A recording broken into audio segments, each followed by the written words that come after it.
Good morning, everybody. We're here at Sparsholt Cricket Club here in Hampshire for the fourth one-day international in the Grey Ashes series. I'm Owen Mason, joined alongside Matt Evans. Matt, welcome. It's a sunny Sparsholt. How are you feeling ahead of this one? Crunch game for England. Yeah, big game. Got 2-1 down at the Tame game, and we need an England result here to get us that big, decisive final game at Ascot on Thursday. Yeah, certainly so, Matt. It's going to be a big test for England today, as they look to rectify Friday's defeat at Tame Cricket Club.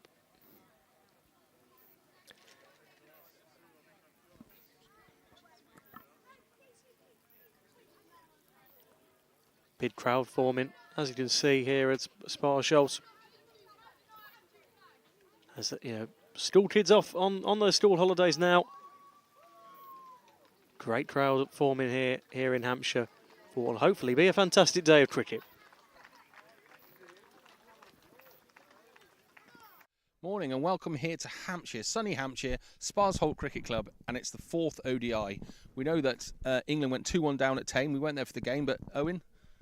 Yeah, they lost by 59 runs there in Oxfordshire on Friday, so they'll be looking to rectify this here in Hampshire today. Big news though, the captain's back in after missing out. It was a bit of a blow to miss the captain on Friday. We'll be hearing from him later in the broadcast. Yeah, so join us midday, live on YouTube. We're back with a full BBA truck working, and we'll see you at midday.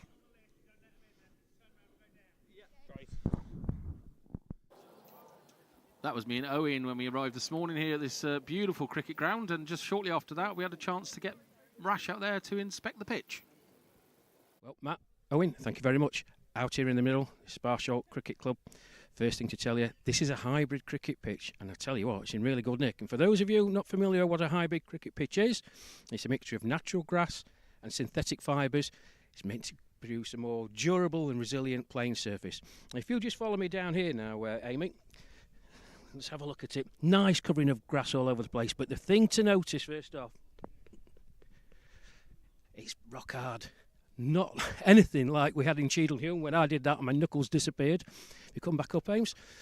Listen, this pitch is going to play fantastically well. Nice boundaries either side.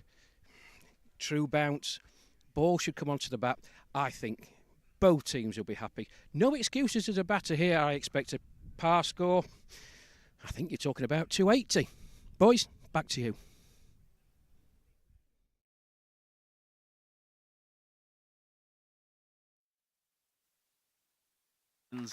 Lining up just at the end of their anthem.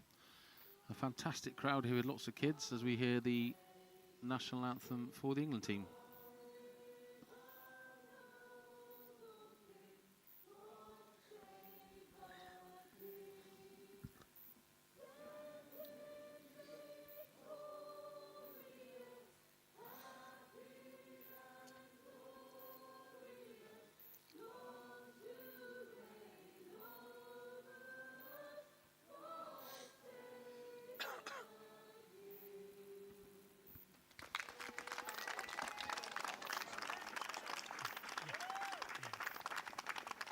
Great anthems there, Matt. It's always nice. As I said earlier, what a crowd forming here at Sparsholt. Yeah, it's fantastic. It's obviously a big day for the cricket club. We've got an overflow car park and the BBC are here. Fantastic crowd. There's lots of food venues at the side there. So if you are in the local area, get yourself down. It's going to be an absolute cracking day, and fingers crossed the weather holds. Yeah, certainly so, Matt. Yeah, proper crunch clash like we mentioned in the preview. England, they know what they need to do. They need to level the series to make it that grandstand finish at Royal Ascot. If they win today, 2-2 in the Grey Ashes series after that defeat at Tame on Friday. Yeah, great to be back on the commentary after my Corfu excursion. And yeah, mate, this is crunch time, as I keep mentioning. England know they need to win this to make Royal Ascot as competitive as it possibly can be.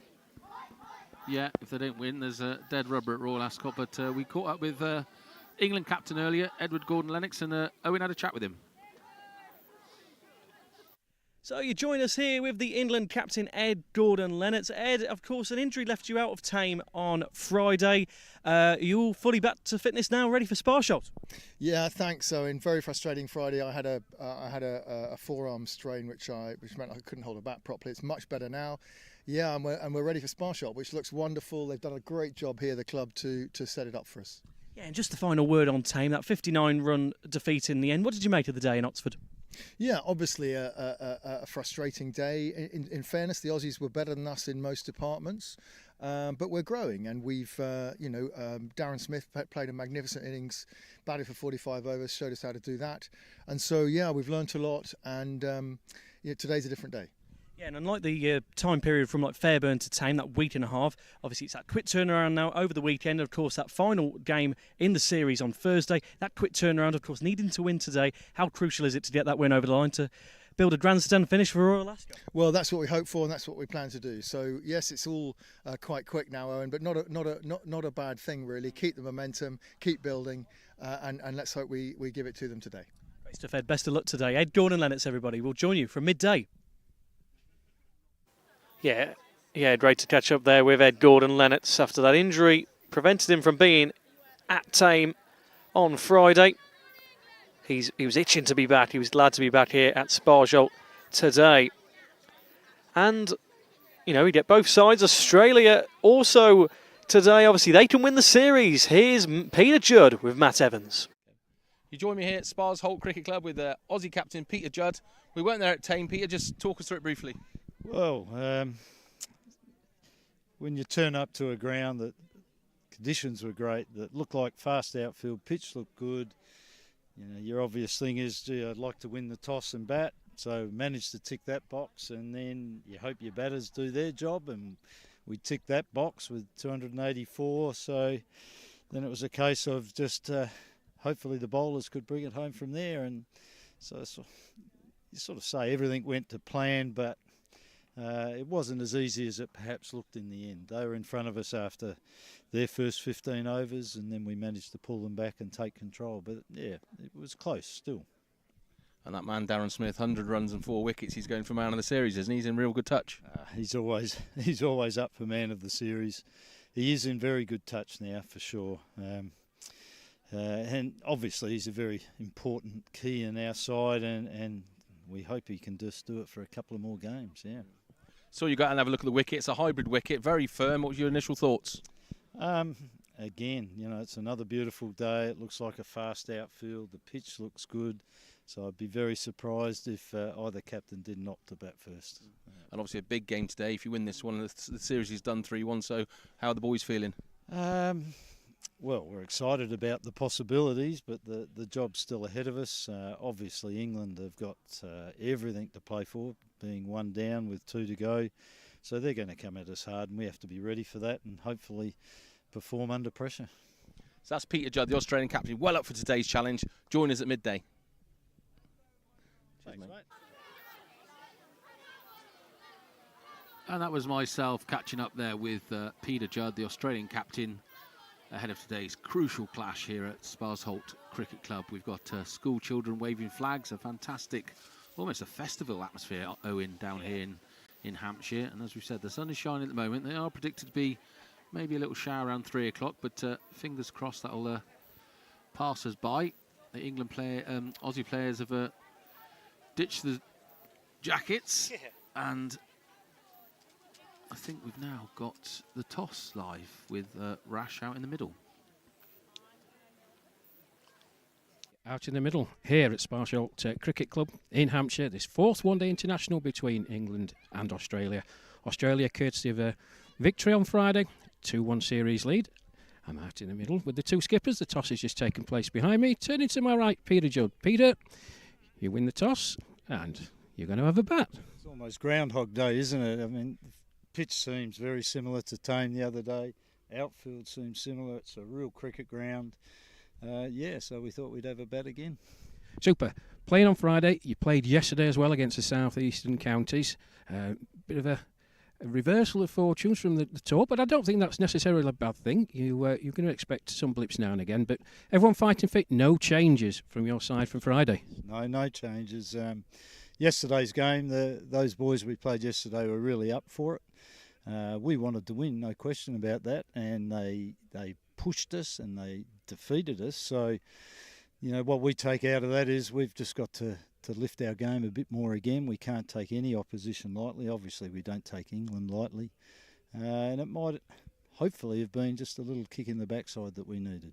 Yeah. Peter, thank you for your time. I wish you and your boys the best of luck. Turning to my left now. And Ed Gordon Lennox. Ed, good to see you back. You missed Fridays with injury, but yourself and Paul Radage coming in for Richard Merriman and Mark Eames. It was a tough watch on Friday, Ed, if I'm perfectly honest. We were there on a very, very good pitch, similar to this one. It's going to be hard work for you boys out there first, but you can make inroads into this Australian top order. We've seen it before. Yeah, look, Tame was tough, not least for me on the wrong side of the boundary and having to watch a bit. But the Aussies played well. They were probably a little bit better than us in all three departments. They taught us how to construct an innings and make hay at the end. But we fielded very well. We hit the stumps 4 times, and so things are on the up. And there's no doubt, good toss to lose actually, because it's easy to chase on this ground. You just need to keep wickets in hand and restrict hard to begin with. Super stuff. Ed, wish you and the boys the best of luck. Thank you for your time. Great, not at all. There you go. The views of the 2 skippers out here in the middle. Play due to start at midday, some 25 minutes time. Join myself, Matt Owen, Matt Evans, Owen Mason, and the rest of the broadcast team for live ball-by-ball commentary and this stream. See you then. And that was the pitch inspection with Rash Mahmood. The usual team today of Rash Mahmood, Owen Mason and Matt Evans, myself. All the usual. Trevor Lee's already in the chat online, so join us on YouTube Live. Say hello to our Australian friends. Get in there. Tell us where you're listening from. We're using so much Wi-Fi on the broadcast that our internet on the iPad isn't as quick. So if we're a bit slow getting your requests across, do bear with us. But Trevor Lee's here again. We had the pleasure of sitting and talking to Trevor at Appley in the Wales B game for the Lions. It's fantastic to meet you, Trevor, and I hope you enjoy the coverage. So as you heard from Rash, Australia won the toss, chose to bat. In his opinion, it would have been the same if England won the toss with this pitch ahead of us, a hybrid pitch. And I think, Owen, you've got some team details. Yeah, certainly do, Matt, for this big game. The 4th one-day international in the Grey Ashes series. Australia batting first, and this is how they line up. Peter Judd, Bill Blair, John Adamson, Terry Betts, Stephen Butler, Dud Murphy, Claude Orlando, Tony Panicasio, Jeff Patterson, Graham Pavey, Glenn Pearce and Darren Smith. They're looking, Matt, to rectify only their 2nd defeat on this tour to that South East 11 that they saw yesterday. It was a very narrow defeat in the end at Moat Cricket Club. For England then, they're looking to rectify their defeat at Tame to level up this series at 2-all. This is how they line up this afternoon at Sparsholt. Ed Gordon Lennox, Steve Aston, Timo Allen, Neil Brathwaite, Phil Deakin, Mel Dobson, Nick Gayward, Mel Hussain, Nick Newman, Mike Palmer, Paul Radage and Kevin Watson. So those are the teams then. And as I mentioned, Matt, obviously, we spoke to Ed, earlier on. He was disappointed with what he saw at Tame. It was that 59-run defeat in the end. But in the end, Matt, it leaves, this quick turnaround. I mentioned that to him, because obviously between Fairburn and Tame, there was almost 2 weeks between those 2 games. You got 3 days over the weekend to just really no time to, think about that defeat too much. They've got time to rectify that. And of course, this series is wrapped up by Thursday at Royal Ascot. So it could end up being, as we mentioned, a grandstand end to it at Royal Ascot when this Australian tour commences, the 5th and final one-day international at Royal Ascot. But they just need to think about today, Matt. That's all they can think about to level it all up at 2-2. Yeah, for sure. It's a big one for the England team, obviously, goes without saying. Doug Murphy is going to face the opening ball from Mike Palmer. We've got the pavilion end and that end. What's that? Oak tree end. Nice big oak tree there, right behind the bowler's arm as Palmer comes in. First ball of the day. Doug Murphy facing. Just a little forward prod and a nice little gentle opener for all concerned here from the pavilion end. And the England boys must be feeling the pressure. They really are. Last chance saloon. They can't afford, obviously, to lose today and go 3-1 down in a 5-game series. And it's... I know Timor Allen was really looking forward to the challenge and hoping that they could get a 2-all today, as we all are really, because it'd be cracking to go to a decide. He's wrapped the pads there, second ball, Palmer, but the umpire ain't interested. He's had a swing at that. Doug Murphy struggled for a little bit of form this tour. I think he got 30 odd at Tame on Friday, but he's been in and out of form. He feels good. We have a lot of conversations with Dougie. Always quick to provide us with a drink after the game. But he would just like to get his eye in a bit like Darren Smith at the other end, who's definitely putting in a man of the series performance. What we've seen this summer, Owen. My goodness, yeah, that century at Stratford upon Avon a few weeks ago. The last game I did before my holiday, that was that 100 against, real test of me now, in the England Lions at Stratford upon Avon, and of course that century at Tame Cricket Club. He played all 45 overs, did Darren Smith. So a real good series for him. So 4 wickets as well, I believe he took on Friday as well. So we'll carry on then. After that early call, there's a long one. That's up in the air. It's in the air. My goodness. Oh, it's gone. Wow. For 6. That's the 6 there. First swing of the bat, 2 wrap the pad, and kind of Doug looked like he wasn't.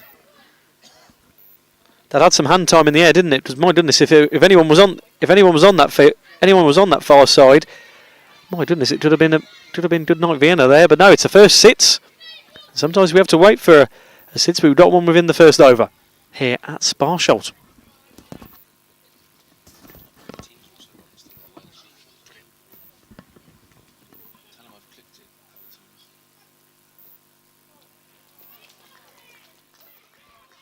And that's followed up by a fantastic delivery from Mike Palmer there, straight through past the outside edge of Doug Murphy. So we're not looking at a steady old start by the Aussies with 3 dot balls and a 6. Very unusual as Palmer comes in again from the field end. Still Dougie Smith facing again, forward defensive. Just prods it out there to the covers.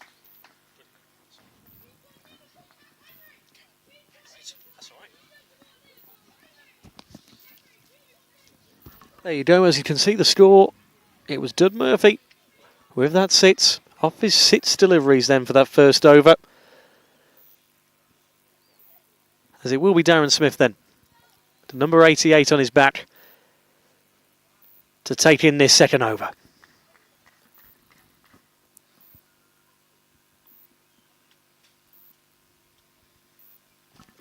Just waiting for the scorers to update our score system. You see on the bottom there.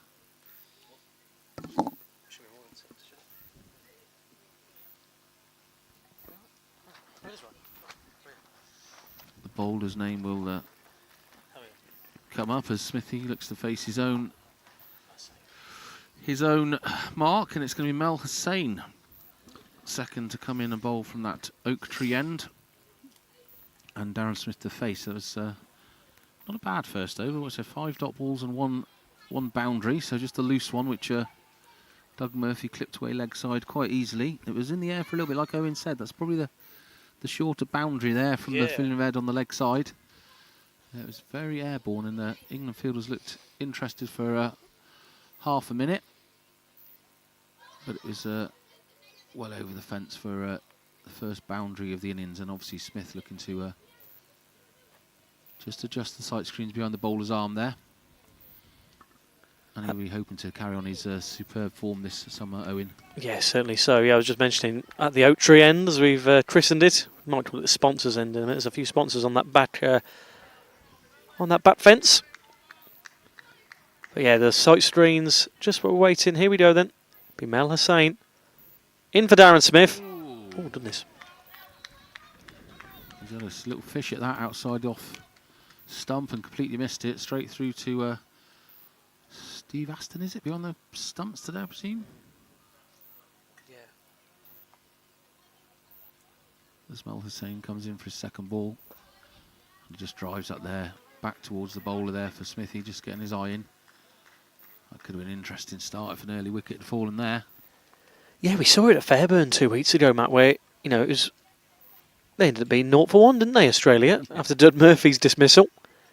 Hussain for his third delivery. A little bit shorter, just clipped away, opened the face up there beautifully, Dougie Smith, and that just shows you how quick this outfield is as it's hunted down by the England fielder, and they've again run two. And again, aggressive running by the Australian batsman. Very hard on that first run. Me and Rash have talked about this all summer, giving them the chance to run that second one, and it's a lesson the England batsmen need to take heed of today. Yeah, that's right. Certainly so. Yeah, as you say, that start at Fairburn, my goodness. Yeah, that start at Fairburn obviously got to a point where Australia were 26 for 6, and it really looked like they weren't even going to reach 50, 75 runs on the board. They really,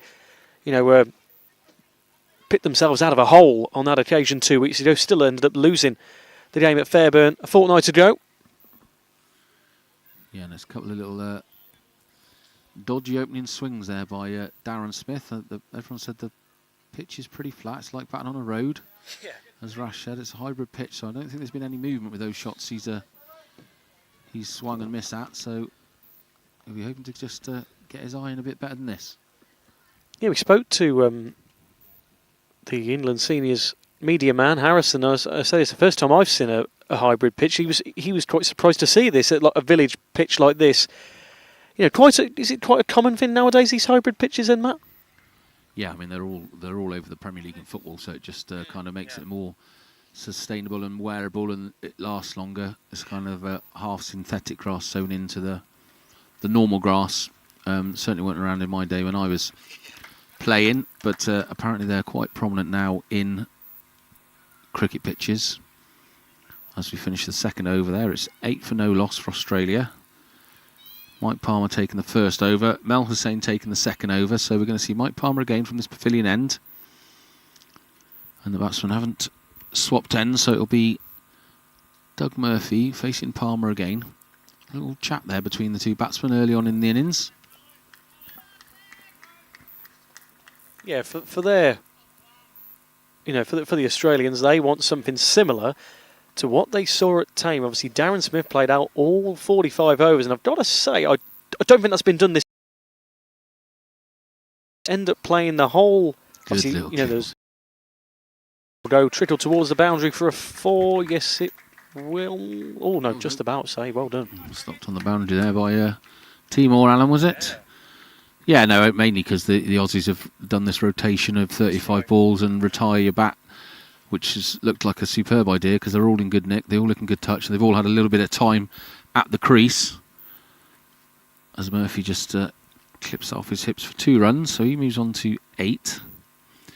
You've got Doug Murphy in the famous baggy green cap, and Darren Smith in the wide sun hat as Dougie slashes at one wide of off stump and gets nothing anywhere near it. I think he's looking at the umpire for a wide there, but umpire wasn't interested. Yeah, an interesting one there. As they move on to, as we say, 10 for naught. Doug Murphy in the addendum from the delivery from Mike Palmer. Swing the miss there. Just looks like he's going through a bit quicker than Doug Murphy's expecting. Again, he's going to play a little downward cut shot there, and it's just past the bat before he got to it. So Palmer's still keeping him guessing.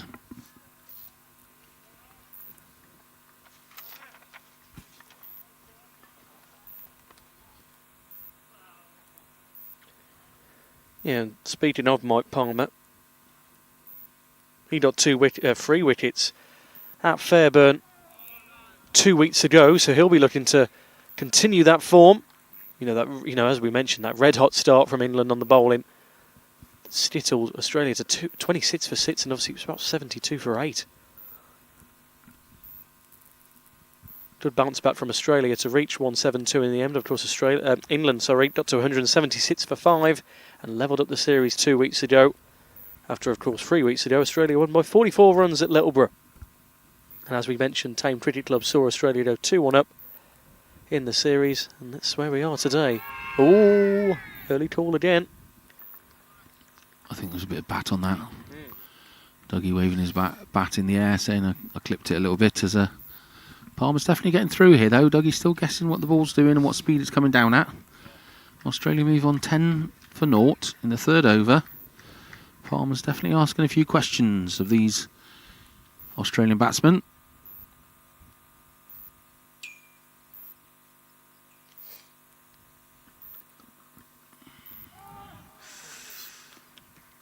Half an appeal for an edge there as he just... I think Dougie actually left that last minute there as we welcome on board Michael Stafford, who's listening in, giving all his selection opinions, which is above our pay grade. He's obviously knows a few of the over 60s cricketers in the area. So that's the end of the third over. 10 for naught, Australia. A little bit of hope for England there with a couple of those deliveries, Owen. A couple of plays and misses, which always will excite the bowlers, sorry. Yeah, you look at those early overs, barring that sits, as we looked at that over, obviously there was many dot balls. You looked at that over just gone, there was two, and then the rest of the balls were no balls. So it's, again, quite economical at the moment from Palmer and Hussain. They just want to keep that going as soon as possible, maybe get that early wicket. That's the crucial one for England today. Bit of width offered there to Dougie Smith by Mel Hussain, which is the one batsman you don't want to be offering any width to. Tried to cut it away, but again, quickly fielded by Timor Alam.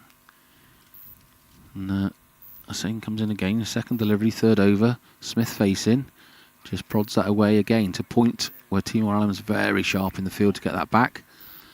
So a nice tidy start here by England. Seeing the young man on the boundary there with a beer, Owen. Bit early for that, isn't it?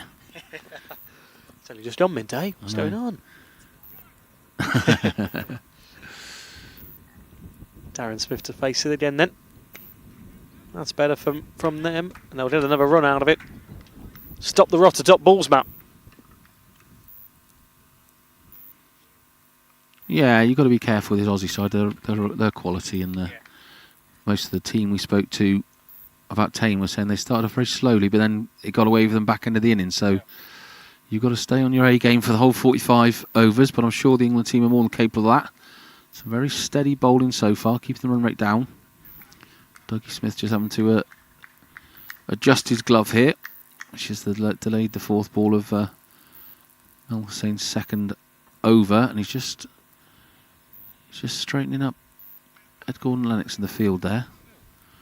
Trying to tempt Doug into that little gap, I think, there between cover and point. As he comes in from the oak tree end, fires it down to Dougie. He's had a play. Just seemed to pop up off the surface, that one. Rash wondered whether that might happen on this hybrid pitch. Just a little bounce up a bit higher than the batsman thought. You see young Brathwaite out there on this leg side boundary. Got a lot of area to cover, but he's edged that. Dougie's edged that. I think he was trying to open up the face and play that sort of shot, but he's got a little tickly edge to it, and it's gone for 4 runs. So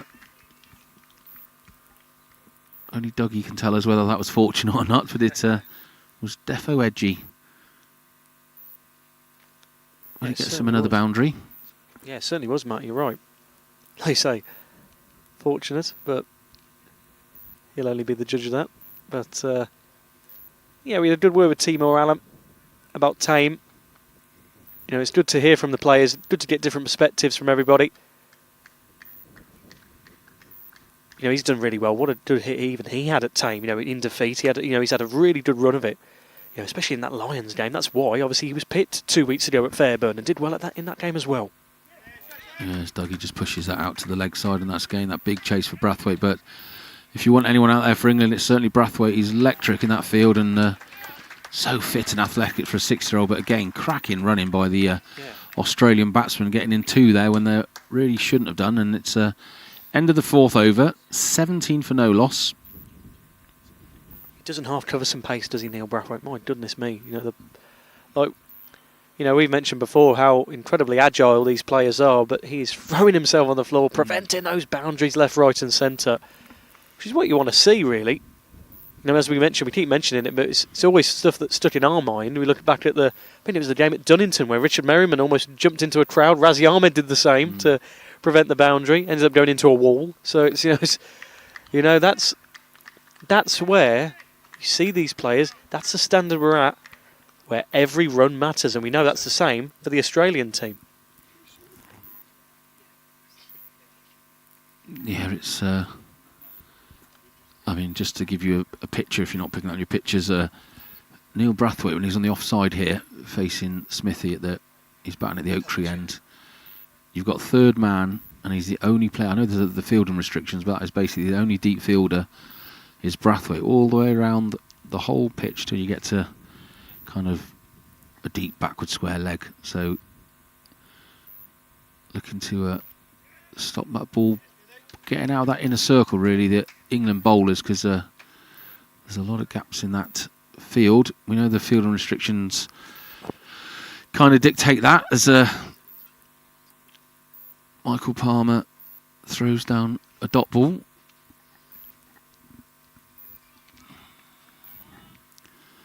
And he's going to come in again here for his next delivery. As you see, the beautiful weather at the moment, shining down here in Hampshire. Oh, he's just clipped that leg side. That was a little bit airborne for a while there from Dougie Smith. But again, a very swift single take, and it was very well fielded as well, to be fair to the England boys. But he just chipped that up a little bit more than he would have liked to there, Owen. Yeah, no, that's right. And a few of those hits so far from Murphy and Smith.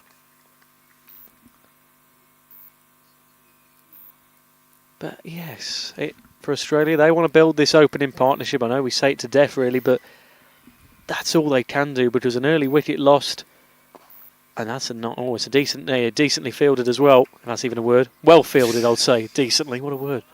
The Owen dictionary comes out again. That was Ed Gordon-Lennox getting down to that well in covers there, as probably Darren Smith looking to get one of those fantastic innings of his off and away. But well fielded by England, and they are definitely restricting them here. Start of this game. 5th over as Palmer comes in. Just has to prod that back to the bowler. I've just had a look, Matt. Decently, it actually is a word. So, checking your own dictionary now.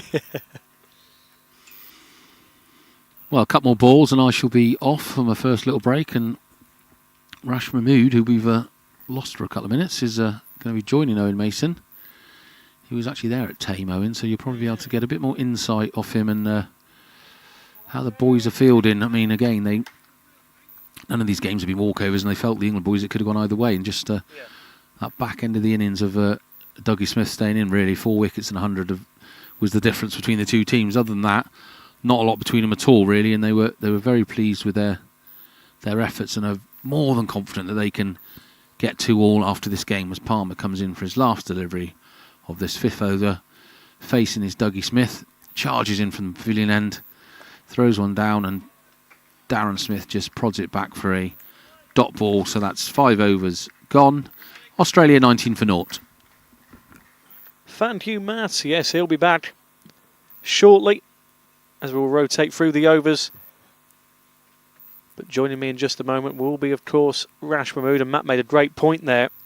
Rash was at Tame. Be able to just give a bit of knowledge as to what might have gone wrong for England. Of course, you know, as Matt mentioned, that without that Darren Smith century, it could have been, my goodness, it could have been a much different game. Rash, you've joined me alongside me now. Welcome to Sparsholt. And what have you made of it so far? 19 for naught. What have you made of it?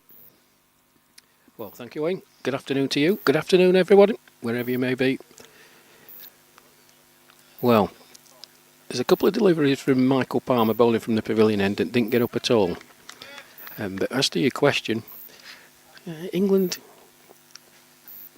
I think they would have been happy on Friday. Oh, that's an expansive shot by Murphy.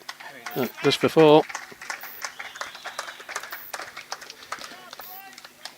Yeah, Australia was sitting on 150 for 1 after 30 overs. I mean, a great platform, but 134 runs in 15 overs was just far too many.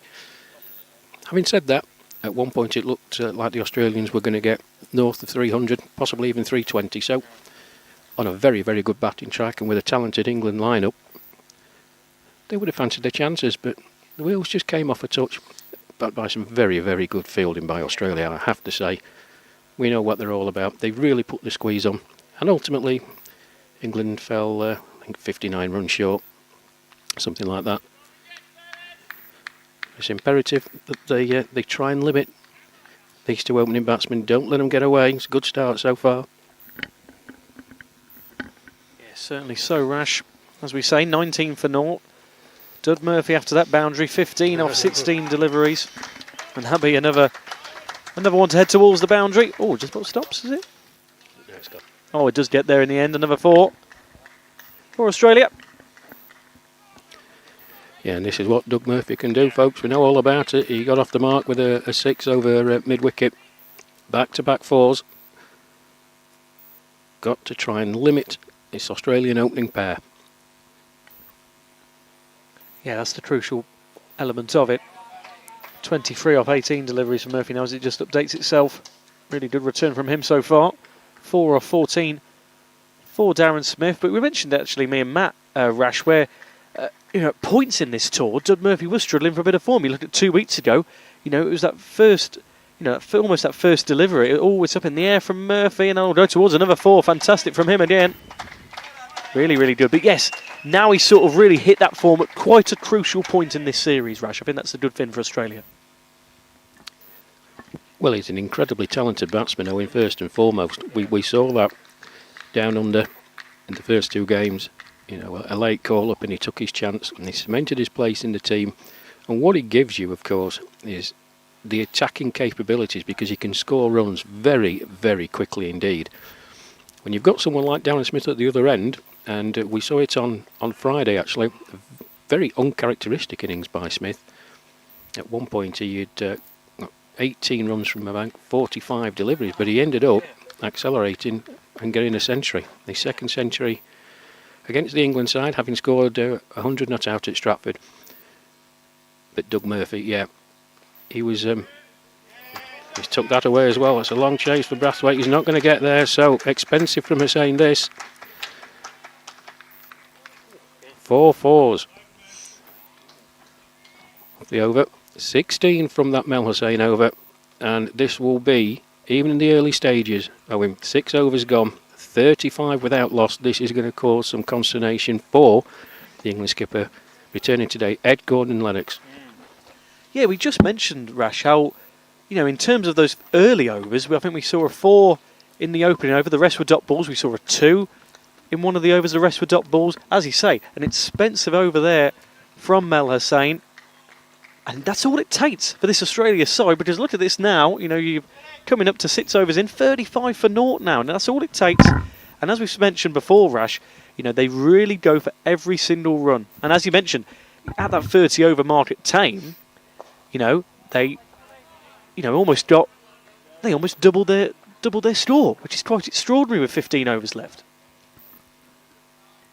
Yeah, the platform was actually set, and sitting at 150 for 1 after 30 overs with the talented batting lineup they have, it just gave them the licence to tee off, and they did. Having said that, as I said a couple of minutes ago, sat at that 30 over mark, you thought, ooh, yeah, double your score in the next 15 on a lightning fast outfield at Tame, and a very, very good pitch for batting. So for England to keep them to under 300 was some achievement. Let's mention that. And the England boys knew, they'd been out there for 45 overs, they knew that that pitch held no terrors whatsoever. And we got a few people in, but it was the running between the wickets really by the whole of the England team, not taking the opportunities to turn 1s into 2s, and we've talked about it all summer. It's what the Australians do very, very well. We are learning, we are trying to catch up, but you've got to have the physical attributes to do it. And Australia, we've talked amongst ourselves off air. We reckon, folks, each innings, you're talking they gain an extra probably 30 to 35 runs by turning the 1s into 2s and the 2s into 3s. And they make a difference at the end of the day. Yeah, they certainly do. Well fielded on Darren Smith's effort. But yeah, so I mentioned it with Matt earlier as well, Rash as well. You look at the likes of Mike Palmer, who 2 weeks ago got three wickets. He'll be hoping for another few today. That's what England need really at this point, because they don't want to let this, as you mentioned, Rash, they don't want to let this partnership run away from them early on. No, he's bowled well in the series, Mike Palmer. Obviously a very bowler-friendly pitch at Fairburn, where himself and Mark Wilson ripped through the Australian top order. It was a bit more difficult for him at Tame. The issue is, of course, Palmer, just coming up to Cleaty's 4th over. He's only gone for 10, which is a good return. But at the other end, Mel Hussain going for 16 off his last over. You really want, if you can, to try. It's easier said than done. It's easier me sitting here saying it, but you want your opening bowlers to bowl in tandem and keep it tight. You do not want to be sat here, 10 overs in and these Australians are on 65 for nothing, because it just gives them the platform. But another good over from Palmer, a maiden for him. 4 overs, 1 maiden, no wicket for 10. 7 overs gone here at Sparsholt Cricket Club. Beautiful cricket ground in Hampshire. This 4th one-day international between England and Australia. Australia winning the toss, electing to bat 35 without loss after 7 overs. Doug Murphy, 31 not out off 22 deliveries. His opening partner Darren Smith, 4 not out off 20. And a bowling change immediately after that expensive Mel Hussain over. It's Kevin Watson. What have you christened that end? You two? Well, go on then. Yeah, so we had the pavilion end, of course, as commonplace of course at these cricket grounds. We've gone for the oak tree end, or the sponsors end. We're not overly sure yet. We're going to try and think of a definitive answer soon, or maybe ask them in the club when I'm on my overs break. Oh, very good, oak tree end. I like that. I had terrible trouble. I think it was at Tanunda in the 3rd one international. I think it was there was a jacaranda tree, and I had terrible problems trying to pronounce jacaranda. It was awful. Oak tree, I can just about manage that, I think.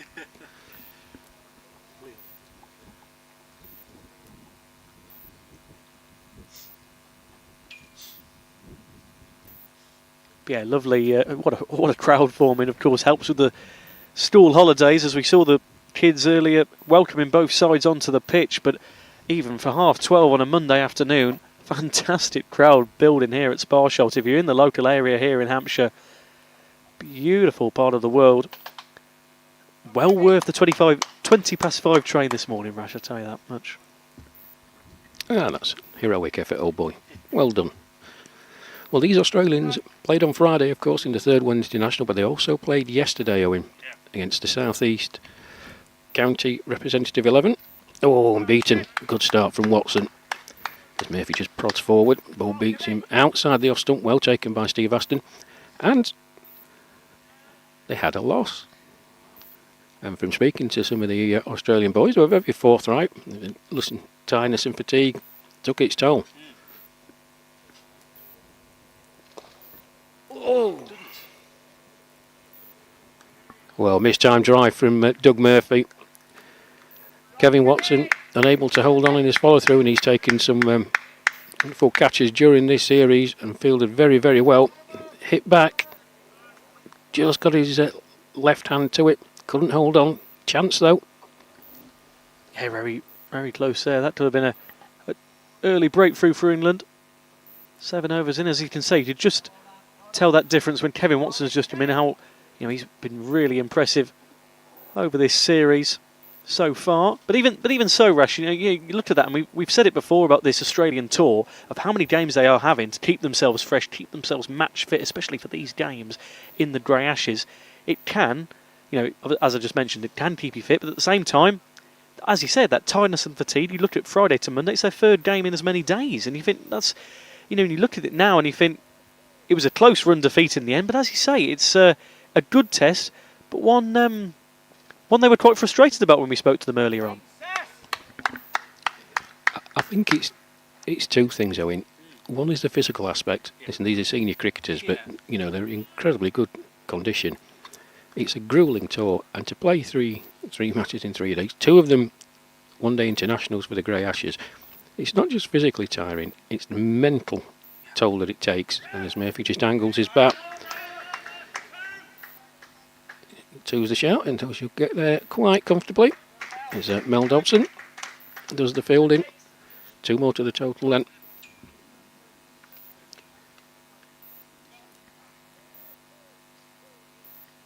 But Australia, of course, having won on Friday, they win this, they retain the Ashes. So that's all the spur that they need.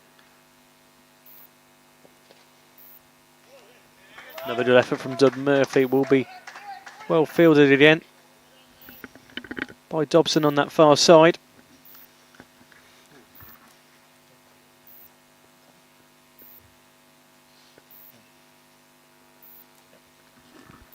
yeah, it's an interesting point that Rash makes there, because as we say, we keep mentioning it, but obviously we'll be there live on Thursday at Royal Ascot, which ended up being one of two ways. It did end up being a grandstand finale to this very entertaining series, or it could end up being a dead rubber, as Australia could go 3-1 to the good here at Sparsholt, but still an enthralling afternoon of cricket to come, as that comes to the end of another over. 39 for naught. But yeah, it just makes for a really intriguing afternoon, doesn't it, here in Hampshire, Rash?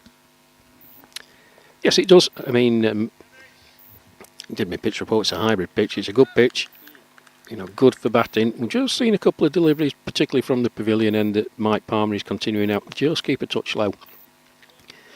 But I think the England boys knew that they, having lost the toss, they would be looking, if Australia are back to their full potential, they know that they're probably going to be chasing 250 plus, 280 plus. But they've certainly got the batsmen who can do it, England. It's whether they all just sort of apply themselves and back to their full potential.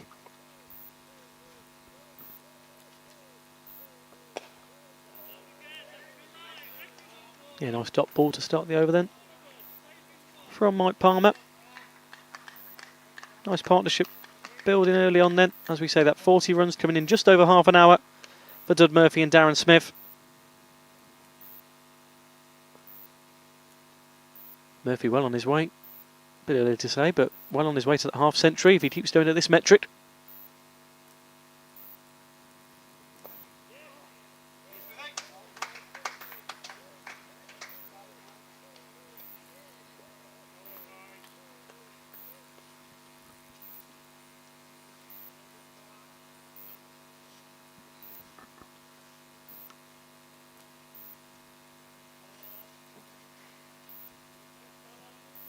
Yeah, spoke about this Ted Gordon Lennox on in just the interview earlier on, Rash, where in terms of where we are in the series, of course, we'll just see this delivery from Palmer. Say that he just slows up, but yeah, I'll say, you know, in terms of where we were, in terms of from Fairburn to Tame, we got almost a week and a half, almost 2 weeks between those games. I know Australia had kept themselves very match fit, and obviously the England had the Lions games to keep watch of players who might be breaking into that squad, the likes of Timor Allen, and players of that calibre. Of course, Neil Brathwaite impressing as well. But now, you know, you look at it now, Rash, and where we are in terms of the last 3 games of the tour. It's a real tight turnaround for these final few games. And he was saying it's a good way to just bounce back and really forget about Tame if they can level up this series today. They're not having to, you know, it's that difference, isn't it? But you know, you don't want to be waiting another week and a half. You want to get this series as done as possible, especially if they can get to Thursday at 2-2. Yeah, I think the consensus on Friday, Owen, was the England boys knew that in all 3 departments, as Palmer just runs through again. Not quite sure if he's got an injury or something's bothering him in his run-up. In all 3 departments on Friday, they underperformed, and they knew that. Yeah, quick turnaround, it's a chance to bounce back, but it's still going to be there in the back of their mind, and psychology plays a great part in cricket, or in all sports, we all know that. That's disappearing. 6 for Doug Murphy, second time he's gone aerial in the leg side. That one a bit wider of mid-wicket, but 6 more to him. And this is now the mental aspect for the England boys, because they know it's a good batting track. Doug Murphy looks well set. Darren Smith only on 6, and I say only, but he accelerated unbelievably well on Friday. And this is the danger for England. Yeah, it certainly is, Rash. You know, when you've got the likes of a player like Darren Smith, who we know he can hit his centuries. He's hit 2 this tour. And then you look at the likes of Dud Murphy now. 10 away from a half century off 29 balls. Really, really good return from him.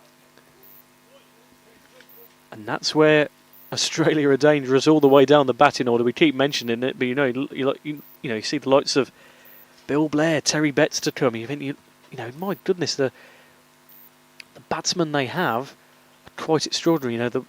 None more so than Bill Blair when I got a pretty ball to the kneecap at Ooty Bridge, your local club, Rash. So all of these players can really push England here. But England, they know, like you say, mentally, they know that they've got to try and limit them or try and get that early wicket, because that's where the game can turn. Yeah, absolutely, Owen. But let's not be all doom and gloom. England have got a very, very talented and powerful batting lineup. The issue is that they haven't put it together as well as the Australians have during this Grey Ashes series. We've seen glimpses of it, but as a batting unit, they just haven't got everybody in tune at the same time. We saw the first one at Littleborough. To limit the Australians to 250 on an absolute road of a pitch at Littleborough, and credit to the ground staff there, it was one of the best tracks that you'll ever bat on. And then being 106 for no wicket, plenty overs to go, and 20 minutes of just sheer madness. So England go from 106 for no wicket to 130 for 6, and the game was gone. The second one, on a bowler-friendly pitch first off, they ripped through the Australians, but the Australians showed their resilience to get up to 172. England batted well, disciplined, to square the series up at 1-1. And I said it was opportunities on Friday. When you were, where were you? Sunning yourself in sunny Greece, were you not? I had just come back. by the time of time. But yeah, as I was watching along to the just as I come back after a busy day of travelling, I was put my feet up and was watching England Lions versus Wales, the B side. That was a enthralling game at Appley come Wednesday. Just gone. It's good to see the likes of that second team for Wales putting up a decent fight on Wednesday in Gloucestershire.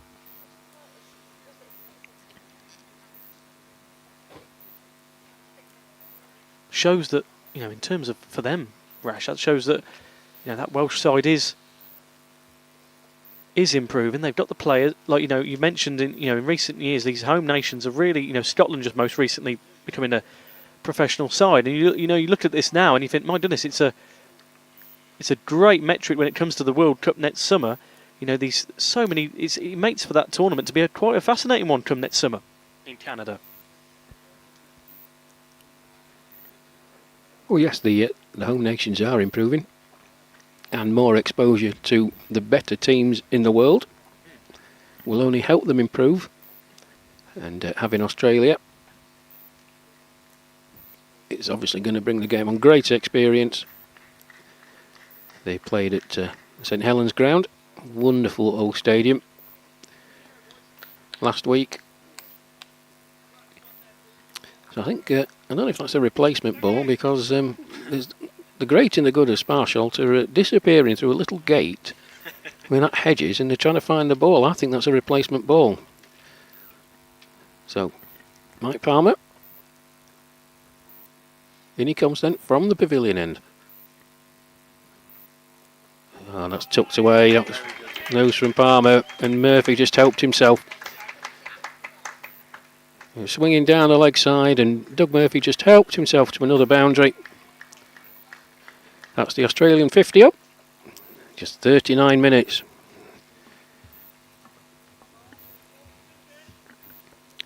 .51 without loss, Australia.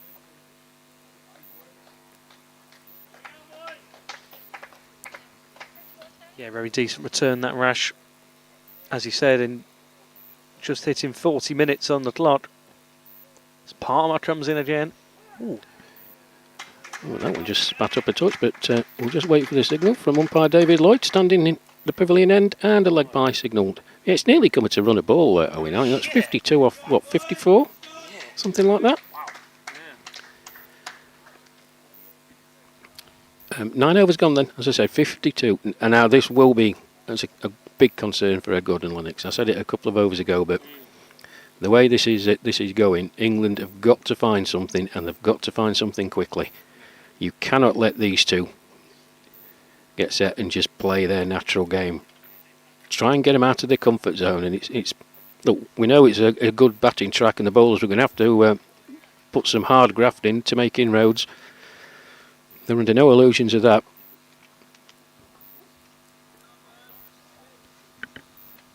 because we saw that at Fairburn. I know completely different circumstances in terms of how the game went, but it shows this Australian side is, they're not infallible. My goodness, there was that spell. We mentioned it with Matt earlier. There was, that when they got to 26 for 6, it looked like they might not even reach us, 100 runs, and it really got to the point there that England at Fairburn really had their number. Oh, that's up in the air. Oh my goodness. Unlucky there, Rash. Yeah, another chance goes begging. Doug Murphy again. He's checking his drive. Well, looping in the air. Ed Gordon-Lennox at cover. Wonderful diving effort. I'm not sure if he got there or the ball just bounced in front of him. But another chance. Well, I'll put it down as a half chance, but nevertheless, that's 2 for Murphy now. It just looked like that was slowly trickling. Coming down, it looked like it was going to be a heroic catch by the skipper. Watson comes in again then for Darren Smith, and that'll be a dot ball.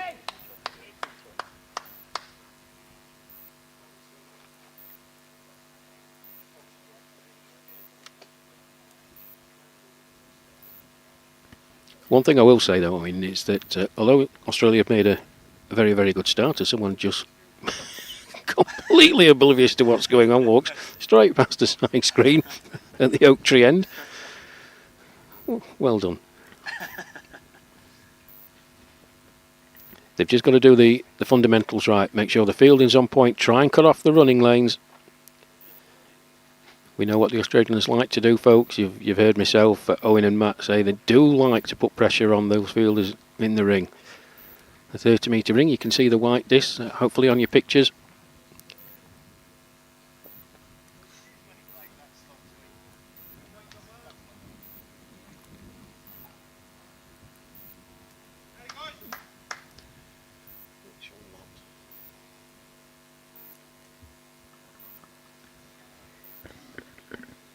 Better from England in terms of fielding. Kevin Watson keeping himself quite economical this over. Only 1 run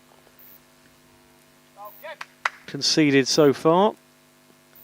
2 more deliveries to come for him then.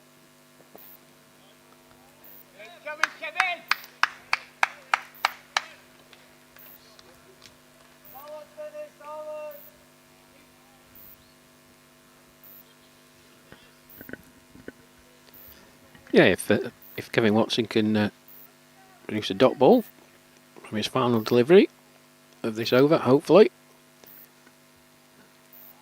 England need a few more overs like that. And he can. Well done, Kevin Watson. Just the 1 from it, as Owen said, a single from the first one. 10 overs gone then here at Sparsholt for the 4th one-day international between England and Australia. Australia winning the toss and electing to bat. Their openers, Doug Murphy and Darren Smith.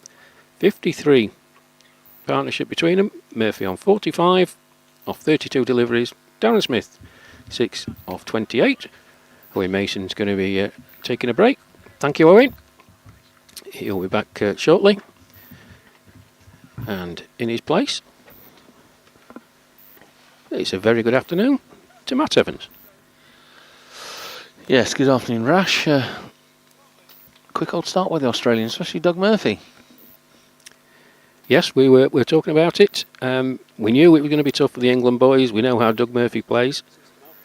It's a good platform for them. But I was just saying, just before you came in, Matt, that England have got to make sure that they do the fundamentals right, and that's cutting off the running lanes. OK, you know you're going to give boundaries away. Let's cut off the running lanes, make the Australians work for their runs. We saw some very good fielding by the England boys on Friday. Hit the stumps 4 times.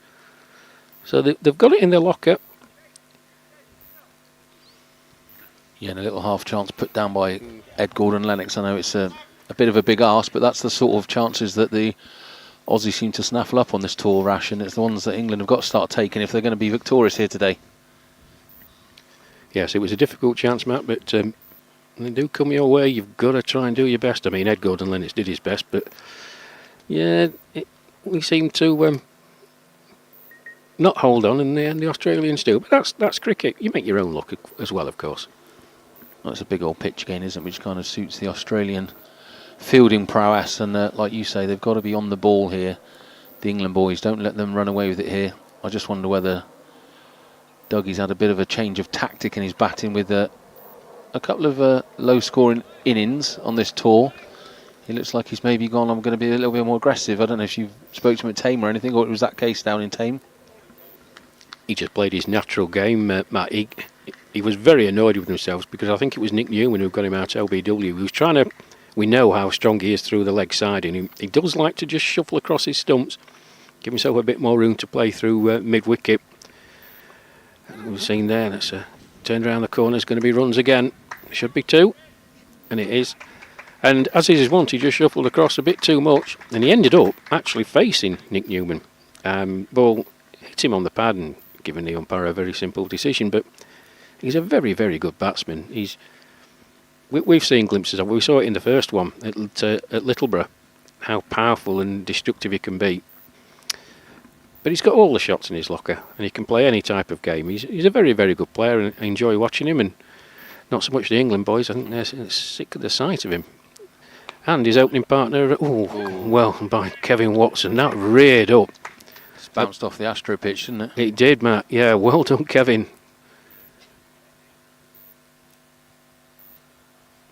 It's Mrs. Watson to my left. He's breathing a sigh of relief. He still looks gorgeous, Jill. Don't worry.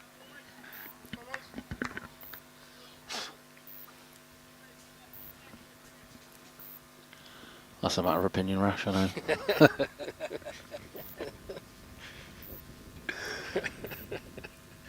Well, you can take it up with Mrs. W.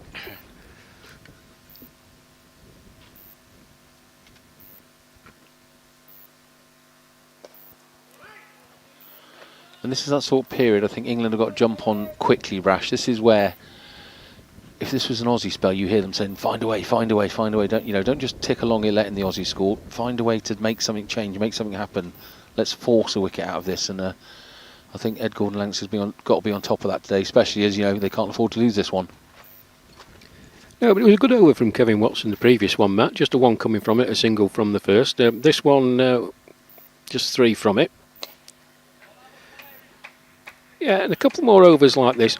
It's not going to be scoreboard pressure, but at least it gives the England boys a bit of confidence, a bit of heart. That put the ball in the right place, make the Australians work. That's what we've got to do, make the Australians work. OK, listen, they're not going to bowl 6 perfect deliveries. You're going to bowl a bad delivery at some point and it's going to be put away. But if it is a bad delivery and it goes to your fielder, make sure you stop it. And that's what the England boys found frustrated on Friday.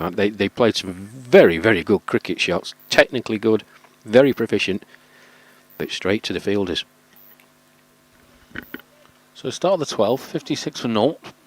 Doug Murphy in good nick and Darren Smith backing him up at the moment. We've got Kevin Watson again from the Oak Tree end, is what I've christened it this match, Rash. Pavilion end and Oak Tree end, and that beautiful oak tree right behind the side screen. He says, pretending he knows his trees. But yeah, let's hope for more of the same from Kevin Watson. Cracking one run off the last over and just a little bit of width offered there to Doug Murphy. Hit it straight to the fielder. I think that's Graham Shaw in the field again. Oh no, Phil Deakin. Phil Deakin there. What's that? Gully? Backward short point? Or? He's just at a backward point on the 45. It's a very, very difficult position to field out. Ball comes to you very, very quickly normally.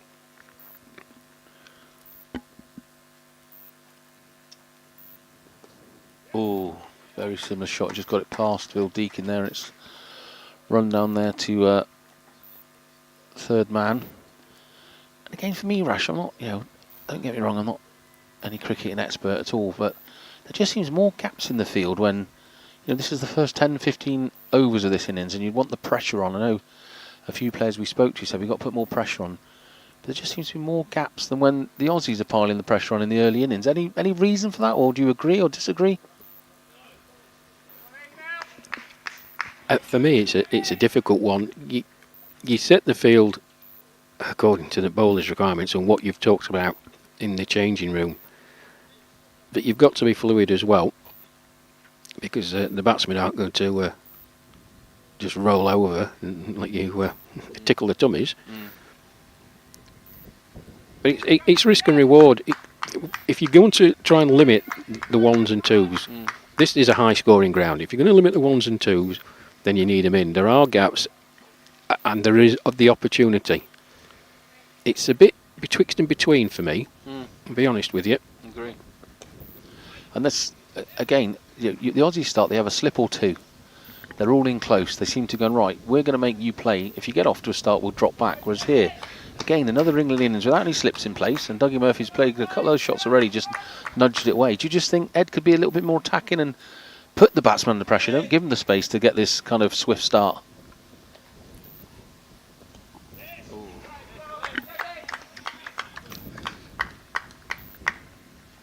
Yeah, it's difficult. I think you almost go into. This sounds a weird thing to say. We're just coming up to 12 overs in, but damage limitation. Now England have fought back quite well. You know, Kevin Watson, fingers crossed. This is a dot ball. Oh, commentator's curse as Doug Murphy has just crunched him. That's gone out of the ground. And with that, he brings up his 50. That is a quick old 50 off 38 balls, isn't it? His third six of the innings. 53 off 39 balls. 3 sixes and 6 fours. Well, you know, that's what can happen. I have to say, as commentator curses go, Rash, that was beautiful. Calling a dot ball. I couldn't have timed it better. Wonderful. Yeah. Absolutely wonderful. I'm so pleased. But just back to that fielder, Rash, are we saying that the England, and I don't want to throw anyone under the bus here, not the England skipper, the England team don't have as much faith in their bowlers as the Aussie captain does, or are they just tighter bowlers, the Aussies, because they have those 2 slips, they have a tighter field to begin with, and that just builds the pressure from ball 1. Listen, the England skipper Ed Gordon-Lennox has the utmost faith in his bowlers. He can set the field to what the bowler wants and what they've discussed. If the ball isn't bowled in that place, then there's not a lot you can do as a skipper. And what England have found during the series on good batting tracks is that these Australian batsmen are able to exploit the gaps, and they will often go, 2, 3, 4 overs without scoring a boundary, but you look up and they've scored 20 odd runs due to their running between the wickets. You can only set, and you see discussions now with Mike Palmer being replaced at the pavilion end by Phil Deacon. There's only so many places on a cricket field that you can put people, Matt. I mean, Doug Murphy's strike rate at 135 there, he really seems to have come out today and gone, I'm just going to attack and go for it. And I suppose from an Aussie point of view, there's their mentality, isn't it? If they win today, that's the job done. 3-1 up in a five game series. So, and you've got Darren Smith, who's in lovely touch this series, backing him up. The England boys have got to pull something out of the hat here and make a change, which they have. Phil Deacon at pavilion end, as Rash said. See if you can get something different going down there to trouble the Aussie batsman. 50 runs up for Murphy. 13th over, 64 for naught. And it's not like the batting's going to drop off with this Aussie team, is it, Rash? They've got strength in depth. I think I saw Claude padded up, so whether he's coming in up the innings today, we'll have to wait and see. Well, I think you've got the likes of Stephen Butler, very, very talented left-handed batsman who was really impressed on this tour, and he sparkled on Friday. Likes of Graham Pavey, Claude Orlando. But this is a good platform for them to attack if and when they get in. But Darren Smith just content. We saw this on Friday. Quite content to let Doug Murphy and then Stephen Butler take all the glory, but he continued to score, and when it came time to accelerate, goodness me, did he accelerate. It's a lovely shot by him. It's a long chase, straight out there, and he gets there. Good fielding, Brathwaite. Really good chase. If you wanted anyone out there, it's Brathwaite, isn't he? He doesn't have to cover some ground. He does. Very, very quick. Very, very quick, Matt. So a bit better from England. 3 dot balls and a 2 run there by Darren Smith.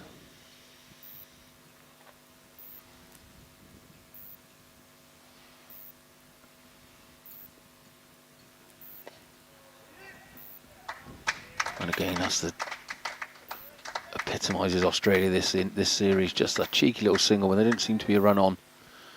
They rotate the strike again and get another one on the board.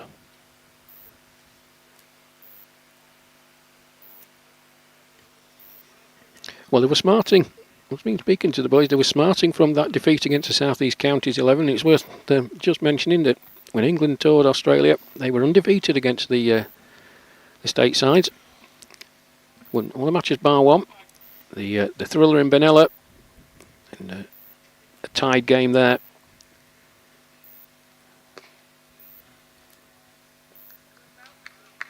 But the South East Counties boys, they pressed them really hard yesterday and got the victory. End of that over from Phil Deacon, just a 3 from it. Then 13 gone here at Sparsholt Cricket Club. 67 without loss. Australia having won the toss and elected to bat.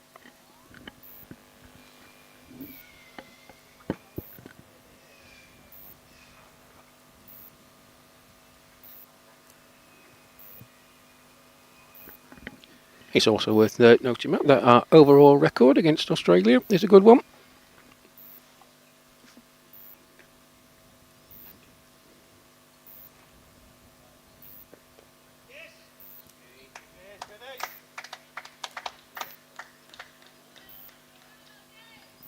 Good little dab there by Darren, just down to third man.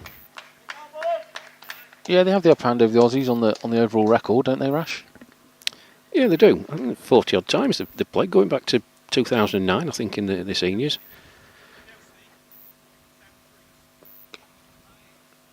Oh, that's well stopped by Brathwaite. Oh, bounced horribly in front of him. He said it's a horrible area to field. That it's one of Doug Murphy's, and in fact Darren Smith, who's very adept at playing through that area. Yeah, 40. Let's try and find it. It's 40 odd games. Oh, beaten that time. Yeah, the winter up to the winter 24. Well, overall 43 games. England won 26 and Australia only 15. 1 draw and 1 tie. The winter 24 they played 12 and England won 8. Lost 3 and tied 1. And obviously in this series it's 3-1 to Aussie at the 2-1, isn't it? Getting ahead of myself. So yeah, sorry, no, the Aussie, the series down under was 3-2. That's a chance in the air. Brathwaite's underneath. He's taken it.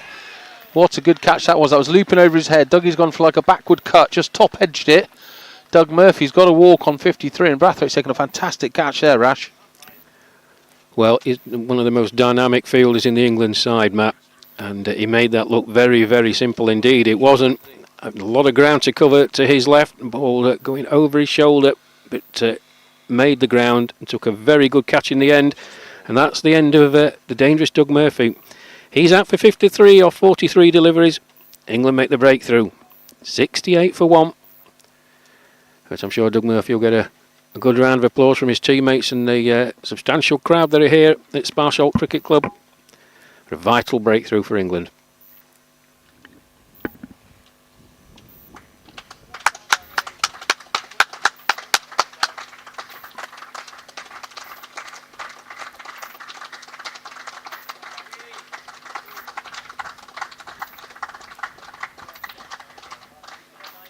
Never look happy when they come off, batsmen, do they? Even after a good knock like that, they always know they left a few out there when they get out like that. But it was a fantastic catch from Brathwaite.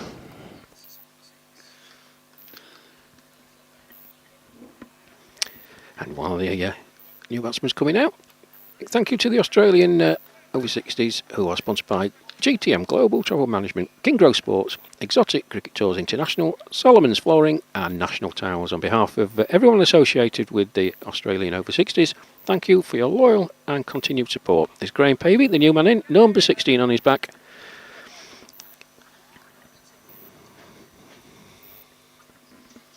And England sponsors, gone off the screen there, Stonehill, NV Play, Clean Clad, Sporter Tours, The Tube.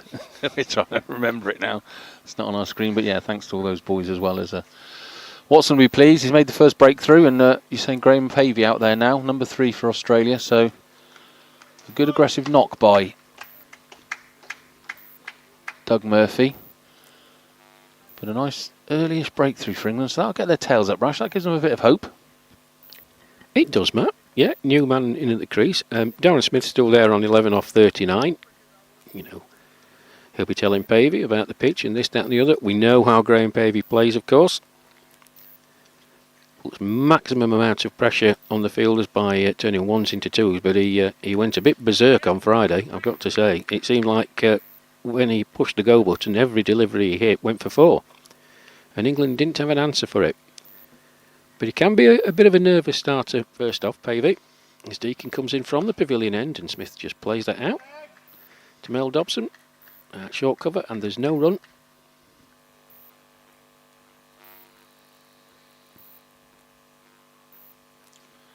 Yeah, but again, that's the match players, and they've got to pounce on this now and apply the pressure and keep them pegged back and just start the Australians thinking a bit here that they're the England bowlers and fielders are getting on top, and that's cracking cut the balls. Deacon to start his next over off.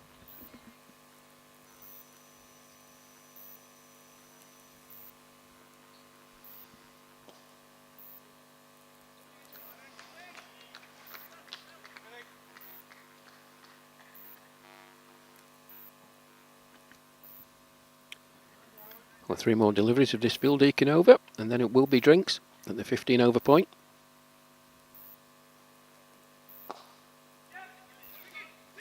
Got to shy it, he's got a chance. Oh, that wasn't far away. That was a great effort there. Was that Palmer with the shot at the stumps, was it? Or was it Radic? No, it was Michael Palmer, and Palmer, yeah. I don't know whether he's just tweaked his knee. I saw that, that's why I mentioned it. He was just flexing that as he collected the ball and planted his left foot.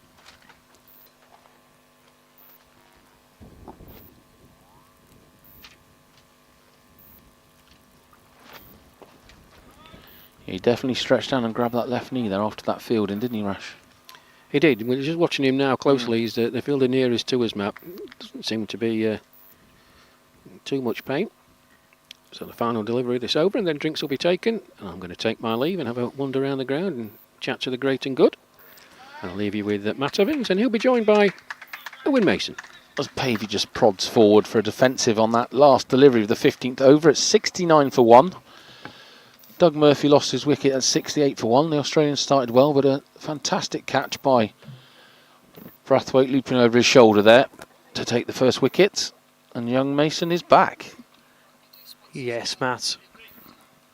Good to be back, and I've got to say Neil Brathwaite was really pleased with that, but we'll just take a moment just to thank the Australia 60 sponsors. They are as follows: Global Travel Management, Kinsgrove Sports, Exotic Cricket Tours International, Solomon's Flooring and National Tiles. A big thank you to all those sponsors for bringing the Australians over here and really helping them, you know, having this incredible series that we're seeing before our very eyes. Thank you very much.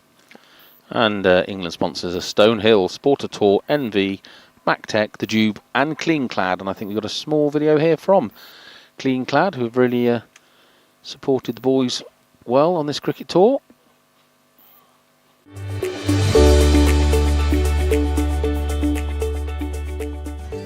As the official hygiene partner for this cricket season, their innovative antimicrobial, as I get that wrong, wall and ceiling panels are set new standards in keeping dressing room hygiene and odour free even after the sweatiest innings.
So, interesting break in play, Owen. We're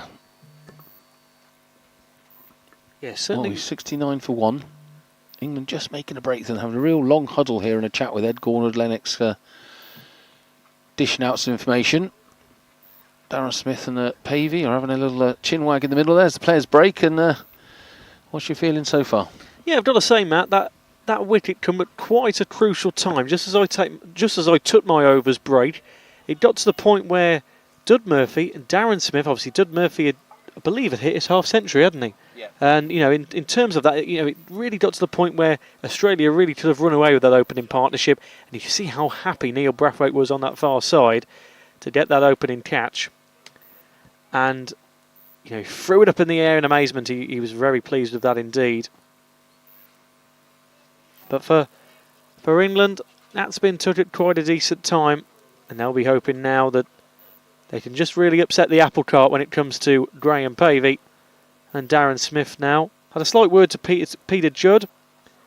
He was pleased with Dud Murphy's hit. That was before he got out.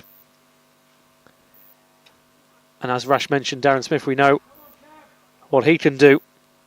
A bit under par for him just so far, but we know he said Rash was mentioning he started. He was ticking away at Tame before he did his half century. His full century, I should say.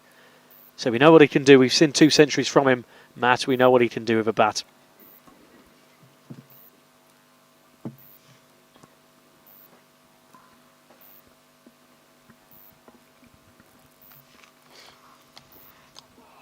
Oh, that's just looks like it turned there. Watson's come from the oak tree end, and Smithy's gone a little bit fishing outside off stump there, and a bit of oohs and ahs from the England players. It was collected by keeper Steve Aston, so I presume there was no edge, but a little bit of life in that delivery there from Kevin Watson. 2 dot balls to start off the drinks break, and again Smithy just has to push that one back to the bowler. No run taken, so nice economical return for the England team. Yeah, certainly that's what they want. Of course, we saw that. Watson keeping himself quite economical. 1 wicket took 15 runs, and that's a bit better from Darren Smith. They'll get 1 run out of that to reach 70 for the loss of 1 wicket.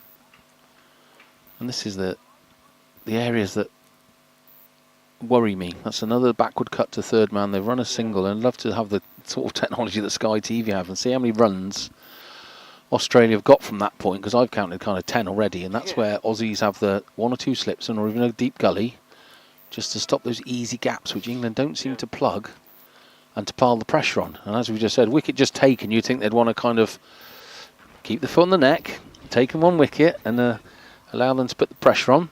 Although this is a great over by Watson, only 1 gone from it. But I say that one has just run down to third man, too easy for my money, but fantastic bowling by Watson. And again, Pavey can only just prod that back. Oh, that's another good over by Kevin Watson. So that's end of the 16th. 70 runs, 1 wicket. Pavey on 0, having faced 5. Smith on 13, having faced 47. And like you said, Owen, looks ominously like that Darren Smith innings at Tame. He's started slow again. Let's hope the England boys can get a couple more wickets here to make this really interesting. Yeah, it's crucial now. If they were to get Darren Smith out in the next 2 or 3 overs, this game could really, really turn for England just when they need it. And just, it's win or bust for England today in this Ashes series, of course. They won the Ashes, last won the Ashes, I should say, back in 2023. Lost it last year down under. Now look to regain it here in 2025 with one, as I say, you can level it up before Royal Ascot on Thursday. It'll be a grandstand event if it reaches that point, if we get a leveller at 2-2 here today at Sparsholt. Phil Deakin then, who was captain on Friday at Tame. He'll be pleased with that bump up there, Phil Deakin. He always comes across as a great character in the squad. Remember how well he did at Littleborough at his home club a few weeks ago. In he comes again. wicket or two wouldn't go amiss for him today, Matt. No, says Smithy plays a lovely little flick off the pads there just for the single. Just lost his line a little bit there, Deakin, but a fantastic over before that. 2 dot balls and a single. And there's some really tidy bowling coming in here for England, just as they need it. Deakin at the pavilion end, Watson at the oak tree end. Graham Pavey facing Deakin here as he comes in. He's a bit width there and he's cut that, and that's beautifully stopped by Kevin Watson, diving down to his left-hand side. He's thrown it in quick, sharp, just to restrict the Australians to a single. That looked like a certain boundary once he hit that, Owen. Yeah, really, really impressive by Kevin Watson. Just diving, so agile to get to that. In the way it was going, he could have ended up trying to half stop that, but no, he's like, I'm going to go for it, and that's exactly what he did. That's better from Australia. They'll get 1 run out of it. And again, they've got a knot straight on that leg side. That's another one. It was just offered a little bit leg there for Smithy to flick off his pads, and then an easy single taken. And they've got to keep this English bowling disciplined here to restrict these Australians. They've brought the run rate down to 4.3, which has reined it in a little bit. Just threw off this over so far, and that's a better line and length from Phil Deakin, just to finish the over with the dot ball. So that's the end of the 17th, 73 for 1. Pavey's got off the mark on 1, and Darren Smith on 15. And Doug Murphy has departed already, having scored 53 when it was 68 for 1. So, start of the 18th over. Kevin Watson again, I imagine, must be. He's bowling very well. 5 overs, just 16 runs. Yeah, that's only just over 3 and over so far, so that's absolutely fantastic. And I'm glad he's getting a run out here. I know we both... Oh, that's a little misfield there from Timor Allen. Bit of a shame. They're coming for 2 as well. They've risked it. They've gone for it. That's another brilliant Aussie running. Again, straight there. Yeah, very annoyed there, Watson at Timor Allen. He's thrown a fake throw in, as you see from your screens there, in anger. Just let it slide under his body there, Timor Allen. And as Rash was alluding to earlier, they don't need any of those mistakes against this quality Australian setup. Certainly so, Matt. Watson comes in again. Again, a little bit leg side. Is he going for the wide there, Noel Ford? No, he's not. Got to keep it tight, and Watson can't let his frustration get to him. He's bowled really well so far. 2 off that first ball, down to a misfield, which the bowlers' union always get upset about. And the fielders let them down, and they're doing their job quite nicely. And Watson comes in again. Nice delivery. That was a bit full of that. Dug out well by Dougie Smith, and just driven to point area, backward point for a single. Yeah, Darren Smith just starting to get a few in succession now for him. As we said, we know how he is good. Sorry, get my words out. How good he is with the bat, and how ominous he is when he gets going. My goodness, he can get going. Watson. Oh, they will go for that. He's edged that. That's a shame from Brathwaite. Brathwaite as well. He's normally he was lightning round there. He normally picks them up really quickly, and he just misfielded that one. I know. I was just going to say I've just finally managed to get my iPad to link up to my phone, and welcome Banana Brooks, Kevin Grant, Baron Carvo, Paul Rodden, all on board for this game. Munchie, all enjoying it. And yes, steady old start at the moment for England. And that just drifted down leg side by Watson, but produced a leg ball because Darren Smith couldn't pick it up off his pads and send it away down the leg side. So Watson comes in here, turns at his mark near that oak tree we talk about. See on your screens, he starts charging in. Last ball of the overs. He's gone for 4 this over so far, and he's just beautiful line and length there. And Smith, he can just prod that back to Gordon Lennox, and that's the end of the 18th, 77 for 1. Yeah, the most expensive over we've seen from Kevin Watson so far, which shows how good he has been in terms of preventing Australia to 5 out of 6 dot balls in an over. And we saw that frustration, and it's those fine margins. It's when you're playing a team like this, you can't be taking it, you know, even when it comes to, I know it might not come to it towards the end of the game, but in terms of when Brathwaite, as we know, he's so slick with his fielding, that was one of the first times I think we've seen in recent games where it has eluded him. And of course, we know that is a rarity, but even he'll be frustrated with that. He won't want that to be a fixture of his game today. Good from Phil Deaton, even if it does wrap his fingers there.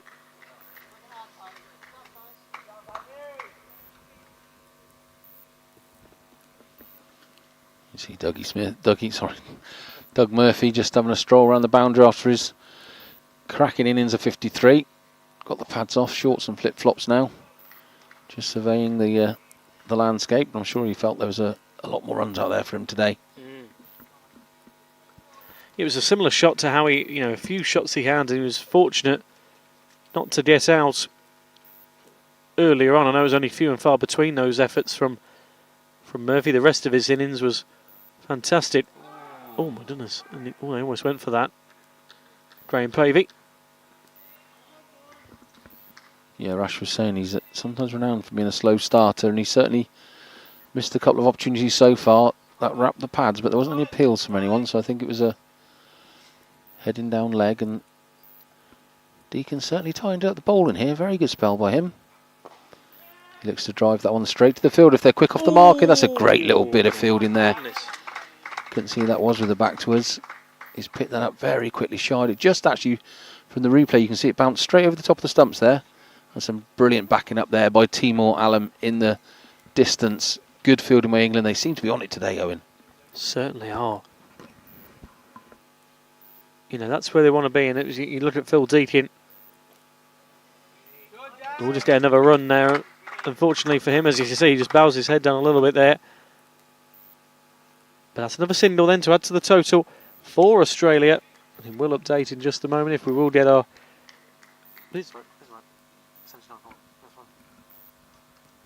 79 for 1 for Australia.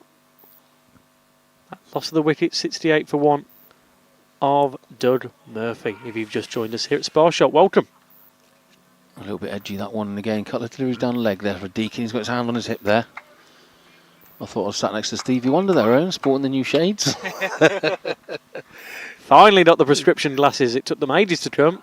Didn't have them on my holiday, but I've got them here in sunny Sparsholt. Stevie Wonder. Brilliant. Oh, thongs for the Aussies, apparently. That's what they call flip-flops. Really? Oh, wow. Says Munchie. I'm not sure who's winding me up here, but... I think I did hear that on Neighbours the one time. My wife nods. She did her travelling around Australia in her youth, about 470 years ago. They're called thongs, not flip-flops. Apologies to our brothers down under and sisters. Watson comes in again. He's had a really good spell. Bit of width on that, but Braithwaite again back to his decent fielding, picks that up and stops Darren Smith in his tracks, getting that single. So I'm liking this. I think this is a little bit sharper from England here today, Owen. They're on it. They're restricting this run rate to 4.10. They were flying away a little bit when Doug Murphy was in and hitting a few boundaries. And since the fall of that wicket, Watson and Deacon have really picked up the economy of the bowling. And again, Smithy just tries to drive that out to covers. It's picked up very sharply by Ed Gordon-Lennox. Straight into the keeper, Steve Aston. Runs avoided. They really are doing their job here, England, and a lot more vocal around the field as well today. A lot of clapping and cheering that we've seen from the Aussies, and not so much the England team so far this series, but they're at it today.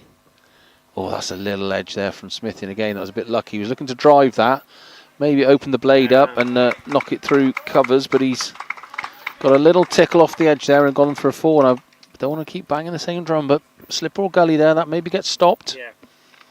Just think the England skipper can be a little bit more attacking here. They have got them under pressure at the moment. Whether a slip or a second slip would have just made them think twice, the Aussies, and that was definitely an edge.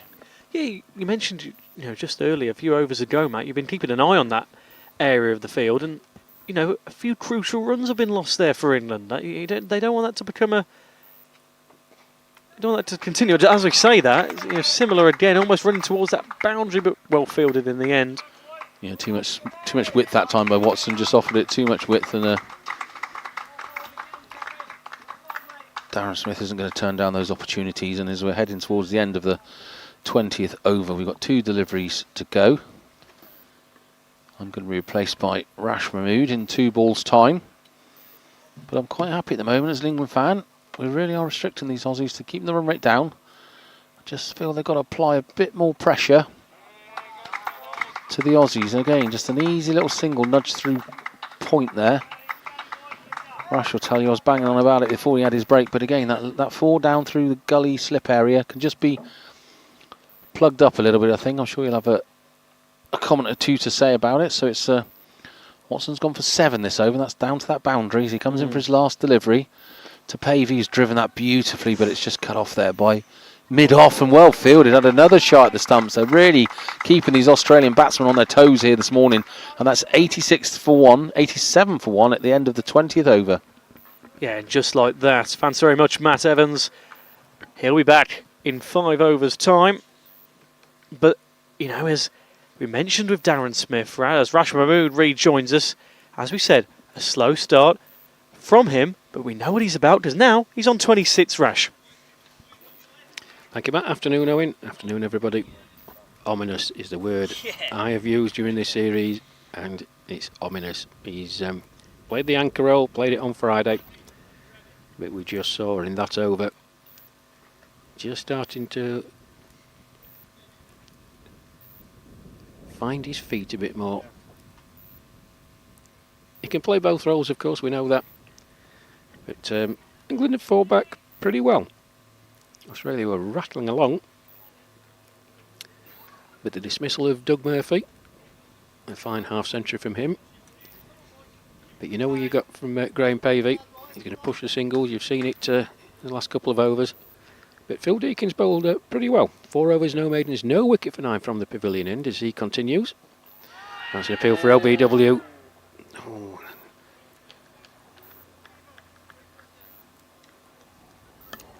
Well, Pavey just prodding forward. That's a decent shout. I'm sure the boys have mentioned, wherever you are watching in the world, please get in touch. We'll try and read out as many comments as we can, and we thank you for your continued support.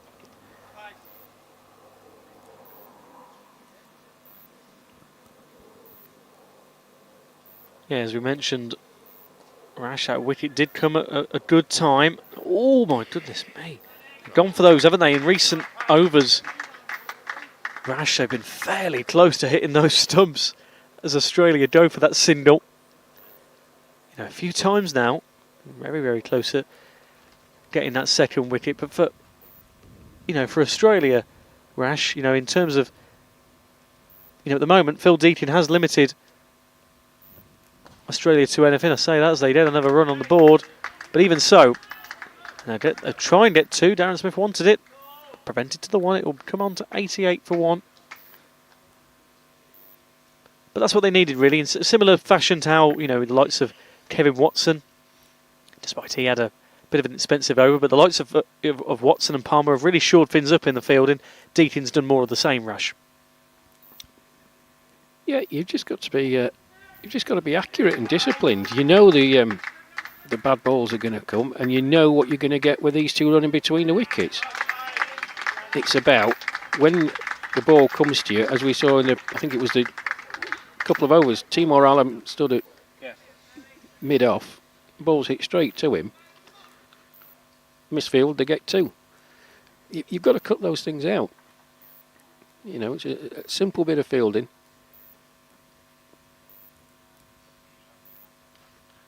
But you know what you're going to get with Darren Smith at the crease. You know what you're going to get with Graham Pavey. You know, the England boys are under no illusions. They know what good players they are and they know what they like to do. Stop them doing it. Easier said than done, of course. Yeah.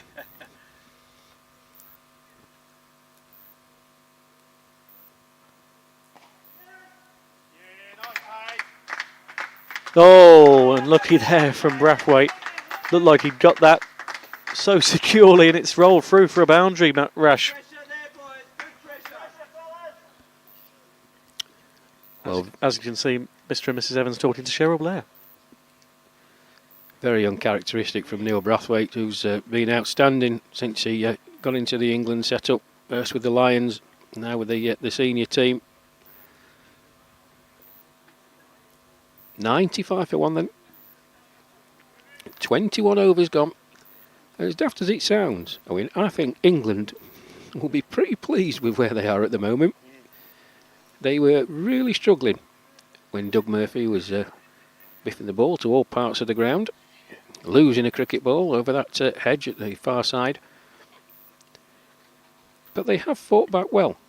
It's been good disciplined bowling by Kevin Watson and Phil Deakin. But Watson, 7 overs, no maidens, 1 for 28. It's a nice return from him. From the Oak Tree end, he's going to be replaced by Mel Dobson. And if England can just have a few quiet overs here, as we get to nearly the halfway point, they can get Australia to 105 or something like that. I think they'll be quite happy. They could eke out another couple of wickets, however, they would be even happier. But an even contest so far. Yeah, certainly so, Rash.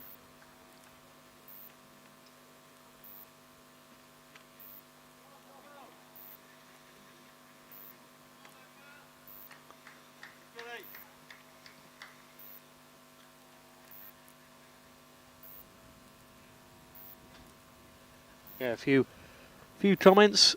Deakin, very good finish so far. Yes, certainly. Banana Brutson as they go for another run there. Yeah, they're just deciding against going for that. Darren Smith and Graham Pavey.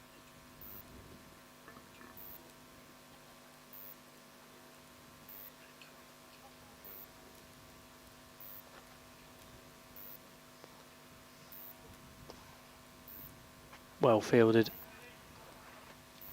Once again from Darren Smith's effort. Another dot ball then. Good start from Dobson so far.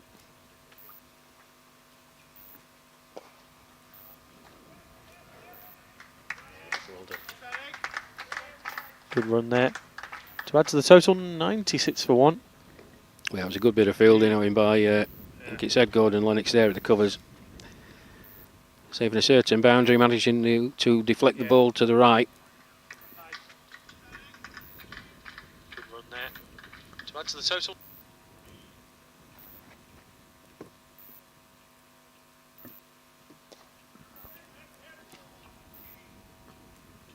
Well fielded. Again that time. As you say, limiting Australia to not very much at the moment. Dot ball, 1-1 for the start of Mel Dobson. His bowling.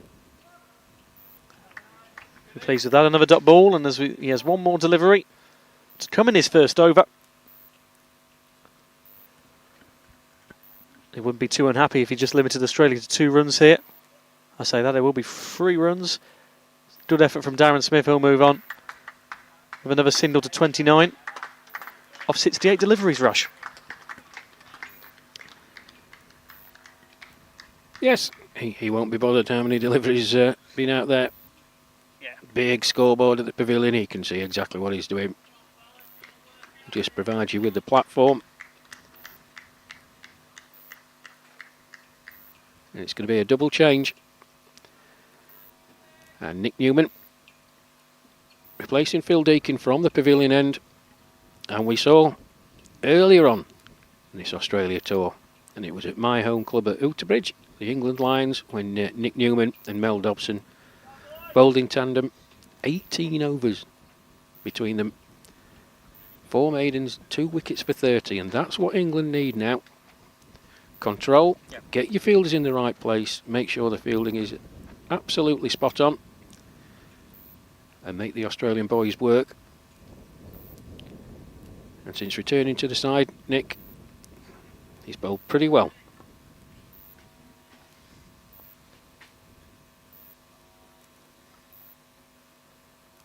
Here he had a great chat to Nick Newman at Loughborough.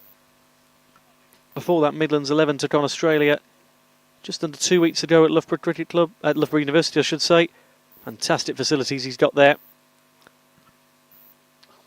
My goodness, like you say, it's that delivery there was just, it just left it on a plate, didn't it? Oh, good, well fielded. Oh, just unlucky there to prevent that boundary. Really chasing that down as Australia reach 100 runs with that boundary. But that was just put on a plate, wasn't it? Yeah, well, Nick Newman used to buy Melisane a pint. That was awful. Well, we'll give him that as a loosener. As the 100 is brought up for Australia. An hour and a half it's taken them, 22.1 hours. So just a couple more deliveries from Newman and we'll reach the halfway point.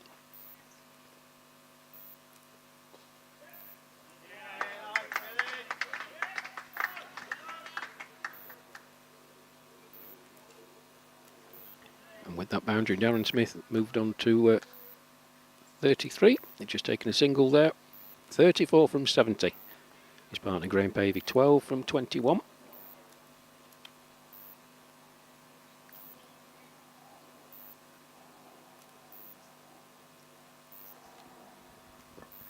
Oh, I've done this up in the air. But yes, it's a nice enough day here at Sparsholt. Clouds just coming over a slight bit now, but there's a fantastic sun just earlier here in Hampshire. Come and join us. Come and join this ever-growing crowd as well. It's fantastic. Oh, they're going for that run. They will get that signal on the board to add to that. 104 for 1 then now. Graham Pavey moves on to 13 off 23. Yeah, shouldn't have been a run there, really. No.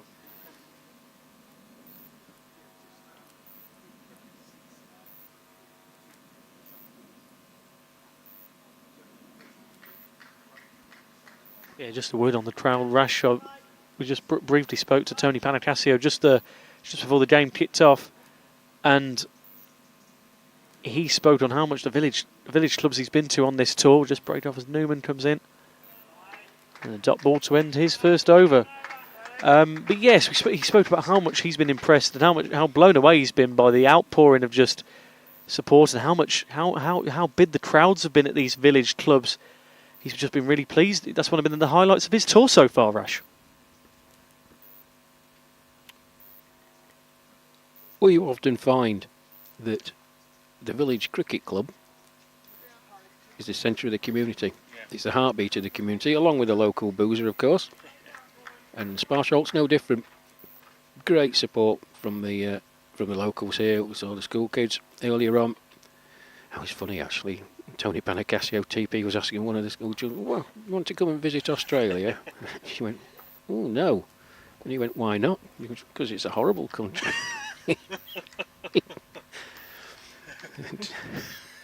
Oh, TP wasn't impressed.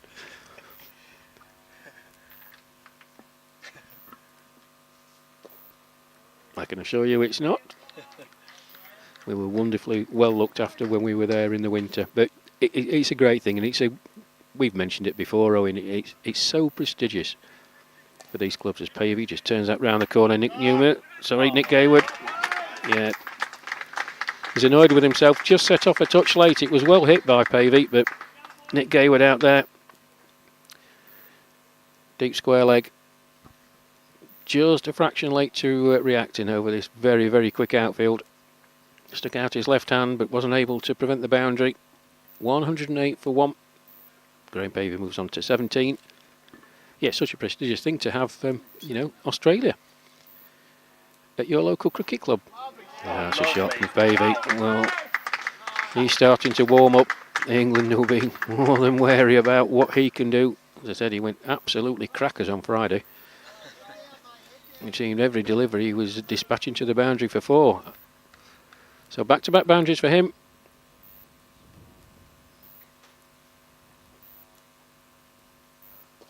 Yeah, we've seen on this tour, haven't we, Rash, when Pavey gets going, he really can, and he'll add another single to that total. I say 22 off 28 then for Graham Pavey. Yeah, he's another, he's a very, very talented batsman. He's got all the shots in his locker.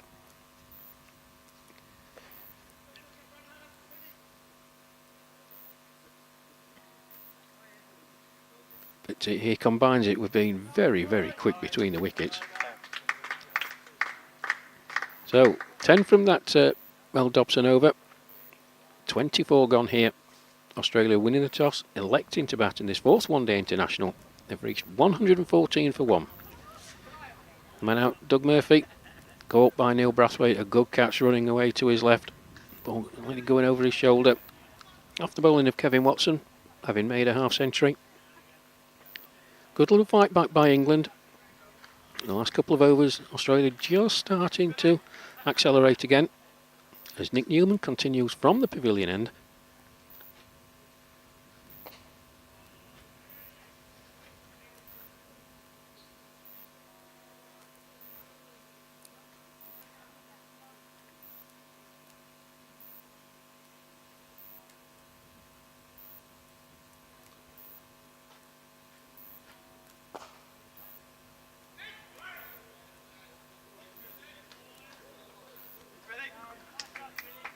Well fielded by the skipper, who of course spoke to us earlier on and was gutted to miss out on the game at Tame. Bit of a forearm strain for him.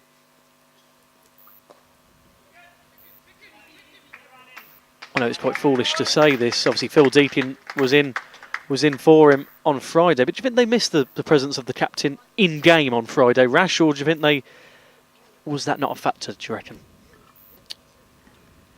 I think we know Ed's prowess in the field and with the bat, and on that batting track, him coming in at number 5.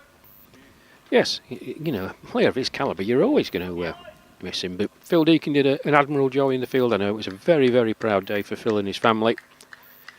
You know, captaining your country against Australia, he was proud as punch, and he did a good job.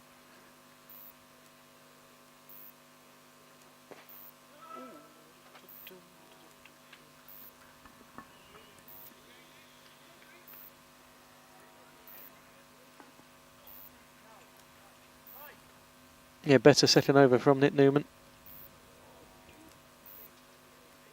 Only a 1. 4 dot balls. Final ball remaining then of this second over for him. And that's very good. 5 dot balls and a single to end that over for Nick Newman. 115 for 1 then. And they want a few more of those, Rash, and England. They'll be pleased with that. Just want to limit, you know, as we edge ever closer to that 30 over mark, that net strint break, then you see where you are. Then you take it in 5 over spells, don't you, Rash? You just see where you are, and then you can really, because, you know, we know the calibre of Australia. When it was in that 15 over spell, they had another 130 runs on the board. So you've got to be careful all the way through. As you see Matt Evans coming back to us, and he'll be rejoining us on the commentary desk. So I'll take my leave for 5 overs and leave you in the capable hands of Rash Mahmood and Matt Evans. Thank you very much, Owen.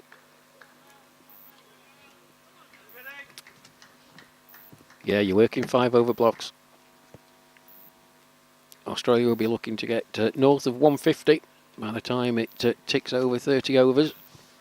England will be trying to limit them to below 150, of course, as Dobson from the oak tree end comes in. Smith just plays that back in his stance. Out into the leg side, and they're going to get 2. Now, Kevin Watson had a lot of ground to make up. Mike Palmer initially moving to his left, wasn't able to cut off the ball. 2 more to Darren Smith. He moves on to 38, and it's a very good afternoon to Matt Evans. Oh, it's gone airborne. It's very high. He hasn't made it. There's a fielder coming in, but it's just dropped in front of him and hasn't made it inside the catch. Yeah, hi, Rash. I was just thinking wandering around with the misses there, and how much it's clouded over. I hope that rain's going to stay away. We started in bright blue sunshine, and it's a quite thick, heavy cloud now. So fingers crossed, we'll get through this. And Australia haven't lost another wicket here, and seem to be attacking the slower bowlers a little bit. Yes, it was. I used the word ominous. Darren Smith just looks like he's getting into top gear. Graham Pavey. Yeah, that's another shot played through us, well fielded by Gordon Lennox. Good cricket. But good over from Nick Newman from the pavilion end, the last one. Just going to try and limit, and as I said, if you get to 30 overs, Australia will obviously want to get there without losing another wicket. And hopefully get, for their point of view, to 150 plus. England, if they limit Australia to below 150 at the 30 over mark, I think it's still even Stevens on a very, very good batting pitch. Yeah, I think they're playing well here, England. They are playing well. They just need to keep that run rate down. I don't know if Owen mentioned to you, but I was grumbling about the attacking field again. Just a few runs getting through those places where I think personally that Ed Gordon Lennox could block it. But like you always say, you got to place the field to your bowler. That's the end of the 25th. 120 for 1. Pavey 23, Smith 40. And yeah, on that point as well, Smith just looks to be opening up a little bit now, doesn't he, Rash? He does. He times his innings very, very well indeed. But England know all about him. It's nothing new to them. I mean, sick of the sight of him, actually. Now he's got a lot of supporters back home. Been a very good cricketer for a very long time.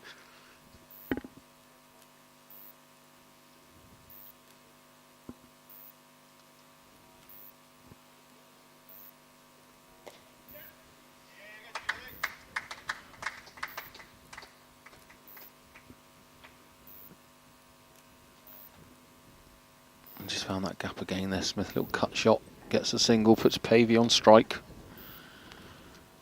Seem to rotate the strike very well, the Australians, so everyone's getting a look in. Oh, and Pavey's hoiked that over there onto the leg side, and that's pinged over the rope for 4 runs. Yeah, not a good delivery from Nick Newman. Short, just sat up there, and a player of Graham Pavey's calibre, he's not going to miss out on that.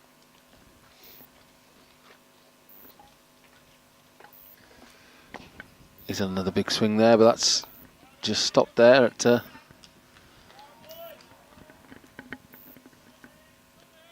long on there, stopping the boundary. So better ball from Newman on that occasion.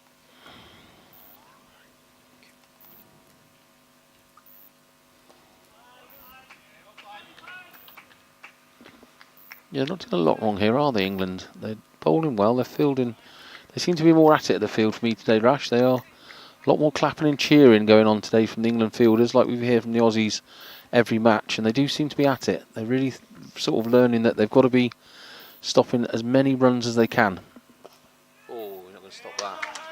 That's short and wide and dispatched by Pavey. Long on, no chance, straight over the boundary, 4 runs.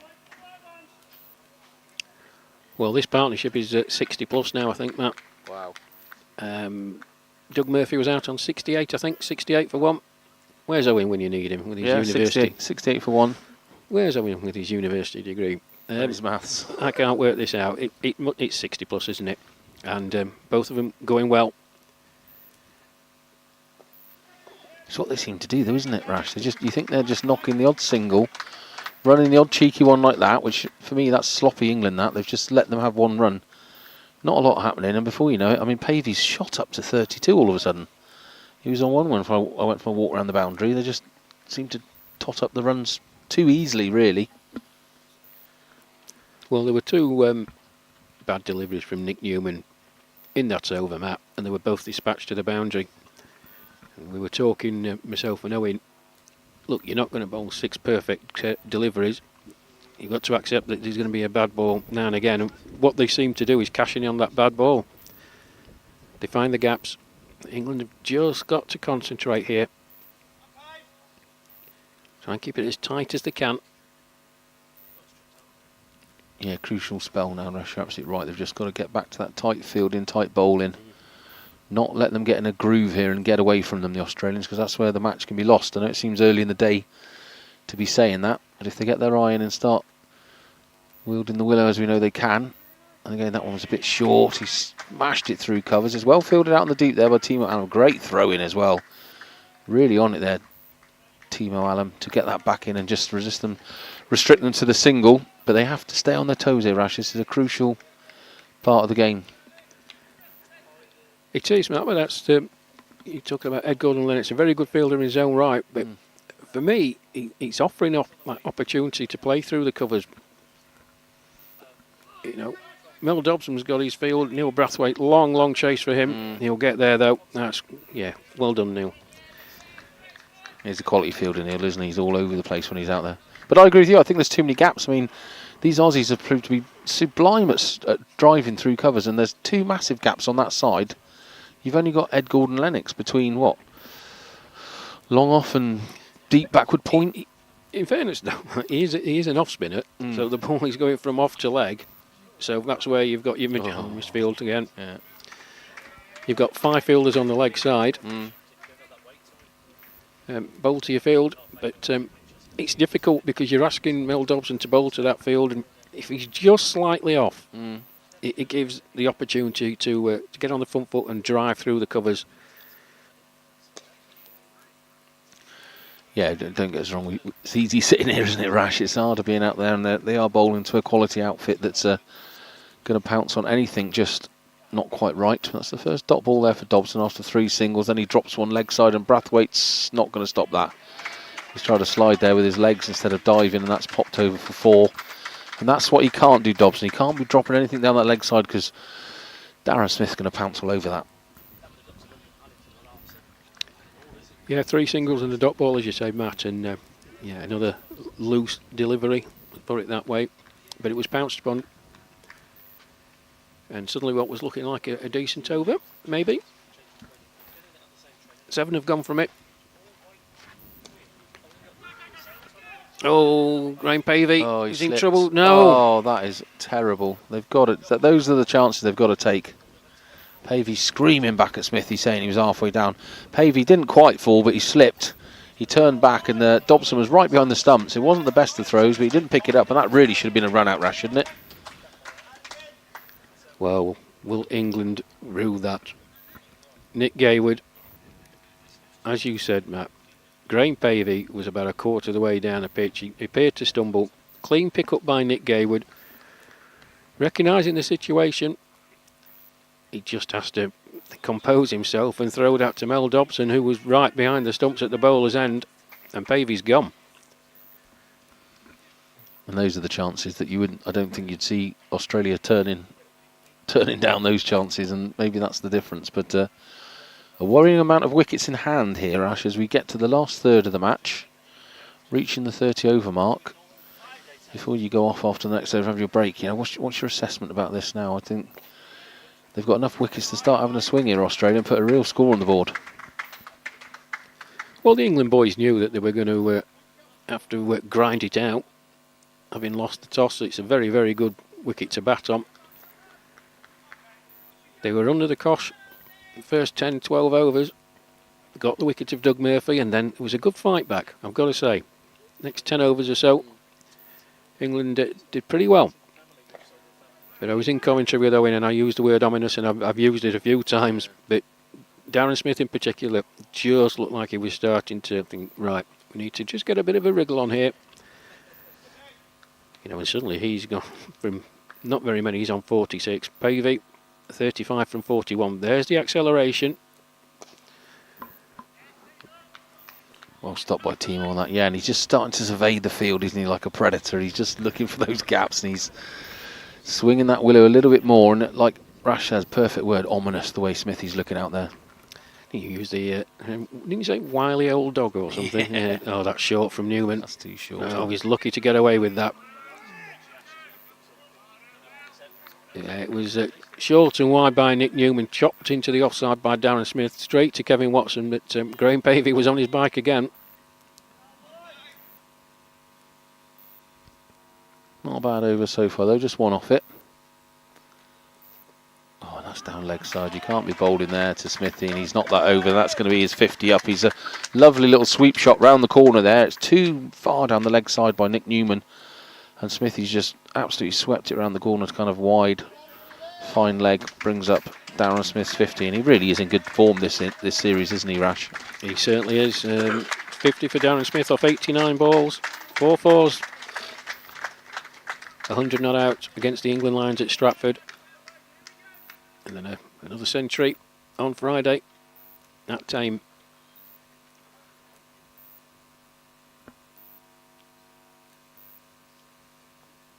Oh, he's had a little hoik at that, and that's again leg side. It's harsh, Rash, but this bowling just isn't good enough, is it? Bowling down the leg side to this field.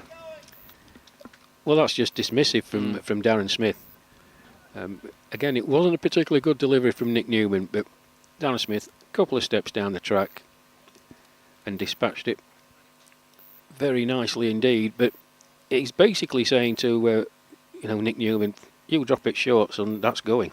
And it started off at 1 run and 3 dots, and we're there going, this is looking decent, and the over ends up going for 9. You just can't afford to do that against this quality Australian outfit. And 29 overs, 146 for 1, bundle of wickets in hand, which is again the ominous sign for us here, because they do bat in depth here, and you think the power hitters to come in like Blair and Bex and Claude Orlando, they could really start trying to accelerate this here. Glenn Pearce as well, of course. He's had some good knocks on this tour, Glenn, but he hasn't really. Too wide. Yeah, that's well stopped by Paul Radage out there. Good fielding, but too wide again, and also awesome running by the Aussies for 2. But they've got to get their line and length back here, the England attack. One of the problems, of course, Matt, is it just knocks you out of kilter. England, having had that good spell, rode the early storm from Australia, fought back. Oh, that's too short. That's gone. Oh, nearly took out the dog walker there, the side of netting. That's Mrs. Gaywood. He's taking avoiding action. But short again from Dobson, got the treatment from Pavey. And that's the 150 up with that 6. And you've got to bowl better at this level, haven't you, Rash? This is an ODI, it might be over 60s, but the standard of these batsmen are going to put that away all day long. And again, like Rash said, the 150s up. It's 154 for 1 in the 29th. That's a better delivery there. It's pressure, Matt. It's as pure and simple as that. Mel Dobson is not a bad bowler. We've seen him play very well in the Lions this year and in the full senior team, but that's gone again. That's in the air. Braithwaite's got half a chance. He's ran to it. What a great catch! What a catch, Neil Brathwaite! Oh, look at the emotion there. He's taken an absolute blind. If we got that on replay, he's hooked it there, Pavey, and you can see that diving catch from Brathwaite. Watch this celebration. That meant a lot to him, and they've broken that partnership. That is just well timed, that, Rash. Magnificent, Neil Brathwaite. Graham Pavey departs for 43, caught Brathwaite off the bowling of Mel Dobson. 43 from 46 deliveries, 5 fours and a 6. Magnificent effort, running away to his right, hit very, very powerfully. The ball was dipping on him. Full length dive, holds on. Vital breakthrough for England. Second wicket gone, 154 for 2. And with that dismissal of Graham Pavey, drinks will be taken. I'm going for a lie down. And you'll have Owen Mason coming back in to rejoin Matt Evans. Yeah, absolutely sublime. Just when we were talking about the pressure building, Neil Brathwaite has taken an absolute blinding catch. He sprinted around to his right, good 15 yards, and he's had to dive in the end, even with the speed he travels at, and he's taken it 2 foot off the ground, and you can see from his emotion that was just really good time and needed right there, Owen, when they were just starting to get on top of it. They've broken the partnership, I think, at a very, very crucial time there. Yeah, certainly. You get to this 30 over drinks break now, and as you look at that, Pavey was on 43 for 46. Darren Smith had just hit his half century as well, so Graham Pavey was well on his way, and they just needed that because the way they were going, what a score they're already on, 154 for 2. Get in with 15 overs to go. That run rate, they'd really shaved that down. It's back over 5 now with 15 to go. And like you say, he took that so well, Neil Brathwaite.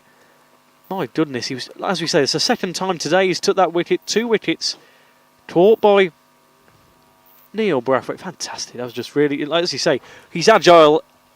And we already know he's as agile as we've seen him flying around. But my goodness, that was one hell of a catch, and he was really pleased with that. He threw it up in the air again, he was really pleased with it. Yeah, as we see the umpires take drinks, and that partnership was 86 runs off 97 balls, and they really did put it to the sword there, going for it 54. And this is what we were talking about with Brash when you were away there for your little break, Owen, that they've got a lot of wickets in hand here. They could really kind of start swinging like a bit of a T20 game here now. They've got 8 wickets in hand with a lot of powerful players.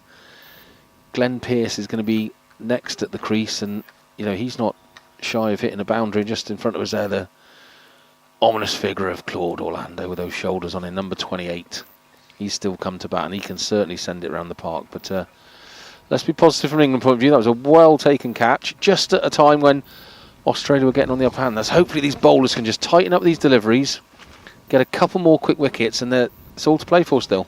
Certainly so, and you look at it now with 15 overs to go. If England can limit Australia to below a score of 250, that'll be seen as a very, very good metric. If they can get to below 250, I think that's what they want to go to. They want to obviously, of course, get as low as humanly possible. But with this Australian side, as you say, with 8 wickets to go in hand, you know, they will try, and especially with Glenn Pearce, we know he's got a strike on him. The likes of Terry Betts, Bill Blair, as my kneecap found out at Ooty Bridge. But yeah, it's very, you know, and I just heard the word, I'd heard it a few times today, ominous, and as just before Neil Brathwaite took that catch spectacularly to get Graham Pavey out, it was starting to get extremely ominous. It was 4s and 6s flying everywhere. Of course, you know, Dodd had to take cover. It was going to end up hitting the Dodd water on this near side. So it's a fantastic sits that we saw there from Pavey. But yes, crucial now for England. They've got to take advantage of this now as Australia put one more on the board for 155 for 2.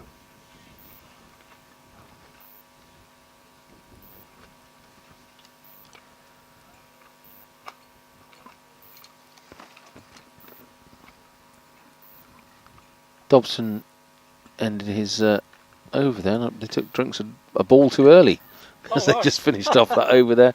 Dobson had one more to go. Umpire called Drinks, which was one too early, but no harm done. So it's back to Nick Newman from this pavilion end.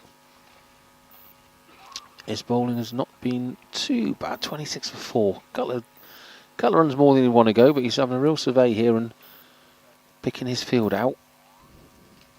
And again, I'd like to see it be really attacking here. I know it's risky, but just having taken that 1 wicket, make the Australians think about this. Pearce has faced 1 ball and run the single, so he's still on strike. Nick Newman to come from the pavilion end. It's 155 for 2, 31st over.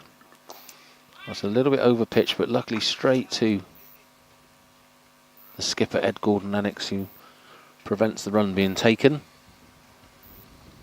Pearce is going to remain on strike. Nick Newman comes in from the pavilion end. That's short and leg side, and he's tried to hook it off his legs, thigh pad area, missed it totally, and it's just popped up for Steve Aston to take. So 2 dot balls to start this over. Bit better from Steve Aston. Just like you've got to concentrate on every single delivery against these boys, Owen. You can't let your guard down at all. And just as I say that, he over pitches that, and it's driven straight back past Nick Newman to long off. He's returned it quick enough to just restrict the Australians to a single. 156 for 2. 3 balls to come in this Nick Newman over. The 31st, so we're down to the last third of the game. And obviously if we divide that down, we're looking at kind of 75-ish per 10 overs. So they're on for about 225 here, the Australians. Let's remember that number, because it'll be interesting to see what they do finish on. With regards of, I'm pretty sure they're going to up the acceleration. You know, if I've getting my oracle out, I'm going to think they're doing it to about 240. Always goes up in the air. Enough. That's so short and wide, and Darren Smith is not going to miss out on those. He's absolutely clubbed that straight over square leg, forward square leg, into that garden for another 6. Yeah, again, put on a plate for Darren Smith there. They reach 162 for 2 now as Darren Smith gets on to 60 off 91 deliveries. He is such an impressive player, as are many in this Australian side, but he's been one of the standouts of this tour so far. Really being the difference maker in quite a few games. Could he prove to be that difference maker again today, like he proved at Tame on Friday? Because without that century, it would have proved to be a hell of a close game on Friday in Oxfordshire. If you've just joined us, we're approaching, just 1 minute to 2 at Sparsholt Cricket Club here in Hampshire. Australia currently 162 for 2 in their innings. And if you've missed who got out, Graham Pavey most recently got out from Neil Brathwaite's fantastic catch And earlier on in the day, Dud Murphy, after hitting a half century of his own, also out from a Neil Brathwaite catch. So he's had a great day of it so far. But Australia, we know what they're about. As we know, they can win the series with a win today in Hampshire.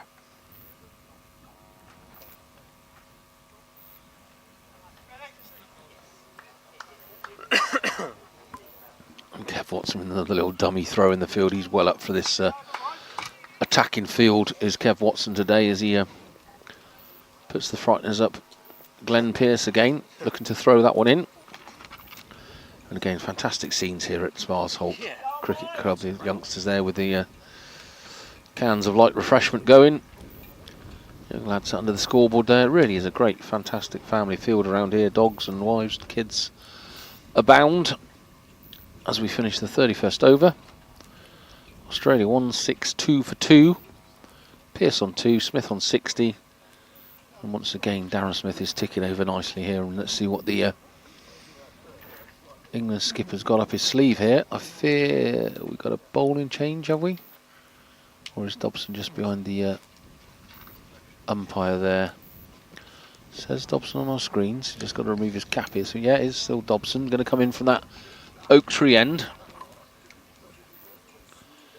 He's bowled 5 overs. 34 for 1 he's gone for. Gordon Lennox stuck with him. He's going to come in from that oak tree end. Glenn Pearce facing. A little bit short. He's edged it. Again, got a bit lucky. I'm not going to say it again, but if there was a slip in, that's the catch. And he's edged that down there for 4 runs. And just this attacking field. How many are they going to let go down there before they stick a slip in? I don't know. They seem to be very anti-slip and gully, this England side. Yeah, crucial runs lost there for England down that area. 166 for 2 then. Really feels that this match is just really finely in the balance at this moment in time. It all depends, I think. If they were to get Darren Smith out now the way he's going, that's what they failed to do at Tame, and he ends up getting that century. Can't let him get anywhere near that again today. 60 off 93 so far for Darren. Glenn Pearce 7 off 6. As Darren will face another delivery again from Mel Dobson.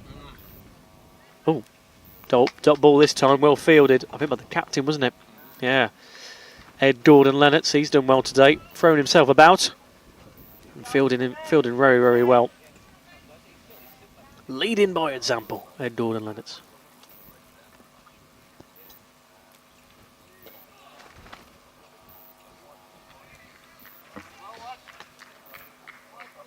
That run rate though for Australia getting to 5.3 now.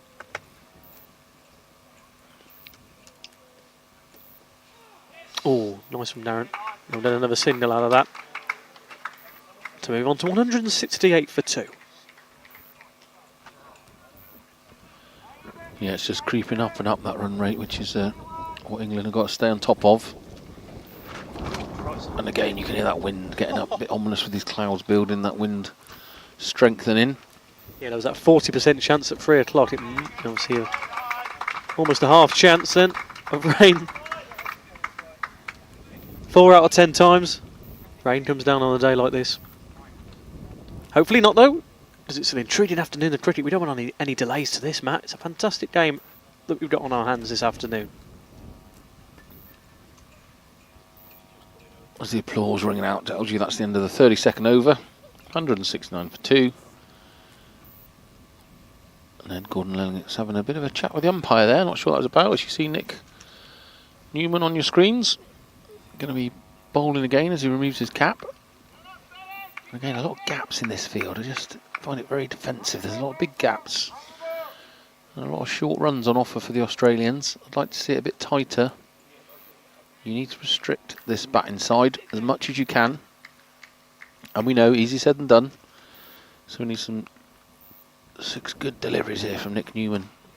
That's well fielded off his own delivery. Just a bump ball into the ground by Glenn Pearce, pop straight up into Nick Newman's arms as you see him turn at his mark. coming in from the pavilion end. Glenn Pearce ready for him. A little bit over pitch, and that's launched straight at us. That's coming towards the... Oh, well fielded by Terry Becks there, one-handed, straight over Rocky Roo's head, and he's dragged it in, but that is 4 runs for the Australians. That was pitched short by Nick Newman and dispatched by Glenn Pearce.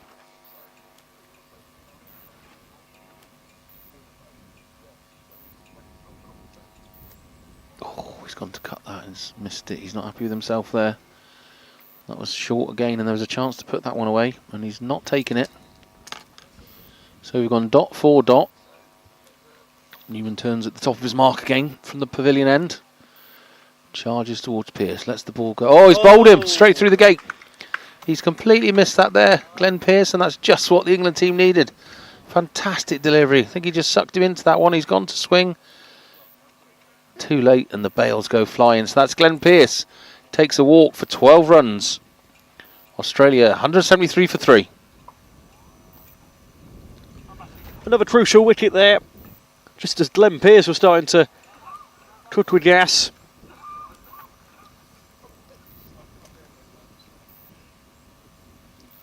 Interesting to see who they send in now.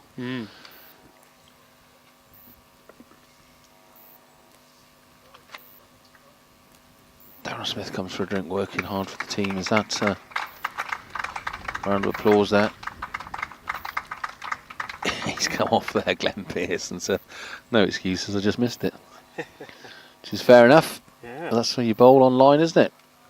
You miss, I hit. Bowling wicket to wicket. Yeah, Stephen Butler to come in then. Stephen Butler, now this is the boy that Rash was telling us to look out for. Apparently a really good knock, and looked like he's really finding some form this tour. So number 5 batsman Stephen Butler. Nice wicket there for Newman. Dot for dot wicket. And just a couple more here. We'll just put the cat amongst the pigeons, Owen. Start that England team thinking and the Aussies worrying. Yeah, certainly. You know, if they can really just delay Australia reaching 200 runs, as much as they possibly can. Looks fairly obvious that they will get to 200 runs, but it's what they get to. As we said, you said about that Todd, around about roughly, on average, about 225. I'm going to say about 240 is my guess still. If I had to push you for a guess, Matt, what do you say Australia get into? Of course, it all depends on these next few overs, doesn't it? You said 250 earlier, so already you've changed your mind, you cheat. Start changing your mind because of a couple of wickets dropped. I think they'll get above 250. Yeah. I think there's a lot of power left in this batting lineup. Claude Orlando, Becks, Blair. I think having so many wickets in hands really does play into this powerful Australian attack. And what we got, 12 overs to go. I got the feeling the way Glenn Pearce got out, that's a lovely little pull shot there from Butler. Yeah. Just straight to the fielder. Down here at long on. Mike Palmer. Well, deep mid wicket really, Mike Palmer. Yeah, the way Glenn went, I just think they've been told, look, we've got loads of wickets in hand. Get out there and have a swing, play some shots. Let's get us above that 250 mark and see what they can do. That wind is really getting up. I'm going to put my jumper on. I know. Yeah, great crowd forming, as you can see on screen now, here at Sparsholt in Hampshire. Enjoying the great standard of England seniors cricket against Australia over 60s in the Grey Ashes. 4th ODI, the penultimate one-day international of this Grey Ashes series. Australia, with that win today, would put them in an unassailable lead at 3-1, but it's not over yet. An England innings still to come this afternoon. Intriguing innings it will be as well. And of course the other factor is you probably won't know much about. It's called Duckworth-Lewis, Owen. So Yes. it's the scoring system. If it rains, it goes on the kind of run rate Aussies were going at. I mean, it's rumoured that not even NASA scientists can work out how they get to the final equation, but I'm sure Rash has an idea. But I'm just thinking now, I wonder if in the back of the mind, where these clouds are building, they really are building around it. I don't see it in your pictures and the wind's getting up. I wonder if the Aussies have thought, do you know what, we need to get a really good lick here just to, if it does rain and the innings are cut short, to leave England a really high total. I might be talking absolute waffle, but I'm pretty sure the run rate you're going at is a factor, and I'm sure you can take that chat with Rash when he comes back in a couple of overs. But at the moment, we've started the 34th over. It's still Dobson at the oak tree end. Butler on 1, Smith on 61. Australia 174 for 3 as Dobson just skips his way in. Smithy facing, obviously got his eye in again. He's having a really good tour. Couple of centuries under the belt. Even took 4 wickets at Tame as well, just to rub salt into the wound. But he's competitive, isn't he? We've commented how much he's bowled him round his legs, I think. Just as we're talking about, that's a cracking ball from Dobbin. He's really enjoyed that. Watch that on the replay. No, he's just missed it. It's clipped the top and middle stump. It's clipped the top and middle stump there, and Smith, he's going to have to walk here. 61 though. Good knock.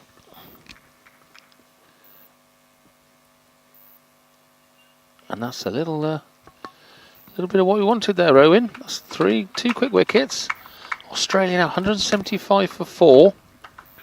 Smith goes for 61. I know he won't be pleased because he's such a competitor. Again, looks a bit aggrieved as he departs. And Bill Blair is going to be the 6th batsman to come out onto the field. And we're getting down to those power hitters now I talked about. But that's a cracking little spell for England. They had a spell after about 10 overs when they were... Doug Murphy was smashing it around. We had a really good 5-6 over spell there for the England bowlers. And they just seem to have reined it in again here. 2 quick wickets have put a different light on this game. And let's hope they can keep it going. Yeah, it looked really... We mentioned that word, ominous. It looked really just... Australia really imposing their will on this game. My goodness, they just looked like they were going to keep running riot. And, yeah, for England, that is a crucial point in the game if they want to level this series today. Getting those 2 wickets in quick succession. Really, really good stuff from them. Great from Dobson to get his 2nd wicket of the day. Come on, Gordon, stick a slip in. What are you doing? It's time to pounce. Foot on neck time. We've got their foot on the neck. Let's squeeze hard. Let's get that field in and really put the pressure on. They know they've lost a couple of quick wickets here, the Aussies. They're probably behind where they want to be. Run weight rate wise, easy for me to say. Another dot ball there from Dobson. He bowled really well at Fairbairn, wasn't it? With that partnership with Newman, was it? They had ridiculously good economical spell. Yeah, really, really good. He's really impressed. We saw him at... I think for the first time properly, we saw him at Ooty Bridge. That's really, really promising. Just shows how much depth England have, and that'll be a signal. Just straight for down Australia. the leg side there with his 5th delivery of the over, and just allowed that single. I think leg by signalled by umpire Noel Ford. Again, a bit of chat going on in the field, and in the field just shoved round here just to stop that. I know we've got left-hand, right-hand combination, so the left-handed batsman's in now, so a bit of change in the field. Oh, and he's clubbed that away. That's going to be fine. Mike Watson, Kevin Watson even out there. Good field, good throw in. That's just the single. That's a lovely over there from Dobson. He's gone for, well, 3 runs with the leg by, but taken a wicket, and that's put a different complexion on this game. Certainly has, Matt. 2 right there. Crucial, as we keep mentioning though, but it's just really just turns the game on its head. For Australia now, they want to, of course, weather permitting, they'll want to play out these final 10 or so overs. They want to just reach as high a score as possible. You know, the likes of Littleborough, where they got to 250 runs, the likes of Tame on Friday when they got to 284. They'd like a target like that to...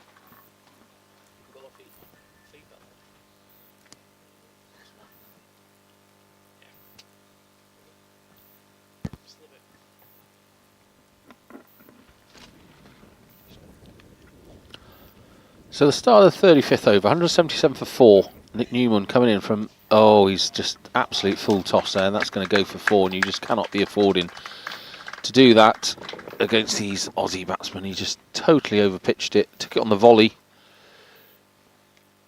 did Butler, and smashed it over the boundary. Yeah, spot on. For 4 runs in the kind of deep cover area. Sorry, deep mid wicket.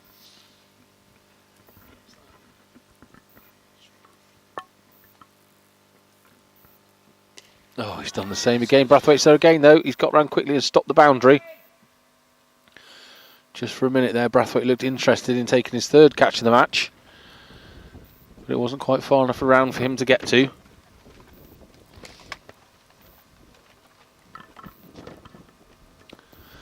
Just jingling wires here, with feedback's coming into our earphones if we're... Oh, that was it. Whatever either wiggled there, it stopped momentarily, but it's back on. So it's Newman, pavilion end, 5 off the over. Comes in towards Bill Blair, still just getting his eye in as he faces his third ball. No run yet as he's pushed that back towards the bowler. Yeah. So yes, 182 for 4. That's better as they get another single on the board for Australia. Good shot there, straight back past the bowler, and they've turned down run in the second. So that's what happens when you put the pressure on in the field, Owen. Normally they would have gone for 2 there, but just the 2 wickets fall in quick succession, putting the pressure on it has put a different slant on this game. Now, I'm going to be offering a couple of balls. You've got loads of questions to ask young Rash Mahmood about Duckworth Lewis. That'll take up at least 55 overs. You'll still be talking when I return from tea if we get on that one. But really, really good spell here by the England bowlers and field. And I did say they did look more at it today in the field, and they certainly have been in the last couple of overs bowling. Dobson doing a really good job up there at the oak tree end, and Nick Newman just shines that ball as he returns to his mark. Going to come in for the last delivery of this 35th over. Throws it down to Blair. Blair just has a look and glides it. There's a short little single on there. Oh, Ed Gordon-Lennox had a shot at the stumps there, and again well backed up there by, I think it was Mel Hussain backing up there. And that's the end of the 35th over. Australia 185 for 4. And Rash is going to talk us through that little turnaround by the England bowlers there. A couple of quick wickets gone.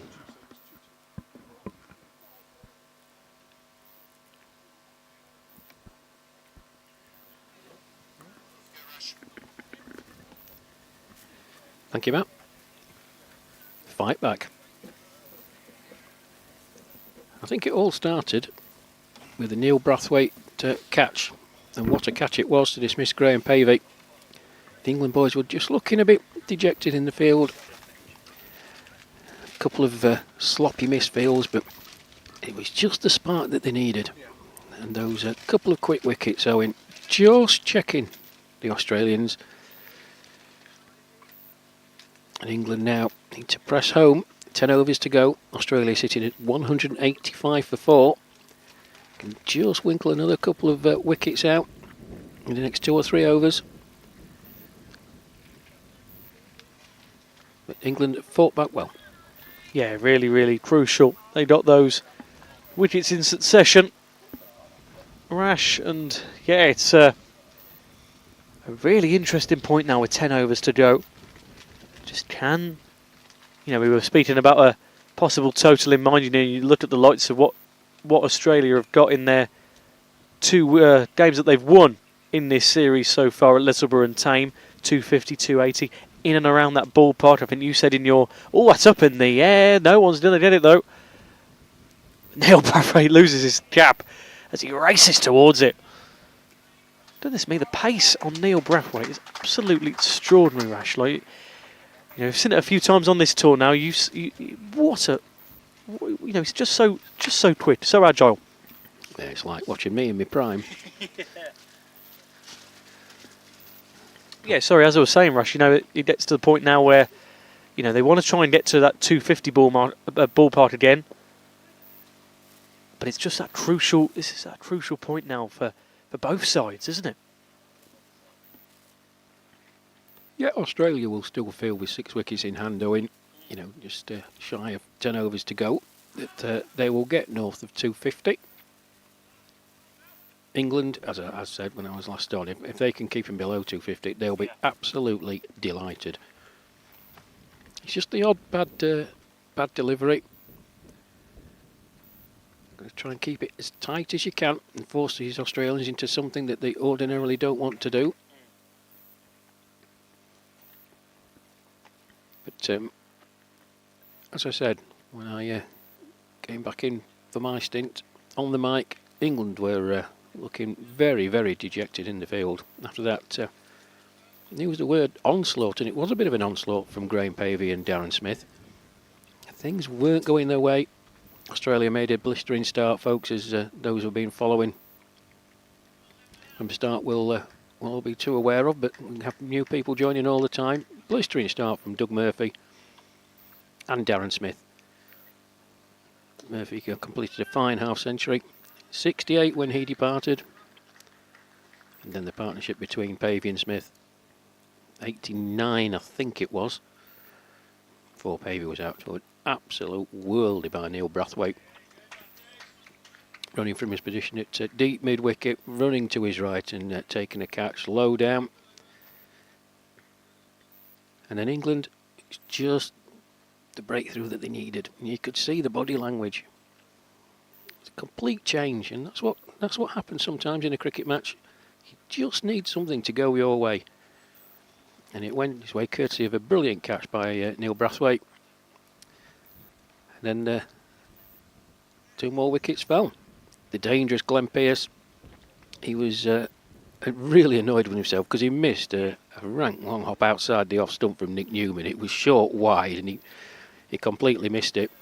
And the very next delivery, just backing away to leg to give himself some room to punch into the offside, and he completely missed the ball and it hit his stumps. And then Darren Smith, who played wonderfully well again, was so annoyed with himself. A really uncharacteristic hoik, really. Is the best way I can describe it. After bowling of Mel Dobson, the ball clattered into his stumps. But 2 very dangerous batsmen out in the middle. Stephen Butler, the left-hander, and we've all been very impressed with him. And Bill Blair, the Australian vice-captain. Yeah, they just want to build that partnership again for these final 9 overs. Still time for Australia to reach a really commendable target, but as Rash mentioned, like you say, if England can limit Australia to anything below 250, that is a really, really good day for them. Of course, they still need to go out themselves, but to limit a talented side such as this one, and that's very commendable for England as they look to level this series, Rash. Well, the wind is certainly picking up here, and we're anxiously looking at the clouds forming to our right. As you're looking at the pictures, where Bill Blair is, it's the end opposite him. That's tossed up by Newman. And Blair just plays it down the ground. He's going to look for 2. Phil Deakin comes in, keeps it to 1, but the wind is certainly picking up, and the clouds are forming away to our right.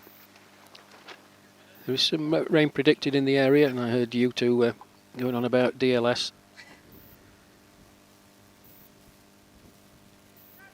Yeah, that's a nice shot by Butler. Just open to face a long chase out there, and the fielder does get there. I think it's Paul Radage. That's a good chase, keeps it to 2. So Duckworth Lewis Stern, I think it is. If you wanted me to try and explain it, forget it, because I don't know how it works. It comes up with some weird and wonderful things. You remember the famous match between England and South Africa, where in a recalculation the South Africans did 24 off the final delivery. Absolute madness. The simple answer is, though, and I have no idea how it works. There is a formula, and people far better qualified than me can. But it was a bit agricultural, but he's got hold of plenty. Oh, well done, Neil Brathwaite. That's brilliant. Oh, there's a mix-up here. Needs to go to the other end. Go, pick the ball up. Oh, nearly. Well, it's a calamity all round. It was brilliant by Brathwaite in the first instance, scooting round, sliding, gathering the ball, complete mix-up between the Australian batsmen. Throw to Steve Aston.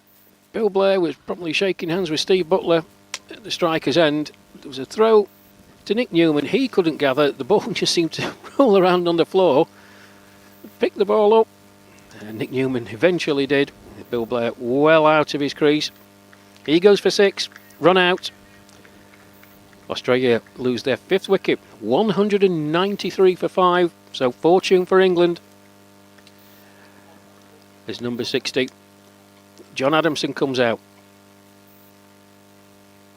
Oh, well, we've seen a few run-outs from the Australian boys, haven't we? The miscommunication. That was, remember, Bill Blair was basically shaking hands with Stephen Butler.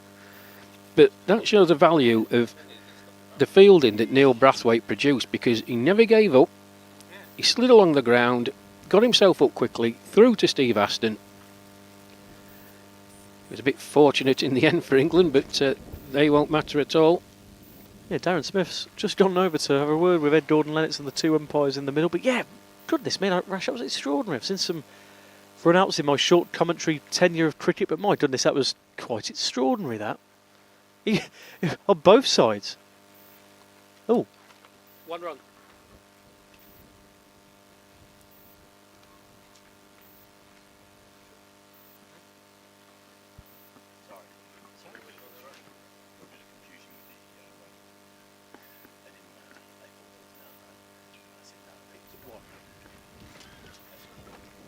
Yeah, thanks to Darren Smith. You probably saw in your pictures. It was 1 run in the end, 1 completed run.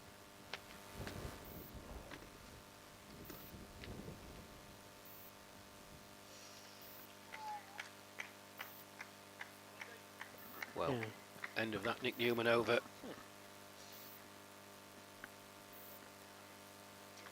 He was so frustrated when he came off, Bill Blair. There's confirmation of that then, 194 for 5 as we come to the end of that over. Extraordinary, really, what happened there. John Adamson then comes in to join Stephen Butler. But yeah, and the most extraordinary bit of that, Rash, almost didn't get him out at all. You know, the ball was rolling around for a few seconds. You wondered, goodness me, we didn't see a run out. Well, I thought for 1 minute Nick Newman was just going to leave it, a bit of after you, Claude, and I was screaming on the microphone, pick it up. But England won't care one little bit. Now, John Adamson, we've seen him play a vital innings for this Australia side in that Lions match against the England Lions at Tooterbridge. And they know exactly how he plays. He does favour taking the ball from sort of outside off stump. He's a very, very powerful striker of the ball, but he does like to play a lot on the leg side. As he just chops that one and makes me look a complete idiot by just opening the face of the bat, and that's running away for 4.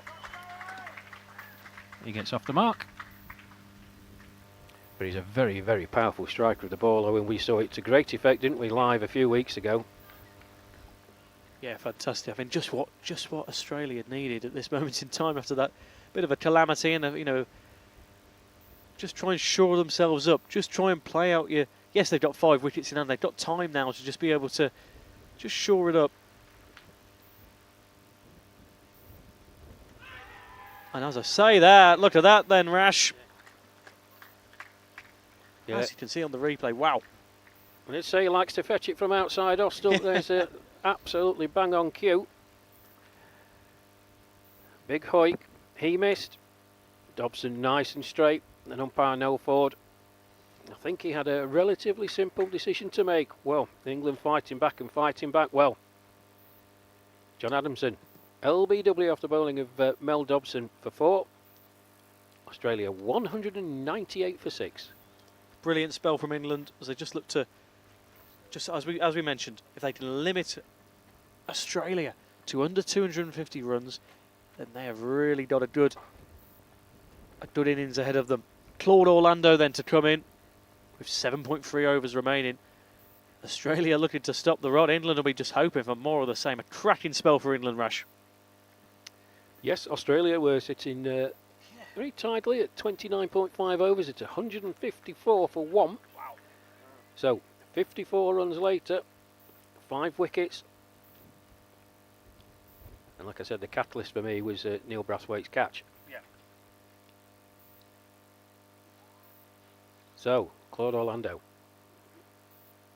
Seen him play some good knocks on this tour. One of the saviours at Fairbairn in the second one-day international to get Australia up to 172, having been 28 for 6. 26 for 6, I think it was actually. As Dobson's in, and Lando just pushes forward into the onside. Phil Deakin does the fielding. So 3 wickets for Mel Dobson. Had a bit of tap, but he continued to look decent.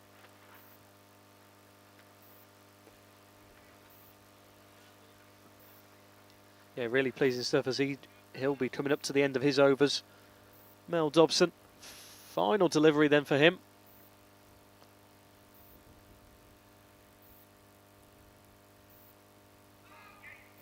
And they will just sneak out one more run there. Yeah, 199 for Sitsen as they edge ever closer to 200 runs.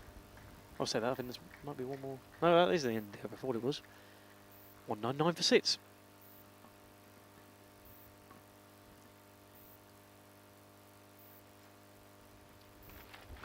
Well, Mel Dobson completes his 9-over spell from the oak tree end.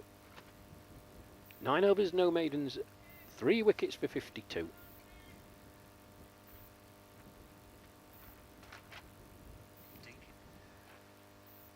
Well, it's a bit of a surprise that Nick Newman isn't bowling out from this pavilion end. Phil Deakin coming back.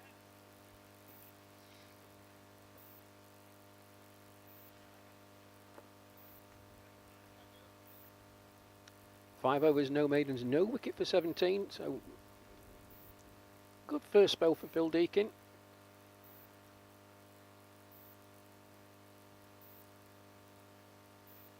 And England fought back very, very well. 154 for 1. Australia were just on the drinks break at 30 overs. And they need to press home the advantage that they've got at the moment. Yeah, they certainly know what's at stake for them this afternoon when it comes to their innings. Ed Gordon Lennox for some support for Phil Deakin as he looks to get ourselves underway again.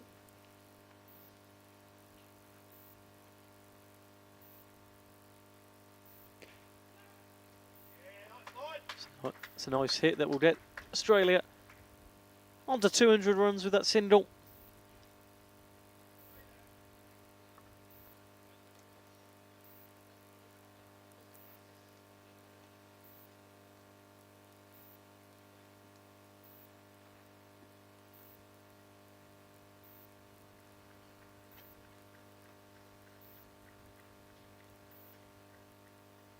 Six and a half overs to go then for Australia. And Peter Judd watching on. You know, as Rash mentioned, quite a comfortable position just before that drinks break, Rash, and Peter Judd will be looking much closer at this game now. I'm really wondering, you know, just that's these final few overs now. If they can play out their as we mentioned, and they lost a wicket, but if they can play out these 45 overs, weather permitting, as we say, as it's just seemed to have cleared over a little bit actually, which is good for us in Hampshire.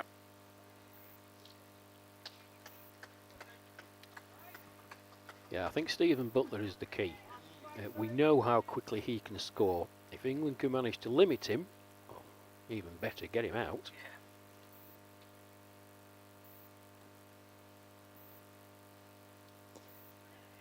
He's going to look for 2.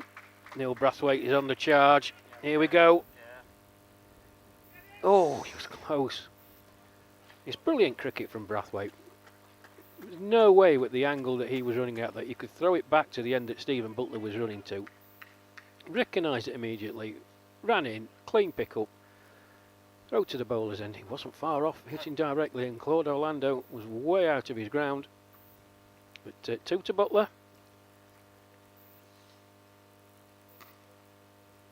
What a shot that is. Oh dear, that's just absolute class. Just rocked back on the back foot and he's just punched it and it's gone straight through the offside for 4.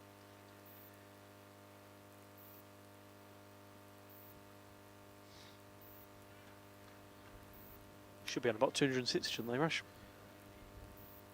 Yeah, the scoreboard is just having a bit of a thing. I think Butler's moved on to 20 actually, so yeah, it should be 206 for 6. Oh no.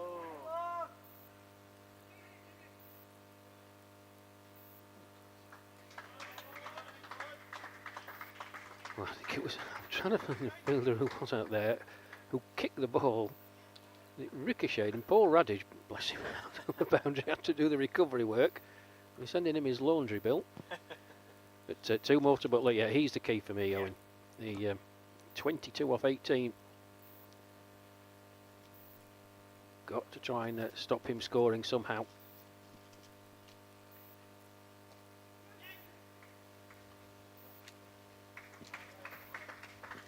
This is their bread and butter, isn't it, for Australia? Just trying to get as many singles and twos as they can on the board, as we've since, you know, all tour from them. That's been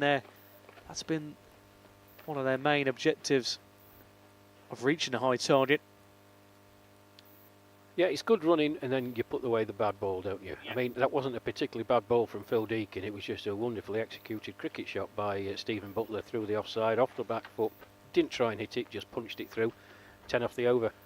But England, last push here. 6 to go.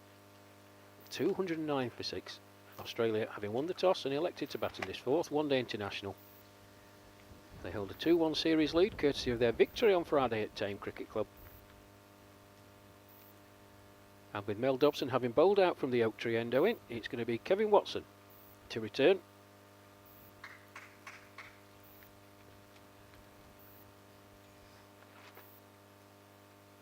Yeah, again, always an impressive customer is Kevin Watson.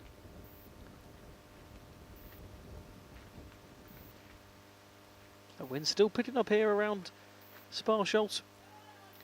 It is, Owen, but the good thing is, I think the wind has actually just changed direction a touch, and those ominous clouds that were heading this way are actually, touch wood, are blowing the other way. And I can see to my right, nice blue sky, so fingers crossed. We're hoping for no inclement weather at all.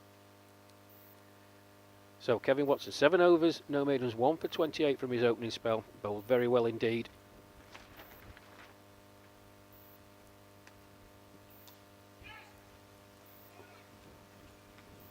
That's good running. Went straight to the fielder. But yes was the call immediately, and Claude Orlando made his ground. 1 more to the total then.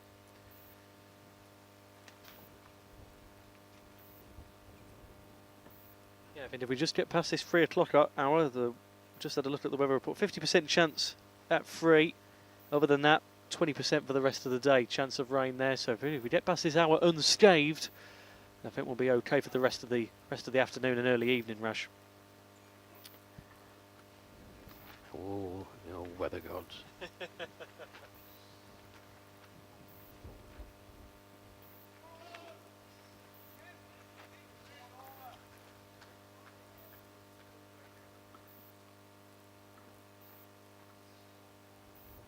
Yeah, as you say, you know, we've said this so many times when it comes to Australia.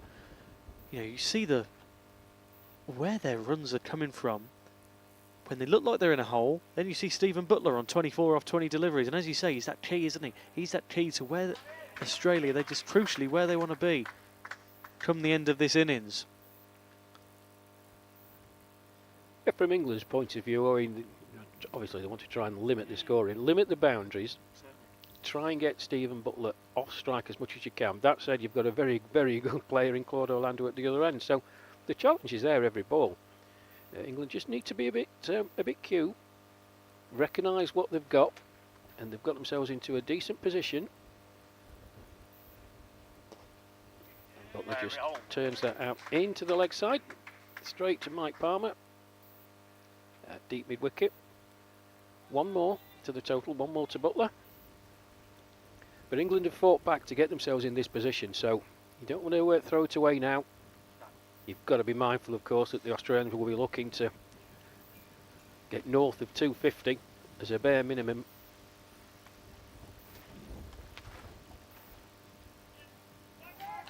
Phil Deakin will chase that.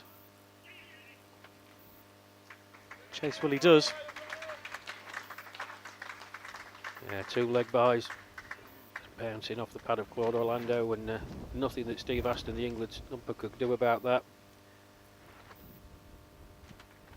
One more delivery then of this Kevin Watson over, his penultimate over of this innings for Australia. As you say, 1 dot ball, 1-1, and the 2 lead boys there for Watson as he comes in again for Orlando. Ooh.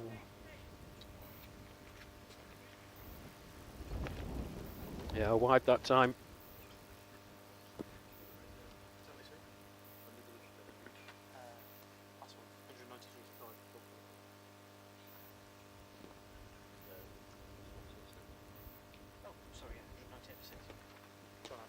Oh, that's out. Orlando hits it straight to the England skipper, Ed Gordon-Lennox, at cover point. Nice catch by him. English strike again. Final delivery of that Kevin Watson over. Claude Orlando caught Ed Gordon-Lennox off the bowling of Kevin Watson for 3. Australia 7 down now, as Terry Becks, number 77 on his back, makes his way out into the middle. As Owen Mason is going to take the last 5 overs off. And it's another warm welcome.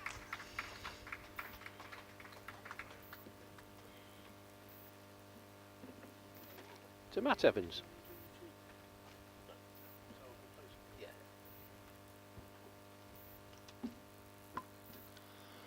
Well, Rash, we've got a game on our hands. Some superb bowling and fielding by the England setup. Put this game right in the balance. And fair play to the English side. They've really upped their game here in the field today. They've just got to stay on top of it now. We know how Australia can just get on top of this. 215 at 40 is brilliant. Really restricting this Australian line-up to that number. But there's 5 to go and a lot of damage can happen in 5. But superb performance so far.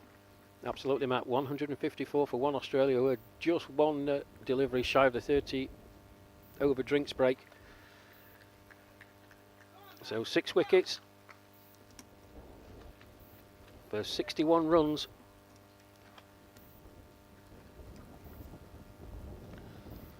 But I was saying to Owen, it's Stephen Butler for me is the key.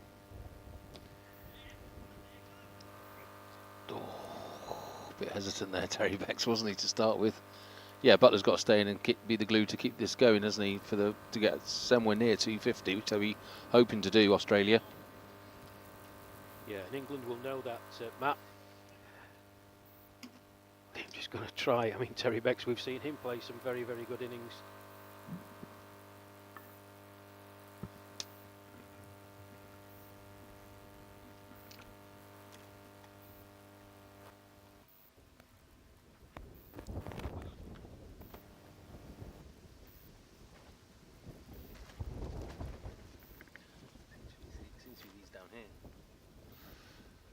So we've got Phil Deakin just finishing off his spell. He's got 3 left. Going to see us to the end of the innings, you'd imagine. And Terry Beck's face in, just misses that one that wraps his pads, but heading down leg side. And if they can restrict this England side, Aussie side to, 240 or less, Rash, Ed Gordon-Lennox will be really, really pleased, and it's something they can go for then, isn't it, in the batting lineup? It certainly will, Matt.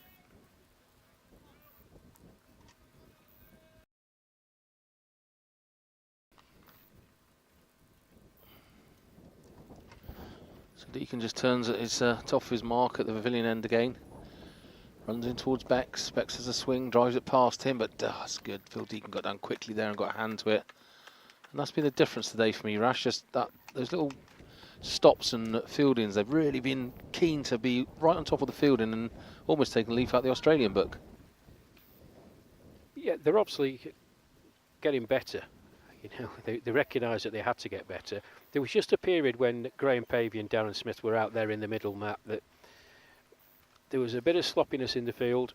They were under the pump,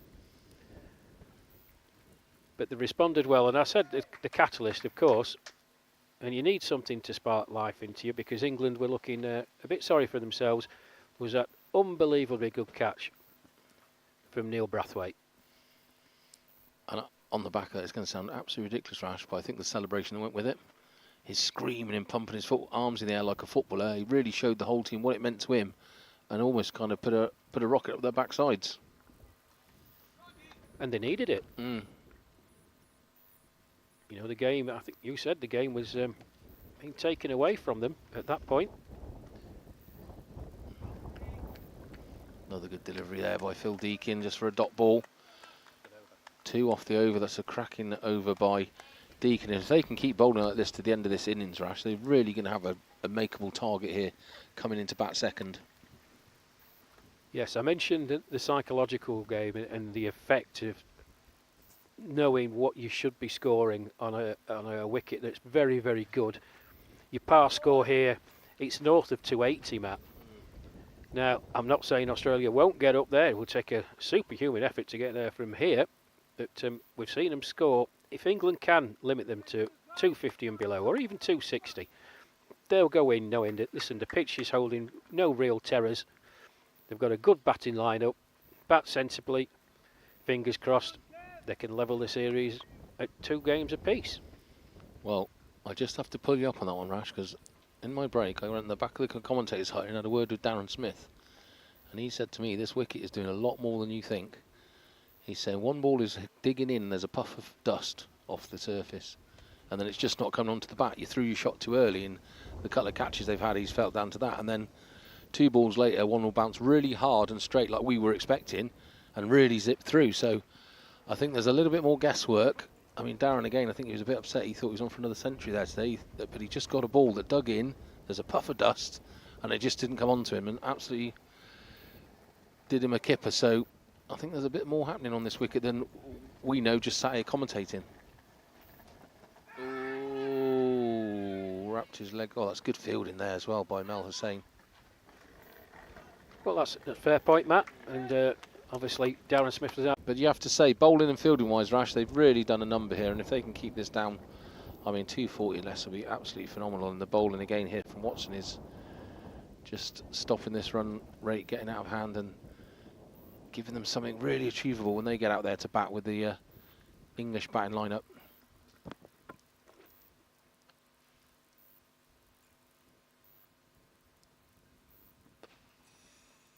Yeah, that was a good shot by Bex. Slightly overpitched by Watson, and Terry Bex hit very powerfully through the onside for 4.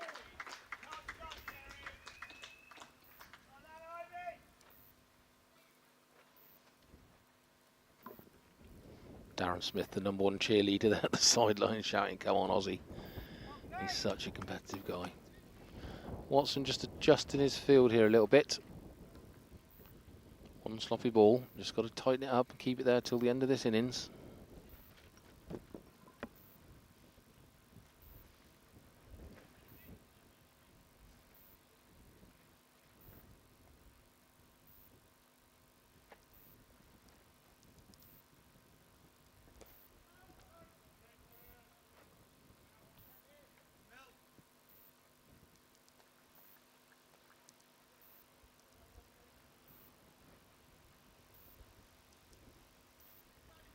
When you were walking around in your little break, Matt, did you notice a change in the Australian team sitting there at the pavilion?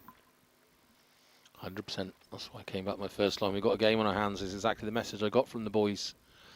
If the bowlers can do, that's a wide delivery, that. What they normally do in Blair and Bex and their phenomenal lineup, and you know, again, Darren Smith at 4 wickets last game. They're not overly worried, but certainly when a couple of wickets are falling earlier, they're going to be a few shy of what they would have wanted to defend out there in the field. So I think they really do know they've got a tough afternoon on their hands here after tea.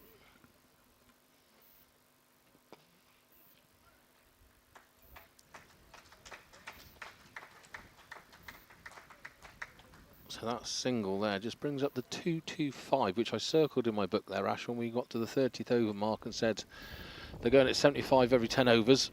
That's it there, and they've got what, three overs and 1 ball in hand. So you want to see how much they accelerate here. I'd be expecting them to have a big old swing and put a lot on the board. However, they've just lost a couple of quick wickets, and like you say, Butler's in there, but Bex hasn't faced that many, and they've just got to check their stride here, which is again down to. Oh, he's driven that beautifully. Fielder there, so it should just be 1. Yeah, again, tidy fielding from the England. So it'll be interesting to see what mentality they take into this last 3 overs, Rash. It will, Matt. Handshake for Kevin Watson then. 9 overs, no maidens, 2 wickets for 40. Decent effort by him.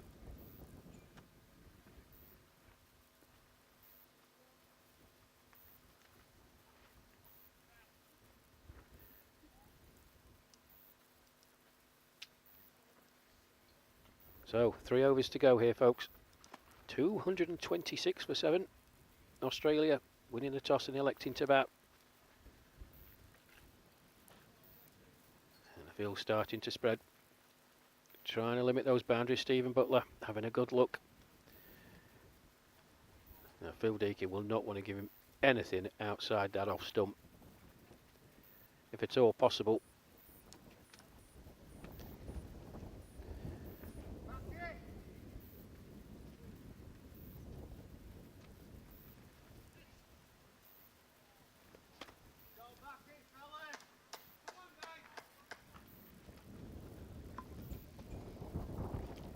Again, Rash, do you think that's a little negative? I mean, there's no one stopping this. You know, a runner ball from here is another 18 runs, gets them close to 250, and they're just so far back. I get stopping the boundaries, but do you want to be a little bit more in the Aussies' faces, just putting a bit, making them feel the pressure.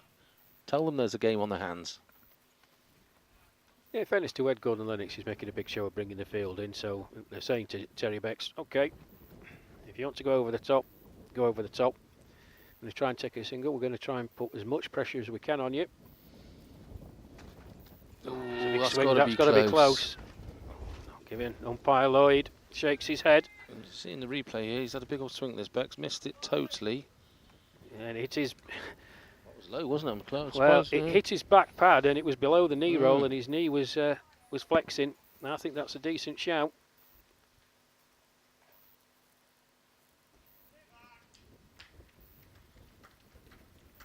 And I was hoping they were going to keep Bex on strike there, because that would check the run rate, wouldn't it? Just keeping Butler off strike and making sure Bex is facing all these deliveries as much as you can.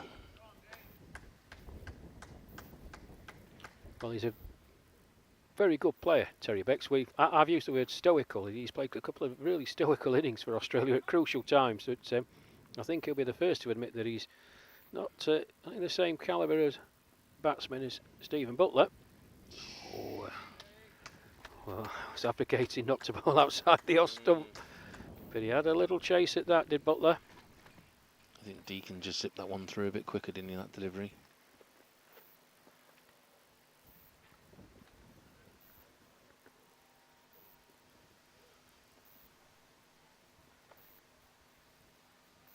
Ooh, it's going to be a wide down the leg side.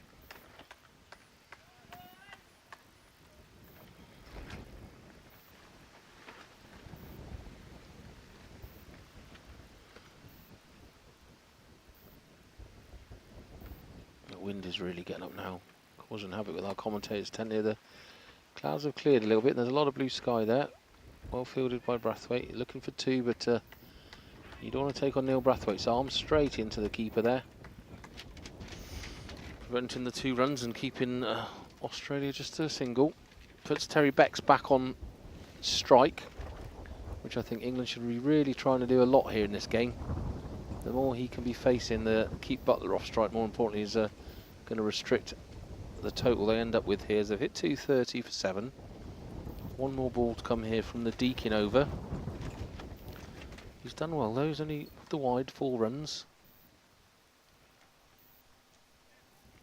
And again, just strayed a bit too far down leg side to allow another single, but that's Bex on strike for the start of the next over. So it's the end of the 43rd. 230 for 7. Butler on 30, Bex on 7. They keep this below 250. I think they'll be ecstatic when they rush. I think so, Matt. I think so. Notwithstanding the comments that Darren Smith made to you about the state of the pitch and how difficult it was, he certainly didn't make it look difficult. And with Kevin Watson finishing up, a very good spell from Kevin. 2 for 40 off his 9. It's Mike Palmer from the Oak Tree end then.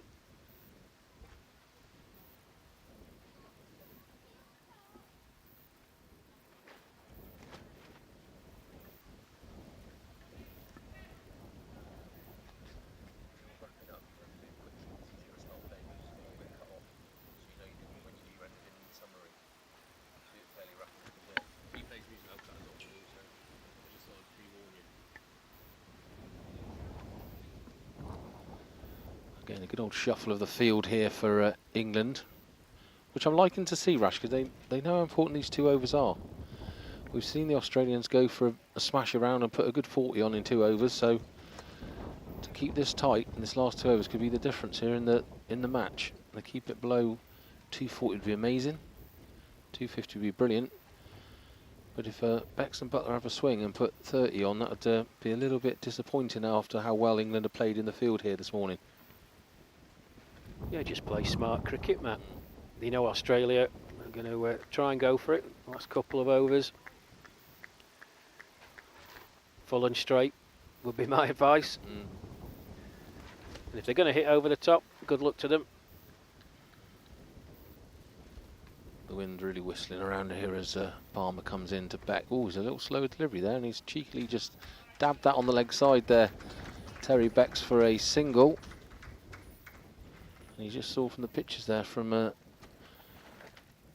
live broadcast how much the trees around this ground are being blown around. Very strong wind now. Does that make bowling more difficult than batting, Rash? Which would you say if we're coming to England coming to bat next? Would the wind affect them more or the bowlers?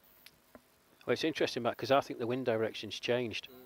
I was looking at the flags and having a conversation with Tony Panacascio. The wind direction is definitely changing. It's definitely freshening up.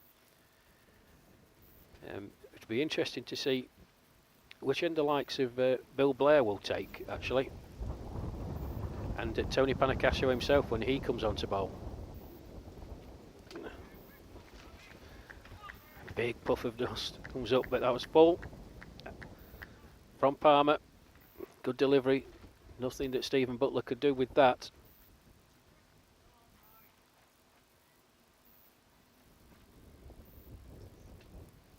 Yeah, it's where we're sat, we're kind of facing Southampton way here, Rash, and that's the wind's switch, hasn't it, to come from here, which is kind of Portsmouth from the seaway, so I'm hoping that rain isn't rolling in. That's going to be cut off at the boundary just for a single. We don't mind that for the end of this game. And it's almost switched the whole kind of 180, the wind. It was coming, as we look at the pitch here, from 6 o'clock. It was coming at 9, it's now coming in from 3. And it does look a bit grey over there, so I hope that rain stays away. Yeah, what it has done, there was some ominous clouds, Matt, but the wind with the change of direction is actually past them. Away from the ground. Or stopped. But there is another band of cloud away to our right.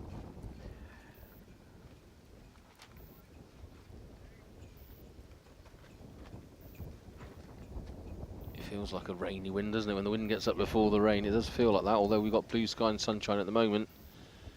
It feels a little bit like that, I'm afraid, as Mike Palmer comes in for his 5th delivery. This penultimate over. Oh, Bex has had a swish there and he's banged that for 6, and that's exactly what England didn't want. He'd only had 3 off that so far, but oh, sorry, Butler, wasn't it? Butler's hooked that. Left-handed, I should know that. He's absolutely smashed that. Big hook. And that's added another 6 to the total, which is what we didn't want, Rash. Yeah, it was a slower delivery from Michael Palmer, and it just sat up there, and Stephen Butler had all the time in the world to deposit it over mid-wicket for 4. Was it 4, was it? I thought he went over that hedge for 6. I know it's come up on the scoreboard as 4, but can't argue with the scorers, I suppose. So Palmer, last delivery. Oh, he's given it.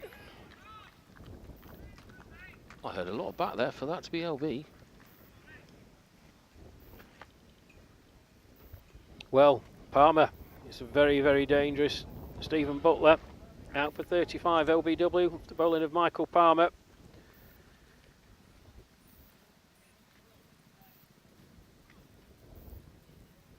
Not to tell from our position, and we just saw the replay. Maybe hit his back pad. Nevertheless, good innings from Butler. Yeah, it's a quick 35, wasn't round it? of applause.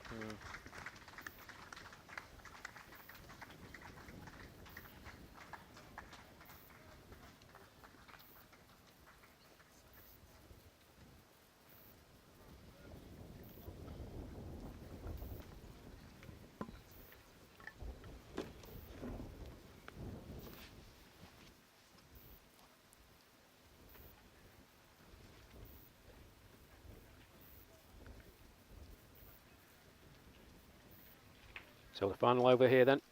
Thus Australia innings, 238 for 8. And it's going to be Phil Deakin to finish off. 8 overs, no maidens, no wicket for 34 so far.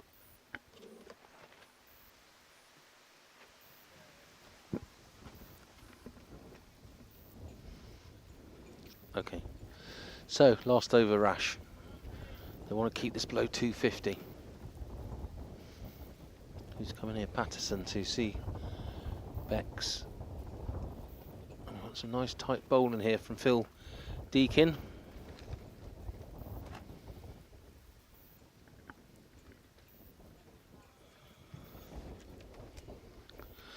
Just nudge a little single around the corner.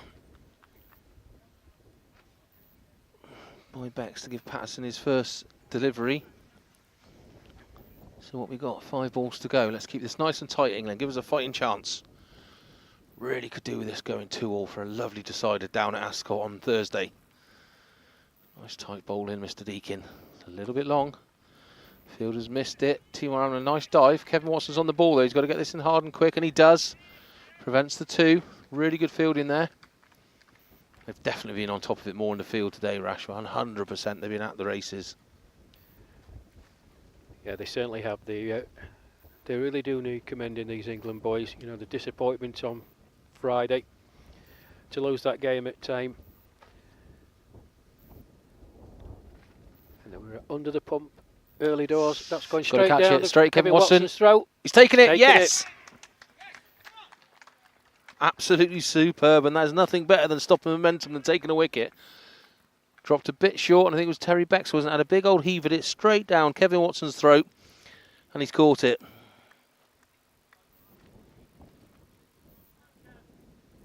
So Terry Bex out for 11, caught by Kevin Watson. Off the bowling of Phil Deakin, 15 deliveries, 1-4. As Peter Judd. Unfamiliar territory to see Peter Judd, the Australian skipper, come out as the last man. You think there's a bit of an injury involved in that decision? I believe Peter may have got a bit of an injury yesterday, playing against the South East Counties 11. But I've certainly never seen him bat at number 11. So what have we got? We've got 3 balls to go. It's 240 for 9. Just 3 dot balls will do the England camp the absolute world of good here. Well, there's this, psychology that we say, wouldn't it be a Phillip? I mean, I'm not wishing ill on Peter Judd, but if could bowl Australia out, Matt. I know there's only a couple of deliveries left, but psychologically.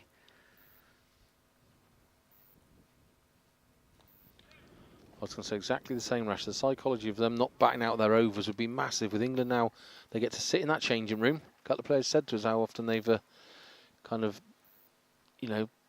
batted second and been tied off to the field. They get to just refresh here at tea. And I've got a real fighting chance of getting a reachable total here. 2-4-1 at the moment. 2 balls to go. So hope Deakin can keep it tight. Oh, it's that inside edge pad. Span off to the keeper. He's done really well, Aston, to gather this. There you go, it's bobbled up. It's really good reactions to clip the bails off, but that's a dot ball. That's the main thing. There's 1 more to come. Only 3 off this over with a wicket. Really good bowling by Phil Deakin. Last delivery, he's got to have a swing in it. He has had a swing. It's just cuffed up there. It's going to be a single. Nothing panicky. Get the ball in, and that's a fantastic effort, Rash, by England. 242 for 9 Australia. And what a brilliant try that was by the England field. Really up their game today, I thought. They certainly did, Matt. Under the cosh early doors, Australia winning the toss and electing to bat. Darren Smith, Doug Murphy in particular, dispatching the ball to all parts of the ground. 68 run for the first wicket before Murphy was out. Then a partnership between Murphy and Graham Pavey. Took it up to 154, I believe, before a wonderful, wonderful catch by Neil Brathwaite to dismiss Graham Pavey. Just kick-started that England fight back. And for the next few overs, they really did play very, very well indeed. Some excellent ground field and some excellent bowling. And to limit this very, very powerful Australian outfit to 242 off their 45 overs, I think is a very good effort indeed. So 243 England will require when they come out to bat in about 40 minutes time. Join myself, Matt Evans and Owen Mason when play resumes in about 40 minutes time as England look to square up the series, requiring 243 to win.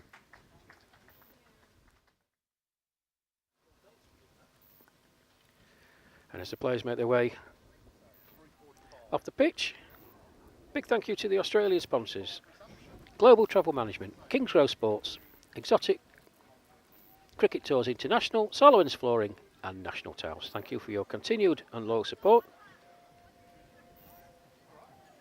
And not to be outdone, a big thank you to our England supporters: Stonehill Sports, Sporter Tours, NV Play, MacTech, The Jube and Clean Clad. And I believe we're going to be just expanding a little on our final sponsor, Clean Clad, for the great work they do, keeping the changing rooms fresh and clean so the players can perform at their maximum.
So we're back. This is it. The most important 45 overs of the seniors over 60s summer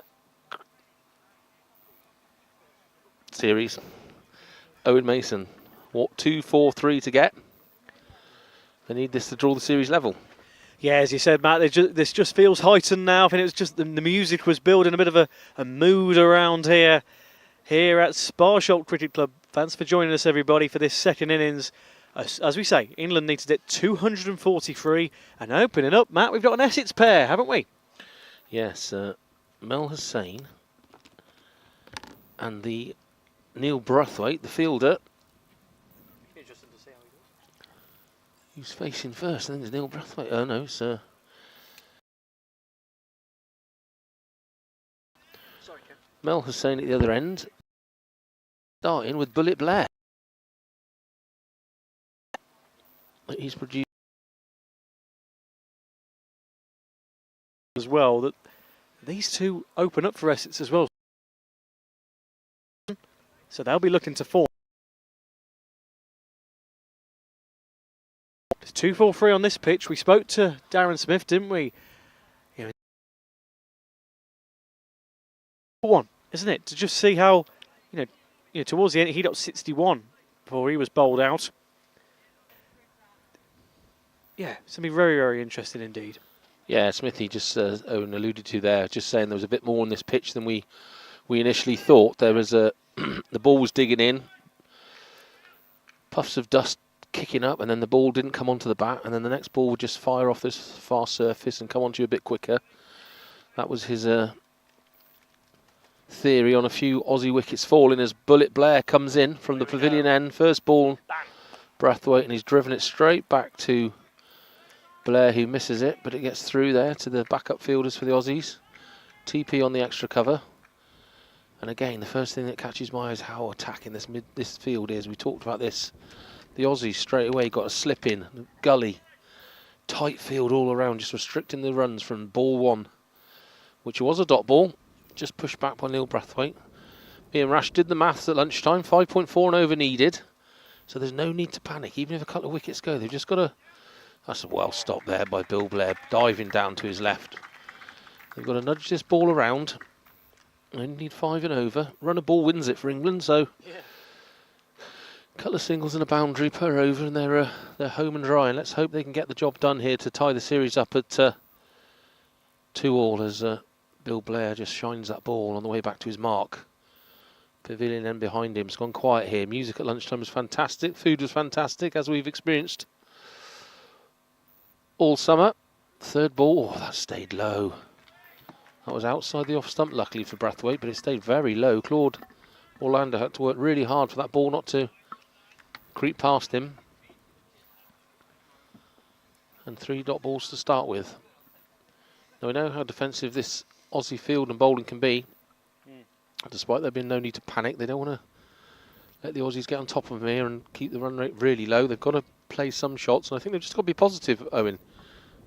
Yeah, certainly. You know, like you say, there's no need to panic. Rash mentioned this. You know, there's no need to panic. You know, there's, you know, you just got to. He made a very great point, and we both said, and you almost said it with him. Don't do anything silly. That's what you got to be doing, isn't it? And you know, in terms of, you know, the way. Oh, as that rain is coming down actually now. It was starting to spit at lunchtime, wasn't it? But that is coming down quite the heaviest we've seen it all day, actually. So hopefully that just subsides, Matt, because we don't want a rain delay this afternoon. It's thrilling cricket. That is really coming down though, isn't it, Matt, actually? So he just nudges that onto the leg side to get England's first run of the innings up and running. The umpires have a look at each other. Hopefully it's just a tiny little shower passing overhead. It is very windy, so any rain will pass by very quickly. As Mel Hussain prepares to face his first ball. Brathwaite's nudged the single through there. And again, the umpire just had a little glance at Noel Ford there as the rain gets heavier. Yeah, that's a slight concern, that, because this is the first sort of, you know, we've said it all summer, Matt, we've been incredibly fortunate, really, that we haven't really had too much. Happily, wasn't there last week? Yeah, the umpires have called it. Oh, goodness me, yeah, that's really come umpires have down. called it. Now Mel Hussain's frozen in his posture there, and that rain starts coming. Yeah, as Matt, just a quick shower. Yeah, well, As I was mentioning though, Matt, we've been fairly lucky all summer that we haven't really had this much of a rain shower. It's been quite a dry summer in the United Kingdom. The Aussies have said, a few of them have said, you brought the Australian weather with us. But yeah, it's hopefully just a light shower. But obviously, great precautions from the umpires. Quick on it. Here comes the covers again. Oh, well, the semi-covers. driest summer since '76 when all the best-looking people were born, Owen. Yeah, there you go. As my wife laughs at that in the background. Yeah. But here we go. Here's the Benny Hill sketch. If we get this on the wide camera of the groundsman fighting with the tarpaulin in the wind. Here we go. Off we go. And oh, bit of wind's going to kick that up, and someone's going to fall over and get covered by the covers. Normally, what happens in this situation. Yeah. Darren Smith shaking his head. This is normal English summer weather, Darren.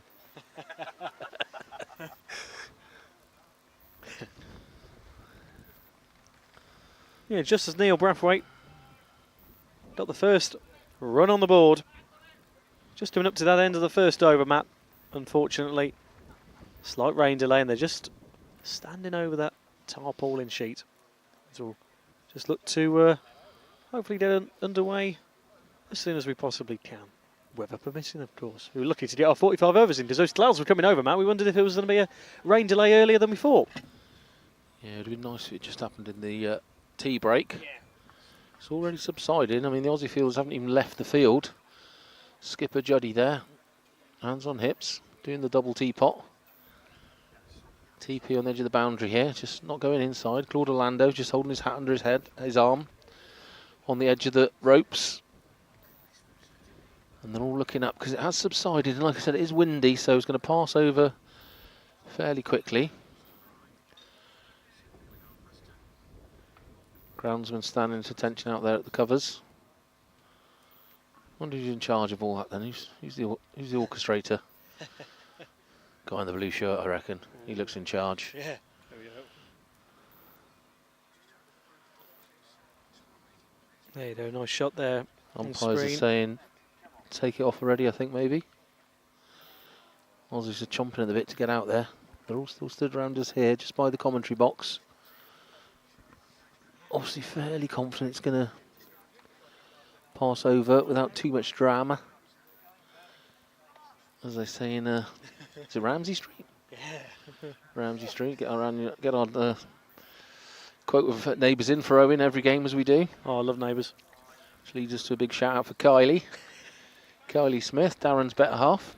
Another good little knock by Darren today, Kylie. Especially for you. TP holding his arms out, wondering what this is.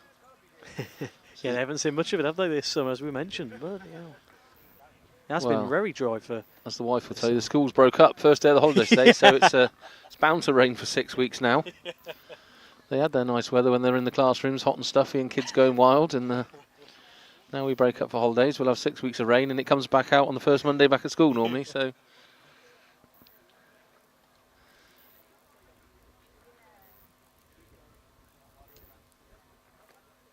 Yeah, as you can see, both umpires there.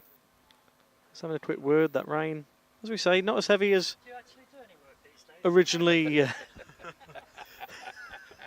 Rain not as heavy as originally when it came down after Neil Brathwaite's first run. Steve Aston's busted rash there. Asking if he does any work nowadays. He's just lent there, looking cash as ever. Oh, there we go. Look at that on the overhead camera. Look. Bit of movement.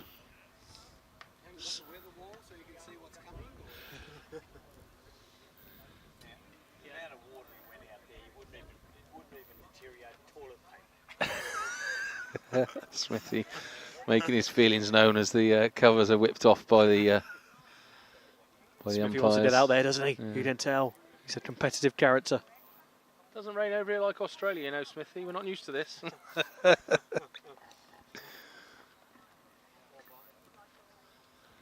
see Kevin's got his fingers strapped up there. Kevin Watson had a great bowling spell. So whether he's going to be subbed for the batting lineup, but Bales are back on.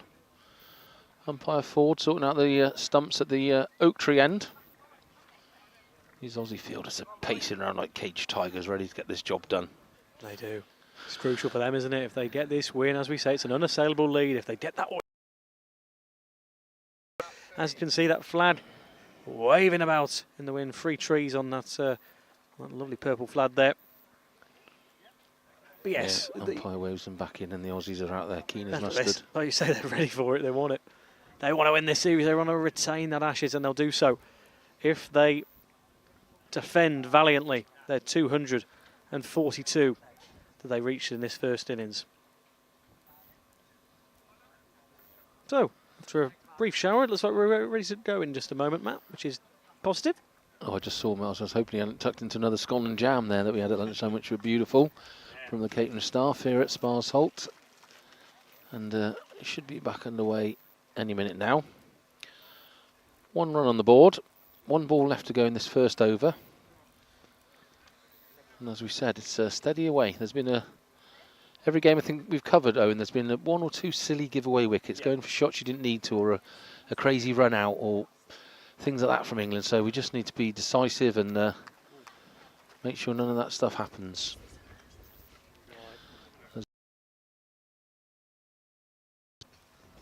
Forecast telling us that that's it. The rain's blown over. Fantastic.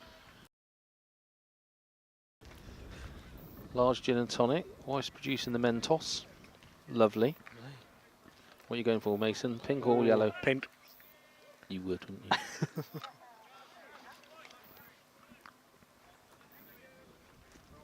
So again, just sorting the crowd out of the sight screens, getting in the batsman's way a little bit, I think, for the liking of Mel Hussein's going to face his first ball, but the hat just blows off away from the umpire's grasp, and Blair has to come back to his spot for his run up, and Mel Hussein takes his guard. Bullet Bear charges in, last ball of his first over. Oh, and he's driven that beautifully, Mel Hussein, straight to Tony Panicasio, but they run a single. That's 2 on the board, end of the first over. And hopefully that's the last delay we have today. Yeah, let's hope so. As we say, Rash's wife, Mel, showed us the weather forecast. Lovely radar map that we've seen a few times, actually, this summer. And it shows that after this shower, that'll be soon be subsided, as it has just seen. We won't have any rain. I think, yeah, there's a 50% chance, it said on Met Office, at 3 o'clock, in the 3 o'clock hour. And come the 4 o'clock hour, it only said 20%, so lowers it down completely. And those boys in your pictures there, they weren't leaving the beer tent, thunderstorm or anything. They were staying right by that beer truck. I've been there all the day since midday. Keeping the amber nectar flowing. In my horrific Australian accent. There's TP. Is this TP or is this Bex? None of them.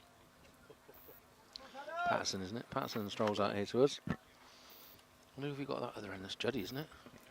Certainly is. No, he's number 2. Oh. So.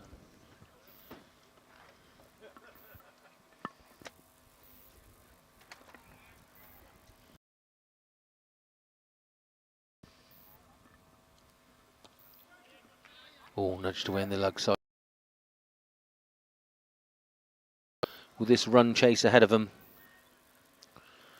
I'm just going to Patterson there, that's who it is. Jeff Patterson's got number 2 bowling spot today. So he just gives away a single, that first ball just into the leg side. Just struggling to keep our paperwork under control here in this breeze. And it's Neil Brathwaite on strike. Patterson charging in from the oak tree end as you see Brathwaite take his guard. And he's just drilled that into covers, but fielded to avoid any runs. I think that's the first time we've not seen Beck start the bowling, isn't it? Yeah, good point, actually. Yeah, Terry Bett's normally very early on in that bowling lineup. So the delivery comes in from Patterson. And another dot ball. They won't mind this. Australia, I think it was about, do we see about five maidens or 3 maidens in succession. I think it was at Loughborough. So quite a few maidens in succession for Australia, so they know how to field incredibly well. They know how to take a wicket, none more so than Tony Panicasio, took over 30 last year. Incredible stats.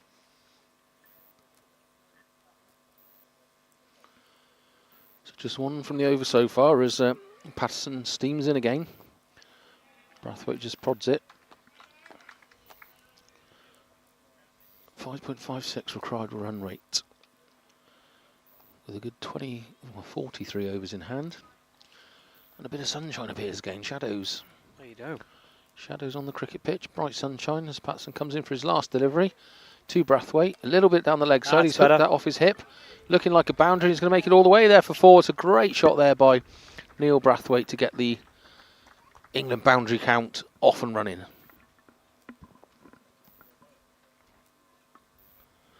And that's what we want to see. Sensible cricket shots along the ground. I hope that was Ed Gordon-Lennox's advice in the changing room at the tea break. Play cricket shots along the ground. You can't get caught out. And it's going to be Bill Blair for the 3rd over here at the pavilion end.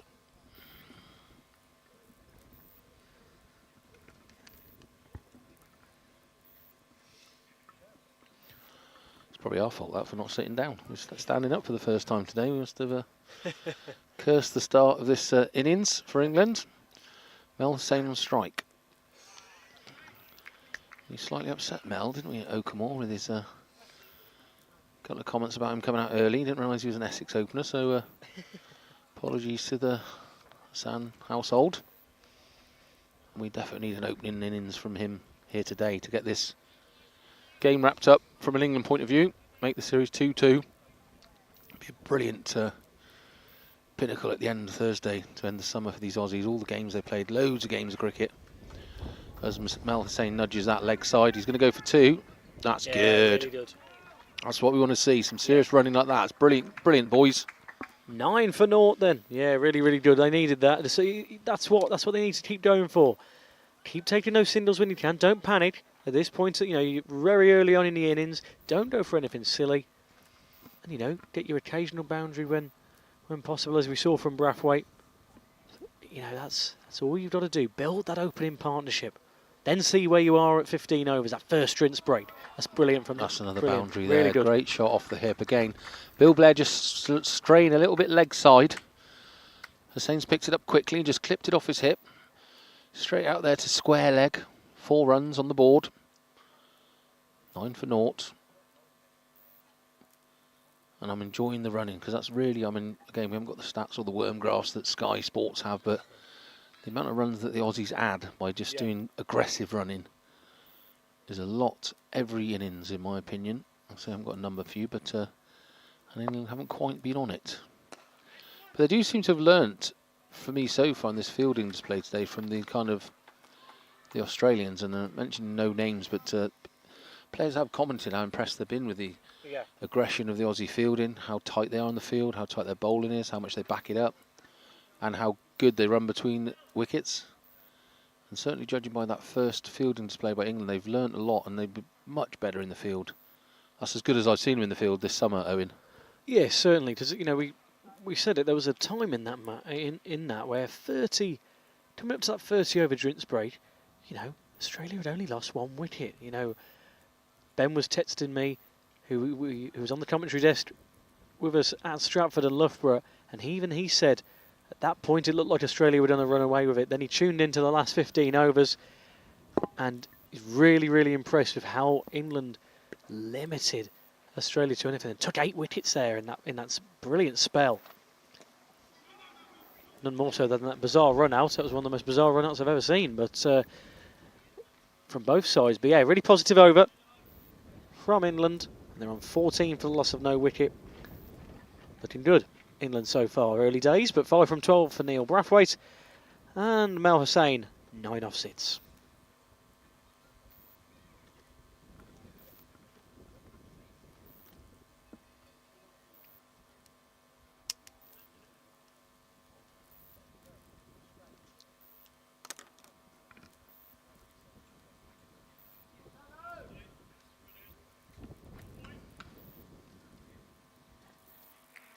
So it's the oak tree end again. Patterson comes in, went for 5 off his first over. Mel Hussain on strike, just prods that forward and defends it into the covers, which is picked up by Tony Panicasio. No run taken.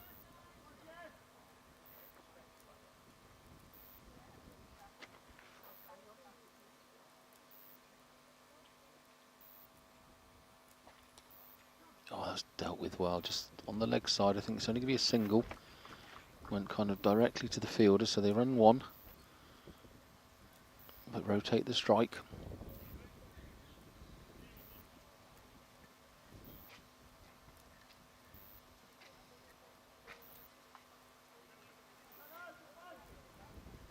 It does look a lot brighter over to our right hand side now as those dark rain clouds are cleared, and Brathwaite smashed that back past the bowler, but again great fielding from the Australians. I think that was Terry Beck just behind the bowler's arm, sprinted across to avoid the boundary, going straight past the bowler at long on, and that next delivery just prodded forward by Brathwaite in a defensive stroke.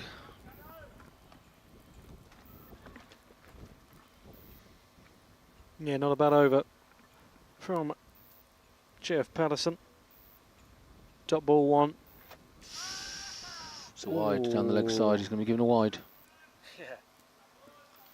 Anything down the leg side at this ODI level is a wide, and certainly down the leg. Claude Orlando's quick as ever is whiffing those bails off with a stump in. Signal wide by umpire Noel Ford, so he's going to have to bowl that one again. Oh, that's a lovely little nudge there, just opened his bat up, guided it down to fine leg, well, third man, sorry. And for the first, this is the earliest I've seen Australia without a slip in place. What's this, the 4th over, and it's just Claude Orlando behind the stumps. Looking to play a shot there, because almost pulled out of that as he just defended it to point. End of the 4th over, 16 for naught. England looking tidy. And that's what we're going to see them take their time, get themselves in, get their eye in. Yeah. You can then start playing shots like Australia did. A lot of wickets in hand, you've got a lot to play with. Yeah, certainly, Matt. As we say, building an early partnership. We speak about that point to death, but it's so crucial, especially as England know, these players know how much this game means anyway in general. But in terms of this series, they know it's win or bust. 2-2, they need to level it, Desmond. And they need to get into Royal Ascot with a contest on their hands. It will prove to be a grandstand contest on Thursday at Royal Ascot Cricket Club. If you can join us in person, it all depends on this result. It would be a grandstand game anyway. But if it ends up being 2-2, we've got one hell of a contest on our hands as Bill Blair comes in again. Nice from Hussain. That's another trickle towards a boundary.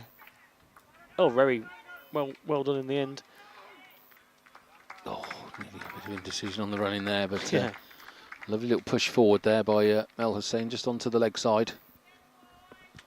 Just guided it past mid-wicket. Retrieved by Pavey, I think, at deep mid-wicket.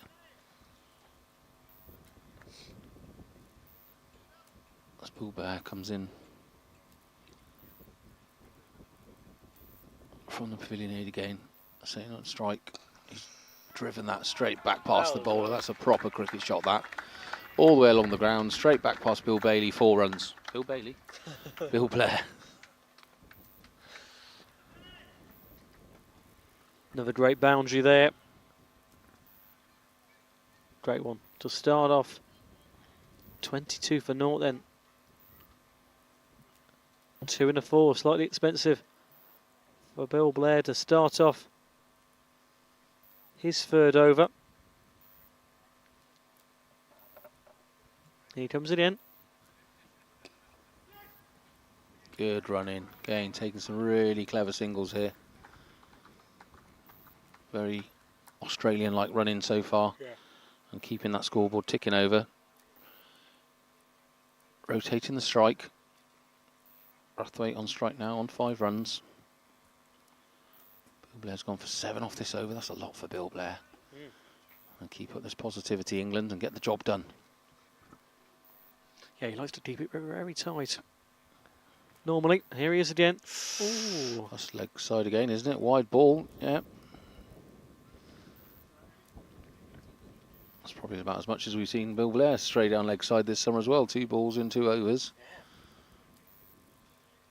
Maybe it's the wind, maybe these Aussies are rattled. They know the series is well within their grasp to take it, to retain that urn, the Ashes. Here he comes again. Yeah, I like this from England, as we've said, this running's brilliant. Much better on the running side of things, and another run on the board. That's 18 runs off Bill Blair in 2.4, that doesn't happen very often.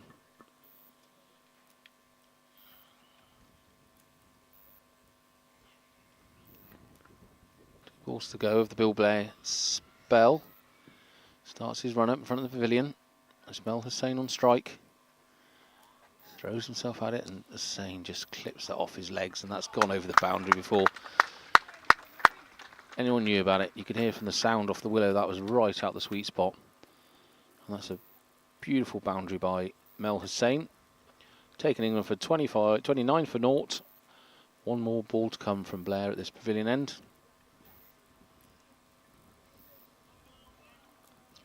Yeah, nice from Hussain. 21 off 12. As he said, Matt, really, really good return from him so far. He just needs to keep that up. Keep this partnership going with his Essex opener, Neil Brathwaite, and that's going to be another, yeah, brilliant. Another run on the board then to bring them on to 30 for naught then, Matt.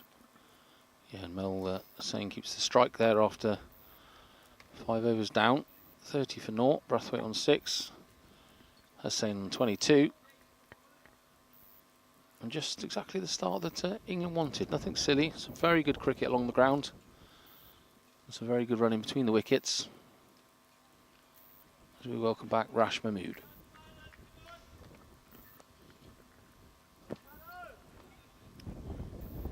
Thank you, Matt. Good afternoon, everybody. Good start by England. Very good shot off his legs. Very strong through the onside Melisane, we know that. But the feature for me, Matt, in this first 5 overs, tremendous running between the wickets. Yeah, when you commented on how Australian it was, to be honest, Rash.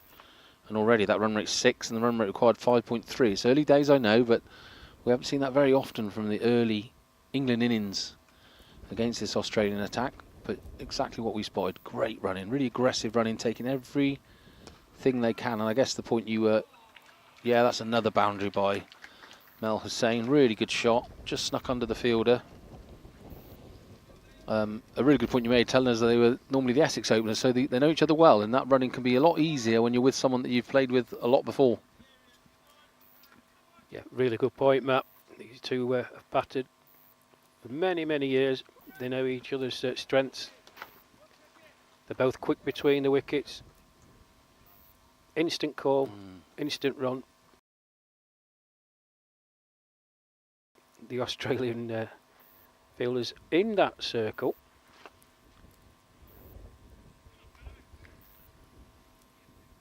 Because if the England boys are going to continue and just push away, well,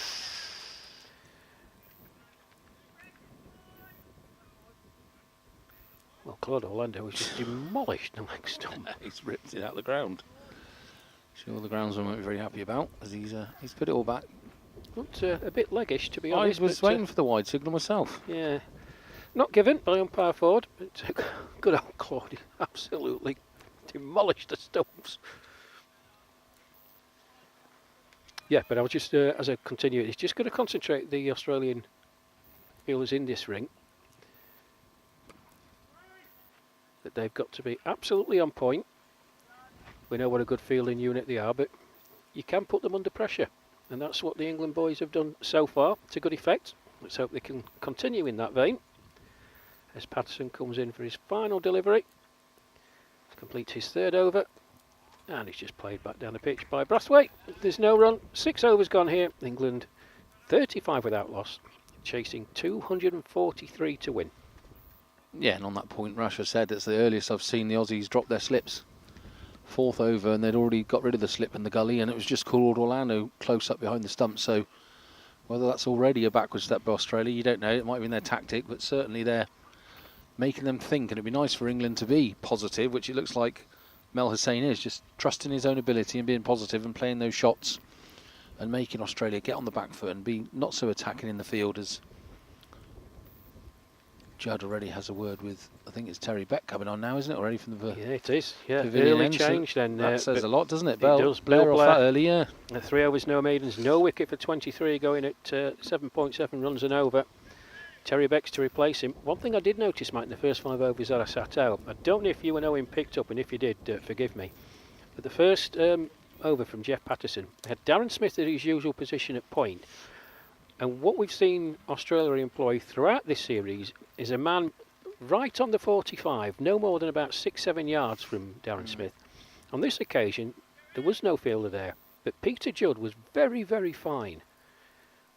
And it's just something I've noticed I've not seen before. It may be some of the vagaries of the pitch, I don't know.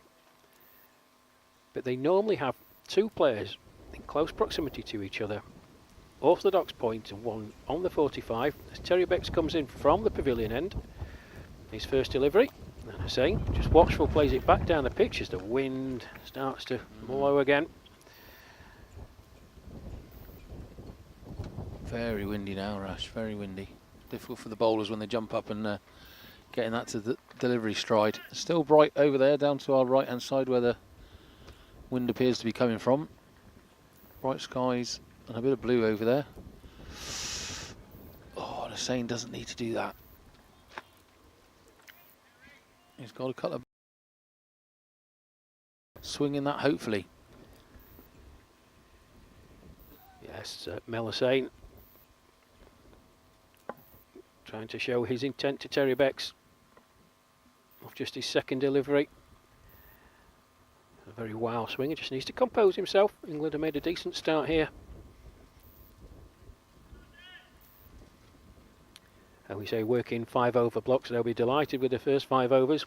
This next 5, if they can get the score up to around 50, Matt, I think that's a job well done.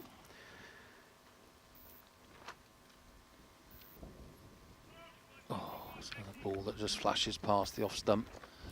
Yeah, now whether Smithy's kind of reported back a bit, because that's one of the first times I've not seen Terry Becks open the bowling when he's played, and they certainly are just not quite as attacking in the field here. So whether they think they can defend this with a different tactic, but again, the game's in Australia's and England's hands, isn't it? If they bet positively and sensibly, they should be able to knock this total off quite easily. Well, discipline is the word I'd use, Matt. Show good discipline in your batting. There's a few more spots of rain start to come down again now here at Sparsholt.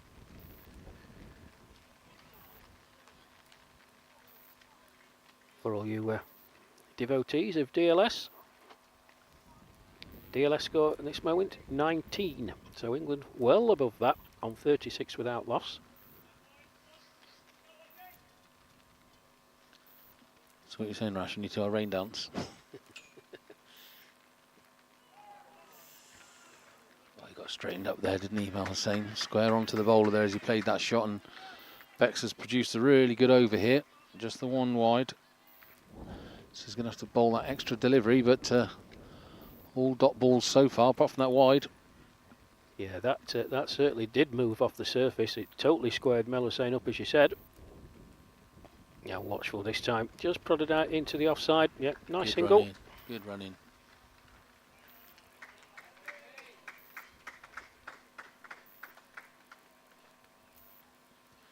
So what's that? End of the 7th over. 37 for no loss. Brathwaite on 6. Mel Hussein 28. And all going along nicely at the moment, Rash. Yes, it's like a crowded house single here. 4 seasons in one day. I mean, look at it. The sun's out and it's Bright sunshine and it's raining. raining. We need to find that pot of gold on that rainbow, don't we, Rash? We certainly do, old boy. Yeah, it's actually quite heavy now, but it's glorious sunshine, which is very strange.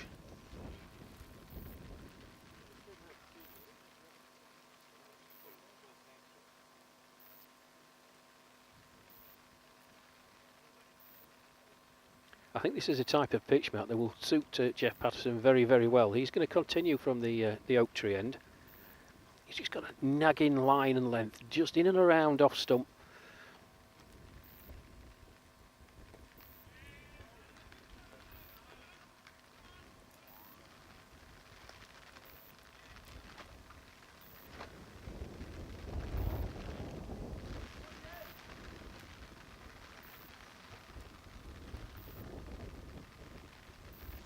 As the rain continues and the bright sunshine, and just opened his blade up there, Mel Hussain, and it's well fielded very quickly there by Darren Smith. He just nudged it there. It's a kind of short third man, backward point, sprinted round it. Smith, he picked it up, threw it in, and Mel had to run back to his crease because Brathwaite wasn't going anywhere.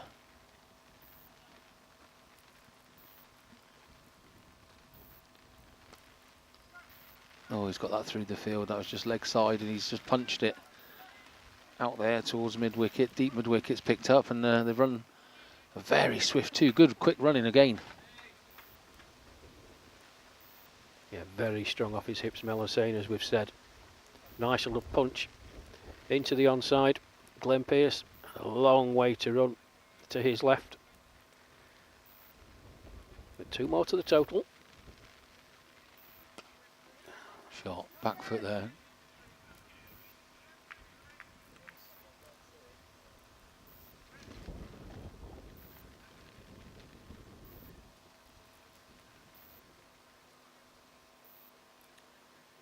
As the sun comes out again. It's still raining, folks. I don't know what to make of this.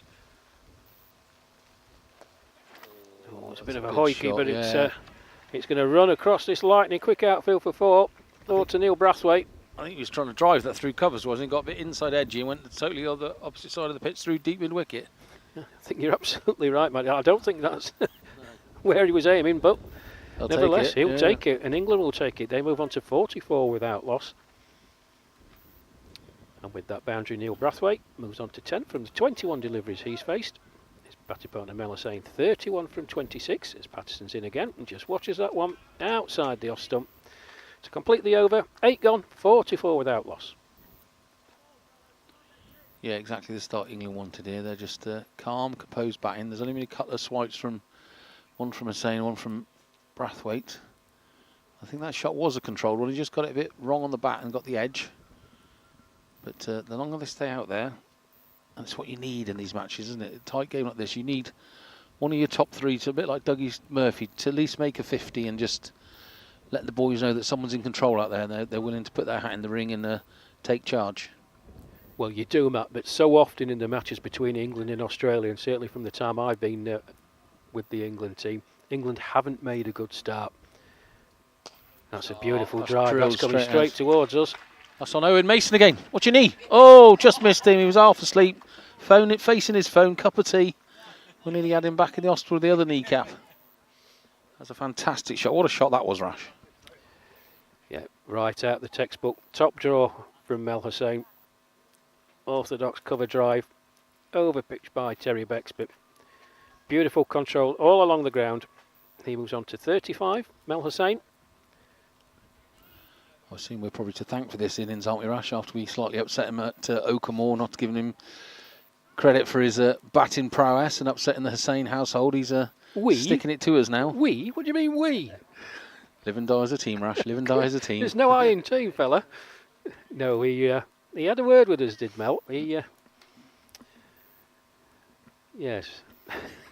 I'll leave it at that. Yeah. Well, it wasn't really doubting his opening ability. It was just the fact that I hadn't seen him open for England or the Lions before. So it was just a new man out first. Not that he wasn't capable of opening. I'm sure he's shots like that, he is more than capable of opening. That was a fantastic, absolute textbook drive through long off there. And he took out our poor Owen Mason there. Cannon fodder, Matt. That's what he is, Owen. Cannon fodder. Oh, he's just missed that one. That's a wide. Yeah, that worries me. If he's swinging like that at balls that are wide, he needs to be getting his iron and leaving those, not being interested in them at all. Not a lot of footwork there, Rash. He kind of glued his feet in and tried to slash at it. He did, Matt. Yes, he would have been just to let that go, I feel. That's well fielded by Tony Panacasio. Hit very, very powerfully to him. Which bobbled as it got to him. He is hitting powerfully, isn't it? I was just going to say that. Hussein's really giving these a biff. He's not holding back, which I'm enjoying seeing. This is the cricket I want to see, going for it, not just paddling the ball back to the Aussies and accepting they might lose. He's giving it a go. Yeah, well, courtesy of that beautiful cover drive from the first bowler of Terry Beck's over and the wide, England have got 5 runs. You know, Yeah, don't have to do anything no. more than that, really. And the longer this goes on and the longer these two can bat out in the middle, will increase the pressure on Australia. Bex charges in. Hussein looks again to prod one, but just straight back to Bex.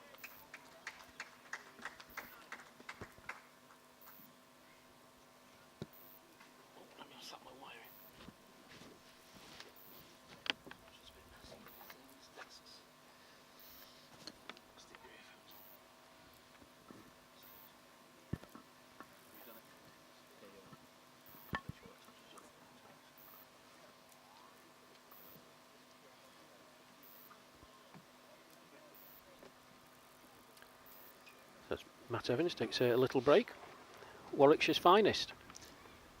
Mike Palmer joins me in the commentary area. Palms, good to see you. Afternoon, Rash. Ooh, now then. Change at the oak tree end. And an early one as well in the context of what Australia normally like to do. It's Darren Smith who's bowled very, very well during this series. Know all about him, Palms. Yeah, I mean, Darren's, well, obviously we've seen a lot of him with the bat at the moment, and Friday's bowling performance was top draw too, so obviously he's going to be there. He's going to put it where he normally does, on the spot. We just need to keep doing what we're doing, turning it round, some great shots, and the running between the wickets has been excellent so far from our side, been brilliant. Yeah, it certainly has, and the boys were saying it's very much what Australia do to England routinely, but it's good to see. And the bad balls are being punished.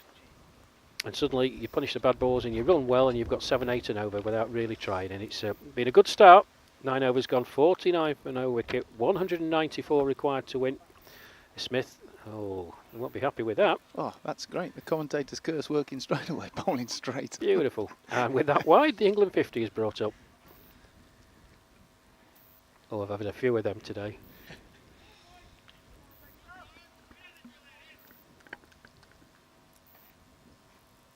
I guess, Mike, it's so incredibly crucial in any, just to try and get the win here, but to level up the series, it would make it a grandstand contest when it at Royal Ascot. How much of a, if you win this, how much of a spectacle is it on Thursday? Of course, got to get the job done here, though, first of all. Well, absolutely, first things first, isn't it? Get this game done. We need to win, and we're not happy coming second. So winning this game is imperative. We can take next week. We can take Thursday when it comes, then, can't we? And that's just not what we wanted.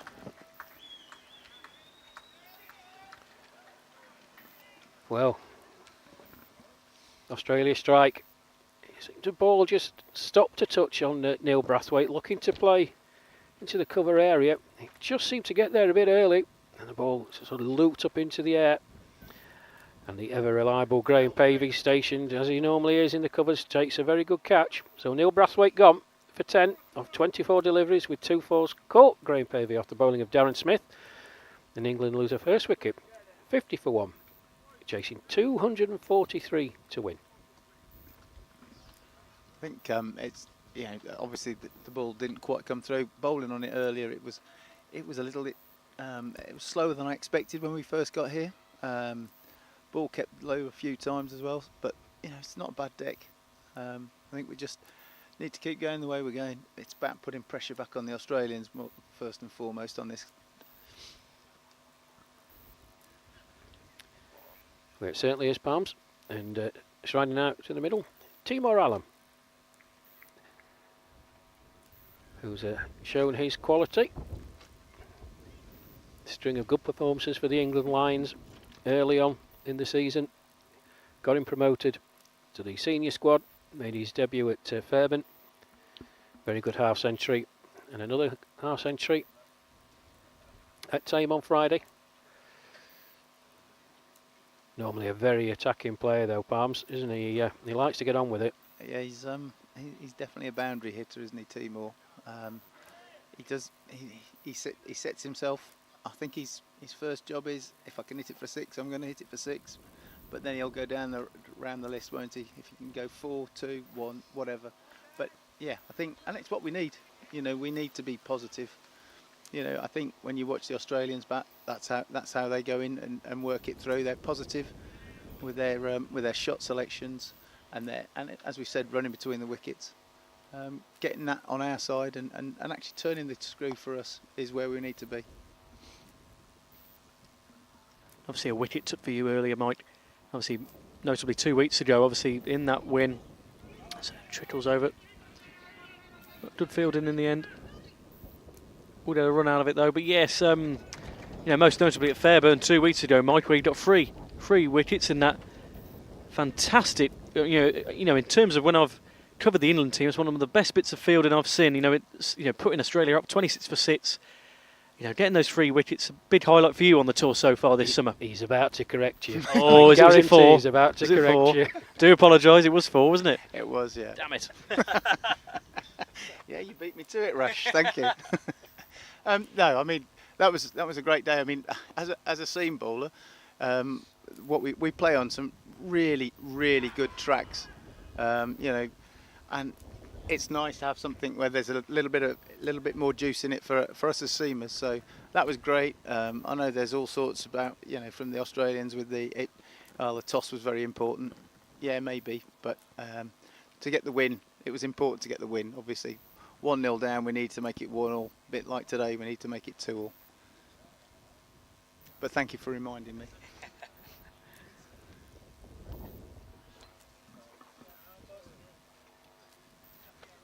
So 10 overs gone here at Sparsholt Cricket Club. This 4th one-day international between England and Australia.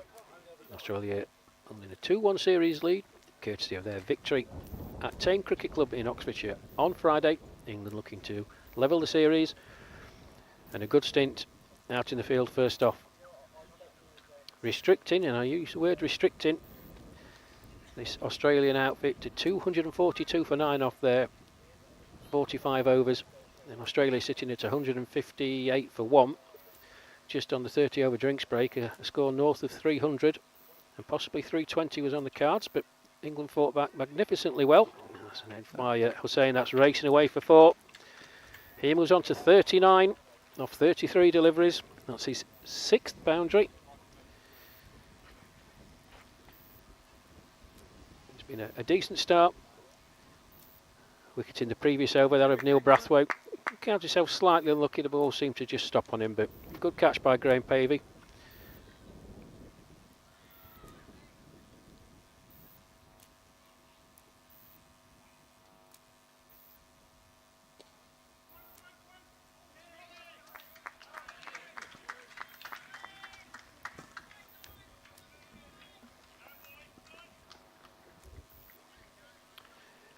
Just having a look, it's a Bill Blair with a great bit of fielding there at Whitish mid-wicket. Nicely timed again by Hussain. Ball just misses out that time. Straight to Graham Pavey at cover.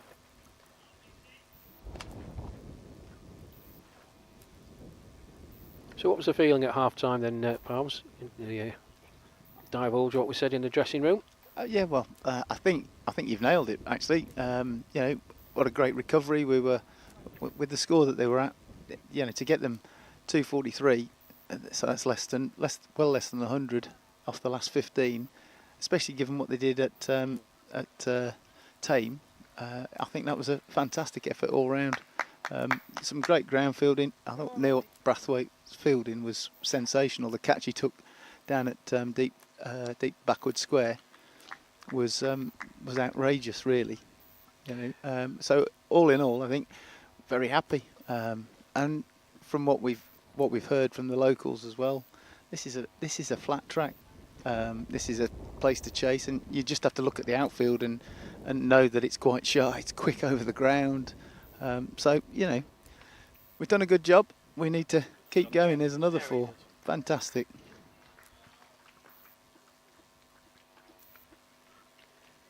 Yeah, Hussain, very, very classy shot. Just open the face.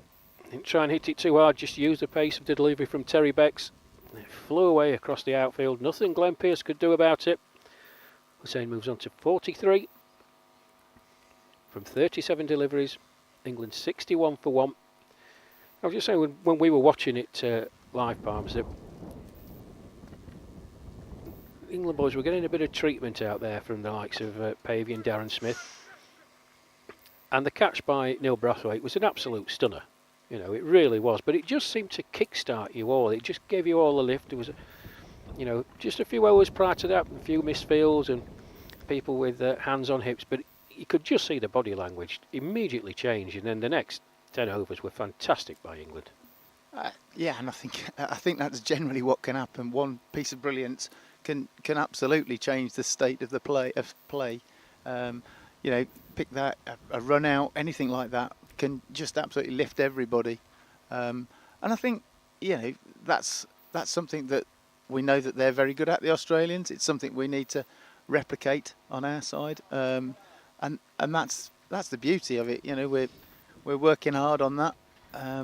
Neil's ground fielding and hands superb today. I think there's still room for improvement. There's still the odd one goes through. I guess you then have to balance that up with the fact that we're 60-year-olds playing cricket and running around like headless chickens sometimes. But I think everybody puts in a stint. Everybody tries this. Every ounce they've got and gives every ounce they've got. And I think, I don't think as long as we do that, I don't think we need to ask for more. It's all about that. Yeah, absolutely. Just a break in play here as Melisane departs the field. I don't know whether he's gone for a comfort break. I think the umpires are looking at the ball. I think after that last ball, I think Terry Becks might have just got a stud onto the ball.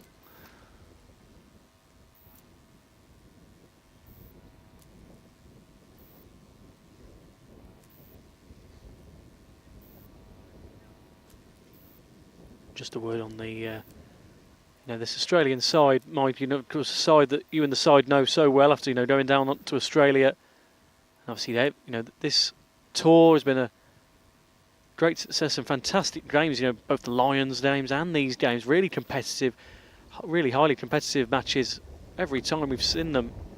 Just how much of a privilege is it to just have some really good contests against a really good bunch of players on and off the pitch as well. Honestly, it's just a fantastic.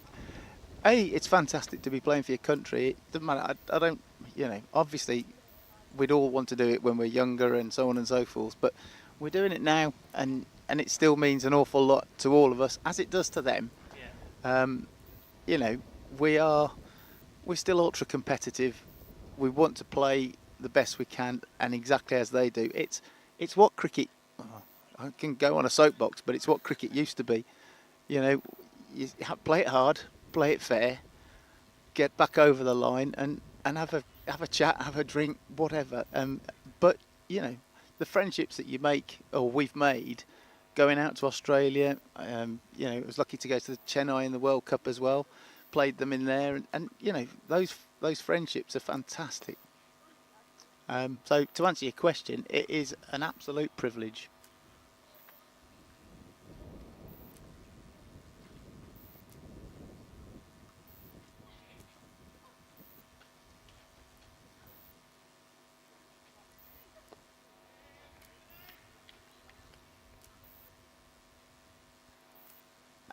And just to carry on with that a little bit as well, the fact that you've got people that, and not just us, but in the game in general, playing 60s cricket, 70s cricket,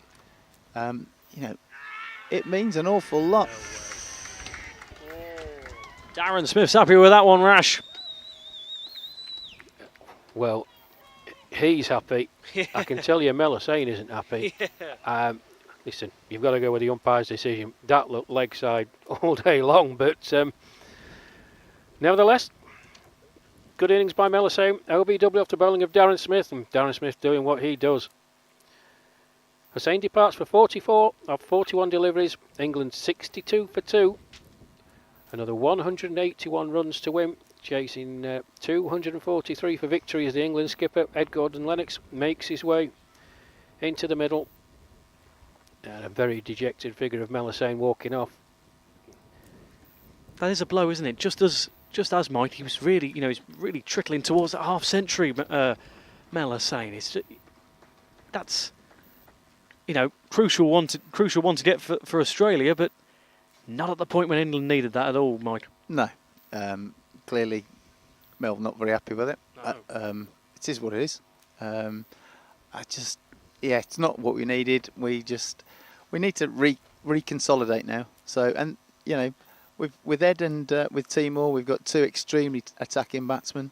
Hopefully, they'll get the bit between the teeth and propel us towards that total. It's not panic stations yet, Ron, is it? No. What we don't want to see is what happened at Littleborough. That Correct. 20 minutes of absolute madness when England were, quite frankly, in total control of that game. Yes, these are two big hitters, but you've got a solid platform. Yes, 2 wickets have gone down, but you're only 11 and a half overs in. 62 for 2 is not too shabby at all. And yeah, absolutely. I mean, it's about a little bit of consolidation. It's about a little bit of common sense batting. Push the ones, take the twos. If the bad ball's there, then take it.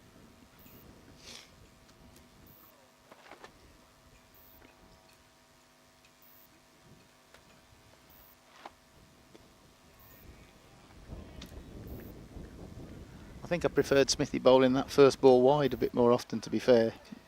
Yeah, and he's a bowler, Palms, as you know. You really don't want to give him confidence and let him settle because he's got so many different types of deliveries in his armoury, but we'll take that. Yeah, we'll have that toss. one. Gordon-Lennox gets off the mark, smashes it straight. But he spends more time on the ground, Darren Smith, than anybody I've seen. Oh, I'm not sure. I've seen Ed on the ground a fair few times. But that's a nice way for the skipper to get off the mark. 4 off the final delivery from that Darren Smith over the wicket of Melisane, courtesy of an LBW decision by Australian umpire Noel Ford. 66 for 2, 12 overs gone. England require 177 more runs to win and level up this series to a piece. I think the other thing, Rash, to put into context is actually, scoreboard-wise, we're well on top in terms of runs and where we need to be. As I say, it's a case of just nurdling it around for a while and take the runs when they're there. If we can keep going the way that Neil and Mel were going with the running, and these two can do that as well, I think it puts pressure on, it brings the fielders in, and then you can go through or over it more easily.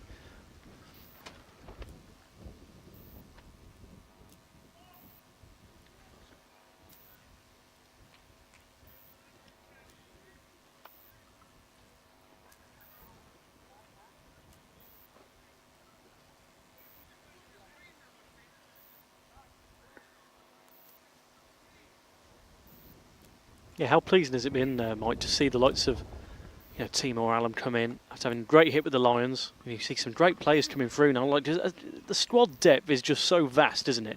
And it's nice to see a real competition for places. Quite a headache for Ed Gordon-Lennox to deal with in terms of selection. Yeah, I mean, depends how you look at it, doesn't it? I mean, we all want our place as well, so it is good. It is excellent, and it's what we need. And we want to beat the best. We want to play against the best. And these boys are there at the moment, world champions. So our squad needs to reflect how good we can be. I think the Lions were excellent, as you said, and yeah, we have got. And I think we're starting to allude to it anyway. The depth of 60s cricket in England is phenomenal. The number of people playing it, the physical exercise, the mental help that it gives to people. I think, I don't think it's getting enough recognition.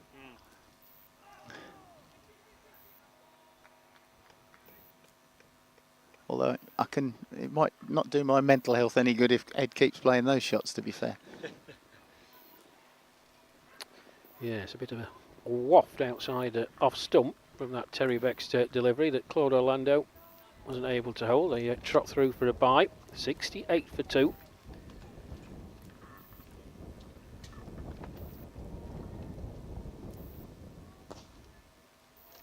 Oh, brilliant by Pavey. That's outstanding cricket. Diving to his right, absolutely crushed by Timor Alam. Brilliant bit of fielding, and you see Darren Smith trot over from his position at point. Certain boundary saver. And going back to what you said about Neil Brathwaite's catch, things like that just lift the fielding side.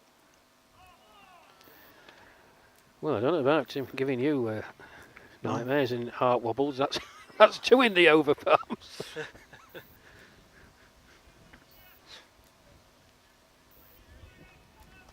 Yep, well, it's not the type of thing we need to see every 2 balls, is it?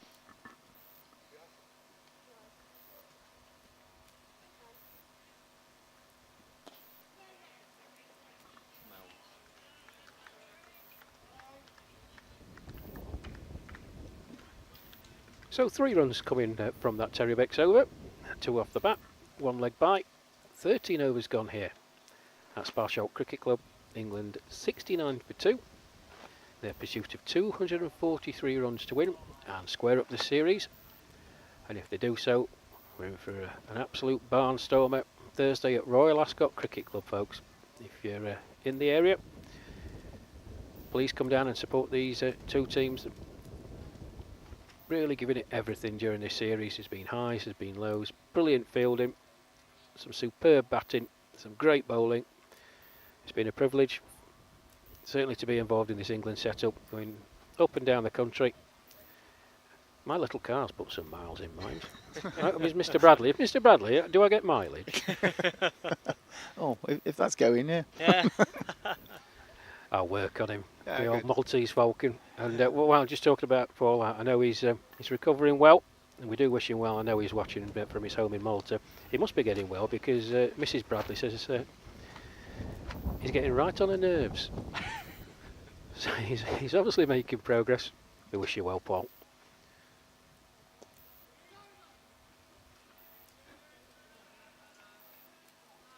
Just a quick question, Palms. And batting prowess, slouch with a bat, but these are 2 generally attacking players, aren't they? That's their mindset. You're talking about consolidating. How difficult do you think it is for them to rein in their natural game?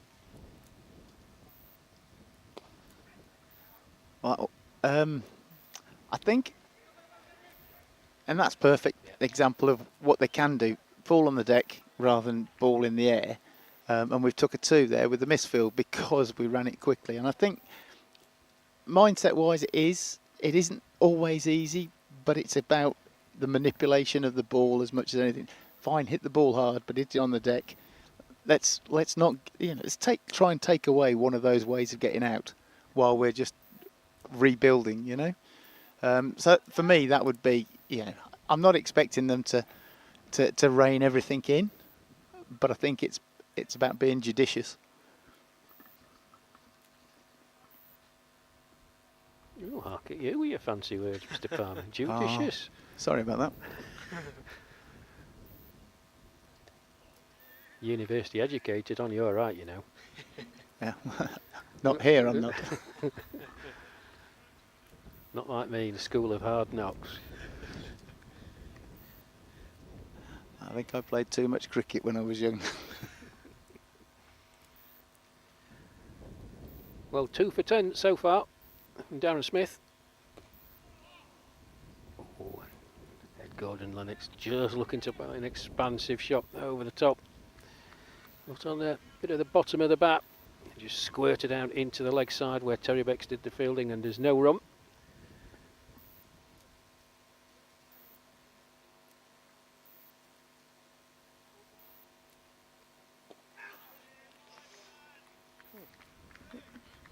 If you want another big word, Darren Smith is quite demonstrative. He is, isn't he? I love watching him. Yeah, I Absolutely, and I think playing against Darren's, it's great.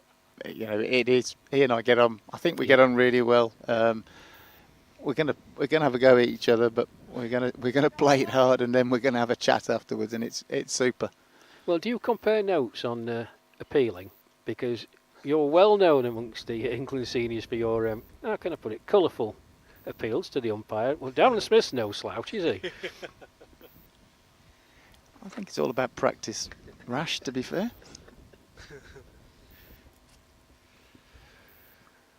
Well, after the completion of this Terrybeck's over, which will bring us to the 15 over mark, where drinks should be taken, I'll be taking my leave, and it will be Matt Evans making his way back into the commentary area. England 72 for 2 then, 171 more runs required.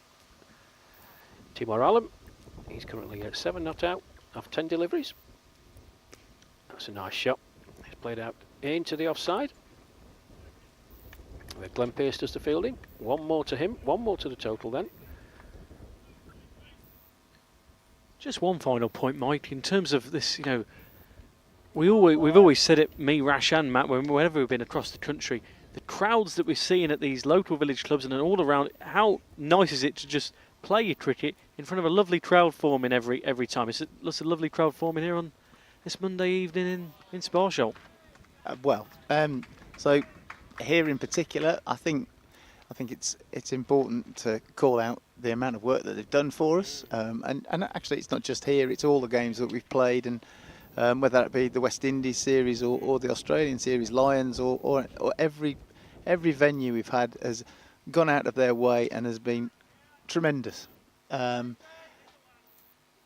really answer the question, it's we've not played in front of big crowds, generally speaking. There'll be the odd game where we've played, but this is just nice, and there's to walk round the ground as well, and people acknowledge you. It's a really good feeling, actually, and it just adds to making the sort of the proud moment that it is.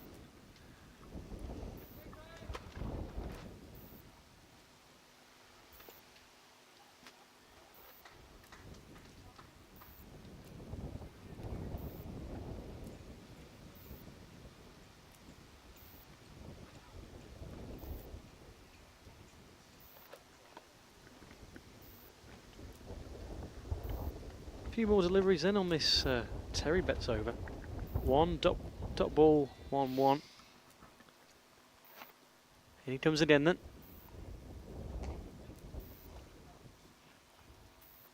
Yeah, but at the moment, Mike, going fairly well as we're approaching that 15 over Trent spell. Anything you'd like to see coming up in these final this final two-thirds of the match? Well, I'd absolutely like you to stop trying to do the commentator's curse on it, if you don't mind. That's my problem.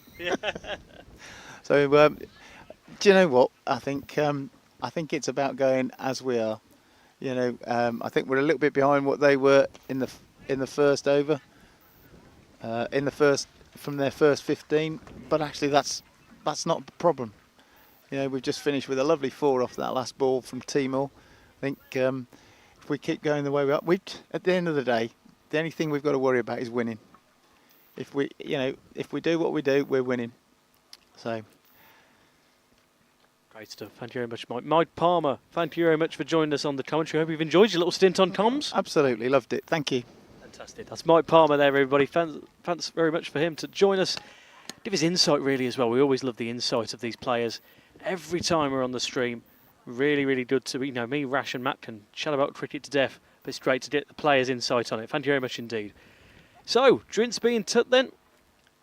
England, currently 80 for 2. We can just take a moment to thank the wonderful sponsors that make this all possible. First of all, for Australia 60s, Global Travel Management, Kingsgrove Sports, Exotic Cricket Tours International, Solomon's Flooring and National Tiles. A big thank you to all of them that make it all possible, and make it all possible for the Australians to have come over here in the first place. Absolutely big thank you to them.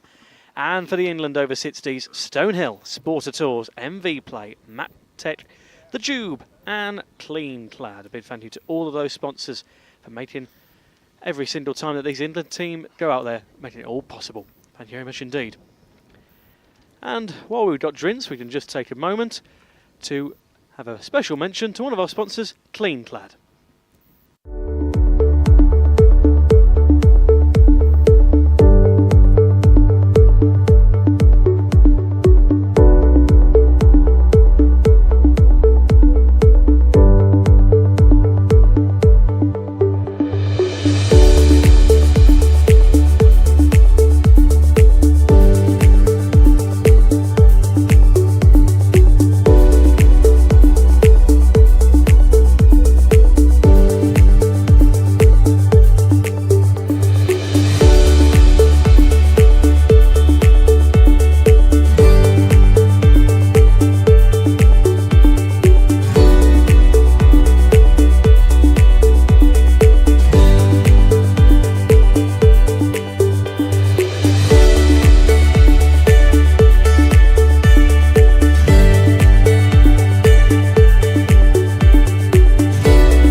That's a big thank you to Clean Clad there. And yes, as I say, the drinks just being took off. After that first drinks break, some interesting chats, I bet, between both sides at the moment, at that 15 over mark. 80 for the loss of 2 wickets. Neil Brathwaite went on that catch at 50 for 1. And then Mel Hussain, which I believe was a led by, and it was a LBW, wasn't it, in the end, I believe, was it? Yeah. It was, yeah, it was of 80 for 2. I have to say, me and Jen stood right behind the bowl, and that's what did you make of that? very high for LBW. Unfortunately, I just passed Mel walking on the boundary, and he said himself, that's smashed me up top of the thigh, so I don't think he's particularly impressed with that call. And but umpire's there, not an easy job to do. Just slipped high. We need someone to stay in now, don't we, and create a partnership. We say it all the time. We need a couple of batsmen to stick around and produce something. Yeah, certainly. You know, Timo Allen and Ed Gordon Lennox the captain. Oh, beautiful. That's 4 runs right there, straight over the boundary. He's lofted it.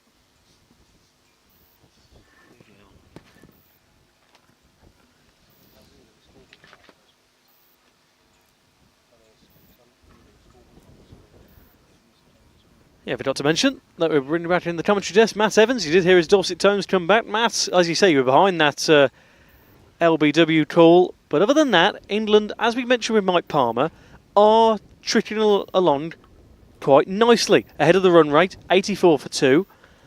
Just need to build this partnership. Now that's up in the air, and that's going to go for 6. That's it. What's the signal? Brilliant. Yeah, 6, yeah.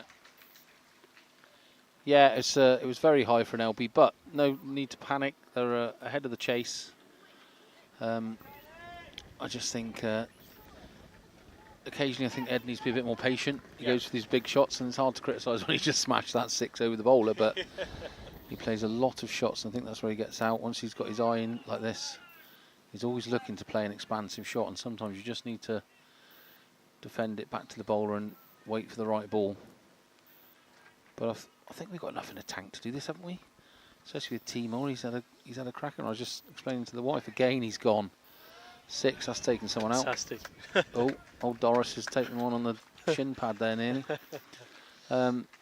Yeah, we met Timo at the Lions, didn't we? Had a 92. He got promoted to the England side, and he hasn't looked back since. So if these two can stay in good nick and keep hitting shots like that from Ed Gordon Lennox, it should be.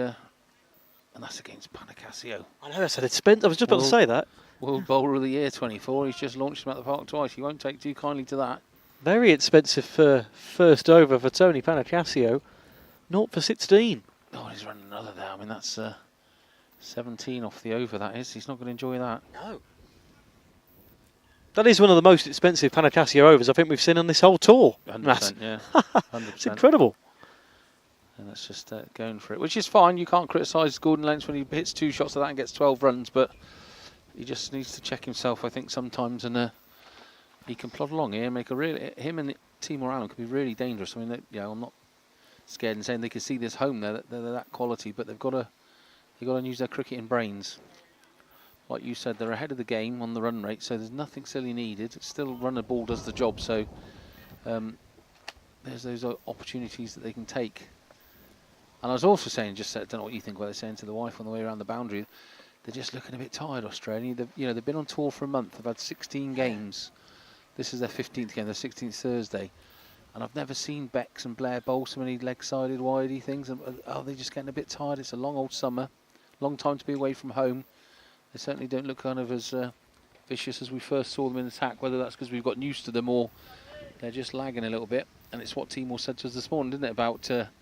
when you feel you bat first, and then you've got to field the afternoon in the heat, which is still a hot day despite the showers. They're out there now. What time did we start? They all got here about 10 o'clock warming up. It's a lot of hours ago, and they're out there and they've got full concentration. So it's not easy fielding second. Yeah, they've had a really busy tour, and I was just working that out in my head. This is their 5th game in 8 days. You've got Okamore, where they had the Chairman's 11. Then you've got the game against Wales that they had midweek last week. Then they have, of course, had the game at Tame. on Friday. Then obviously at Moat, that second defeat on tour against that South East 11 yesterday. And then of course today. So a busy old schedule. As we say, it's, you know, they're... Oh, he's My got goodness. the inside edge onto his pad, and it's luckily, if you see that replay now, that missed the wicket. That could have easily been played onto. Yeah. I see it's the skipper Judd giving himself a bowl for the first time at this end. And again, they're going through the bowlers quicker, aren't they? They normally have longer spells than this, so whether they feel like they're struggling. And he's drilled that one again straight out here to Pavey. Made a cracking stop a minute ago, didn't he? Pavey diving down. He's probably the most athletic Australian fielder, isn't he? Graham Pavey, but yeah, just not quite being very Australian today. They're letting a bit of things slide. Fielding's not as tight. Bowling's certainly not as tight. But from an England point of view, you're licking your lips, aren't you? They've just got to stay in and not be silly like that.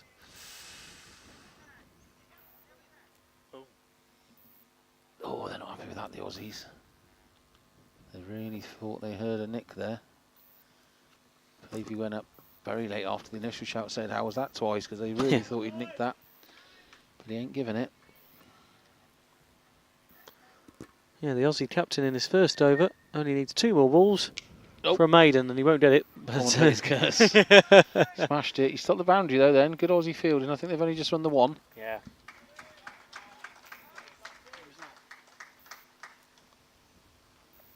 Yeah, 98 for 2 then for England. 13 off 13 deliveries for Timor Allen.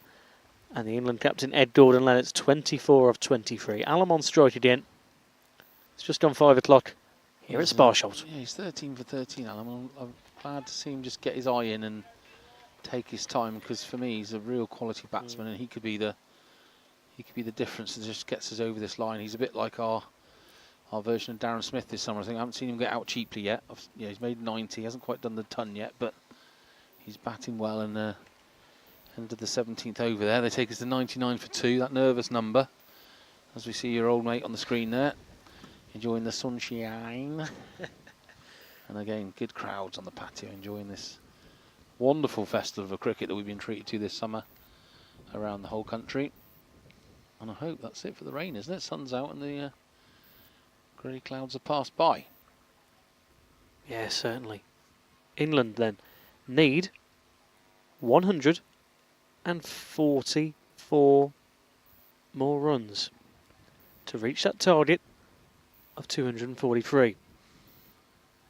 Cassio, Oak Tree End. Oh, that's short. Timor's going to deal with that. And he spanked it over his head. Again, well fielded. They've just run the one, but that does bring the 100 up for England, which is rapturous applause around the ground by one person, the wife. No one else recognised the 100. Mind you, I suppose she's ahead of the scoreboard with us telling her. Yeah, 100 runs. Very good. Just keep it going, though. Yeah, they're well on track, aren't they? Look. Yeah. Run rate 5.83, required run rate 514. Need to just keep going and not hitting shots like that straight down the field with throats. He's dropped it. Oh, goodness. He's dropped it. Terry Betts dropped it. You don't see that very often, do you? And he's dropped it for 4 runs. That could have been a really... 6 or 4? Is a 6 of it. Yeah. That could have been a really silly shot to play there. That's what I say about Ed Gordon-Lennox. He's got so much talent, and he can do it. We've seen 2 6 already, but once he gets it in his head that he's hitting, for me, he doesn't get out of that gear, and then he's hitting everything, and then things like that. You know, he's lucky to survive there, isn't he? Yeah, Terry Betts almost had that. That could have been a crucial wicket to take for Australia. Well, it was straight at him, and he'll be furious because you don't see the Aussies put down many catches. Well, I haven't seen this summer anyway. Look at that. With that, they've just hit 6 and over on the run rate. And they only require just short of 5, so they're doing really well. So no need to panic at all. Just keep doing what you're doing. Yeah, wait for the bad balls and put them away. But all the other balls, just nudge them around for singles. Look at all the spaces over here. Loads of gaps in the field. You've got to just run those singles. And that running that we were commenting at the start of the innings has dried up a little bit, unfortunately. I mean, they were running really hard and well, like the Aussies do. That seems to have gone a bit dry with Timor and Gordon in the middle. They want to be playing shots rather than running by the looks of it. Oh, no ball called. Yeah, an interesting spell. For England, they'll be pleased. Still on track. As we say, got to the 100 runs in just over an hour and 10.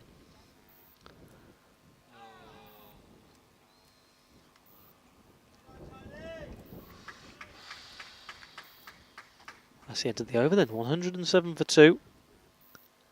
Good partnership forming, 45 runs off 40 balls for Allam and Gordon Lennox.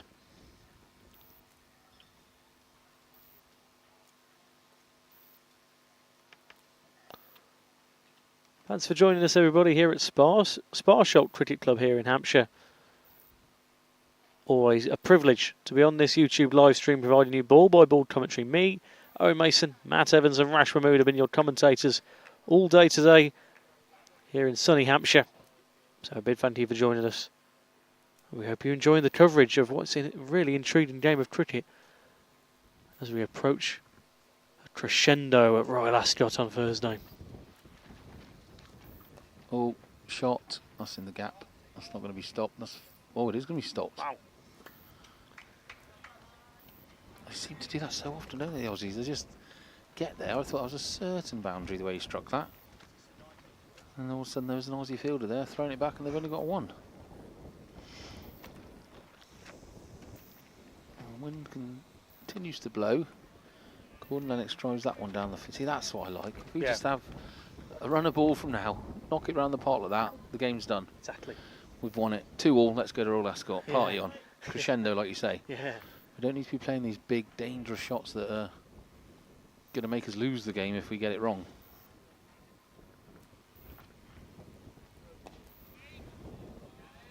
Caught in two minds though, wasn't he? He thought about a big one, then he went to just drive it, then did neither nor.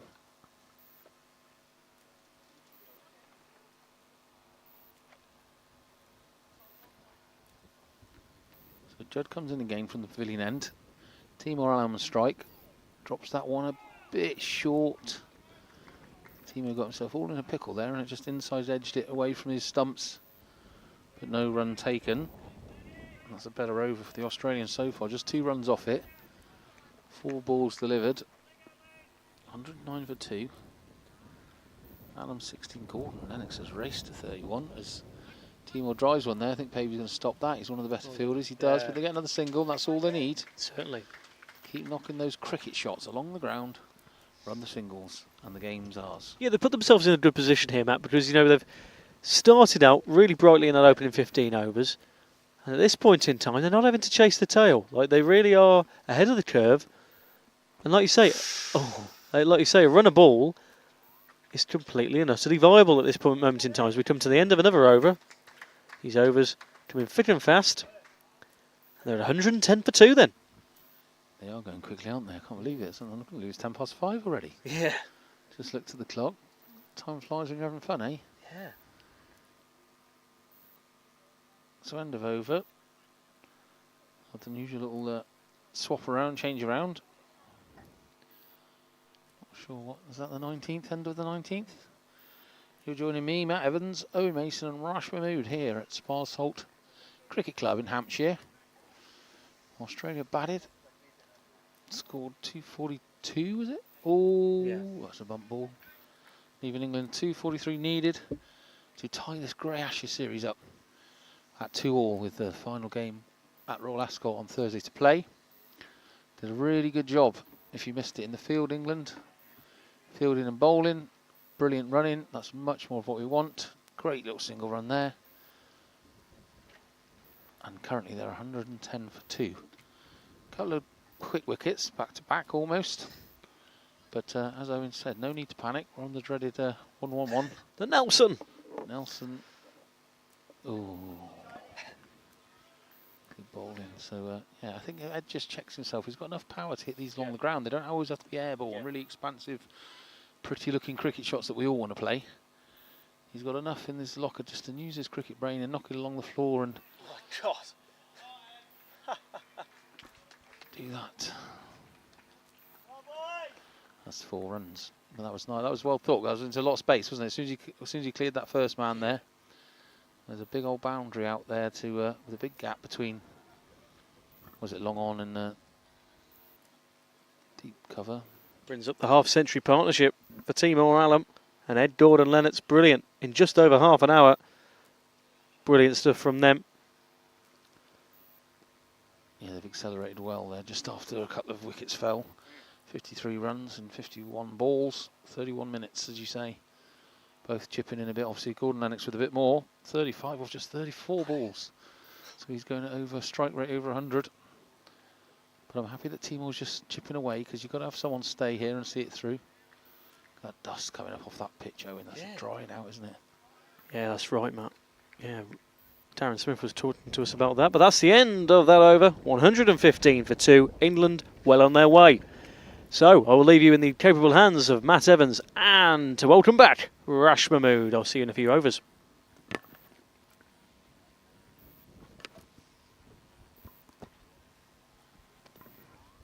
Thank you, Owen.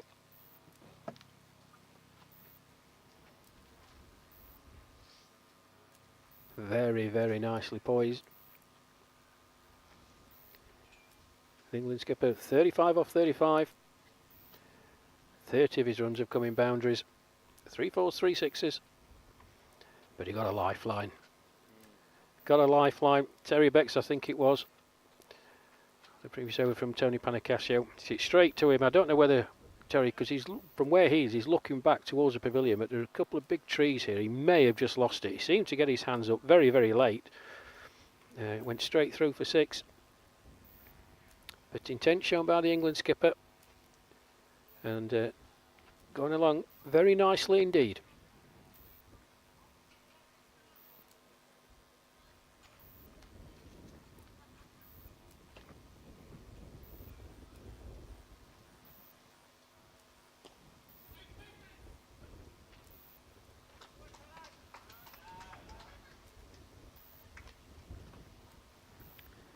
Just watching from the sidelines, Matt. I'll tell you who's impressed me. Timor Allen, 18 off 22.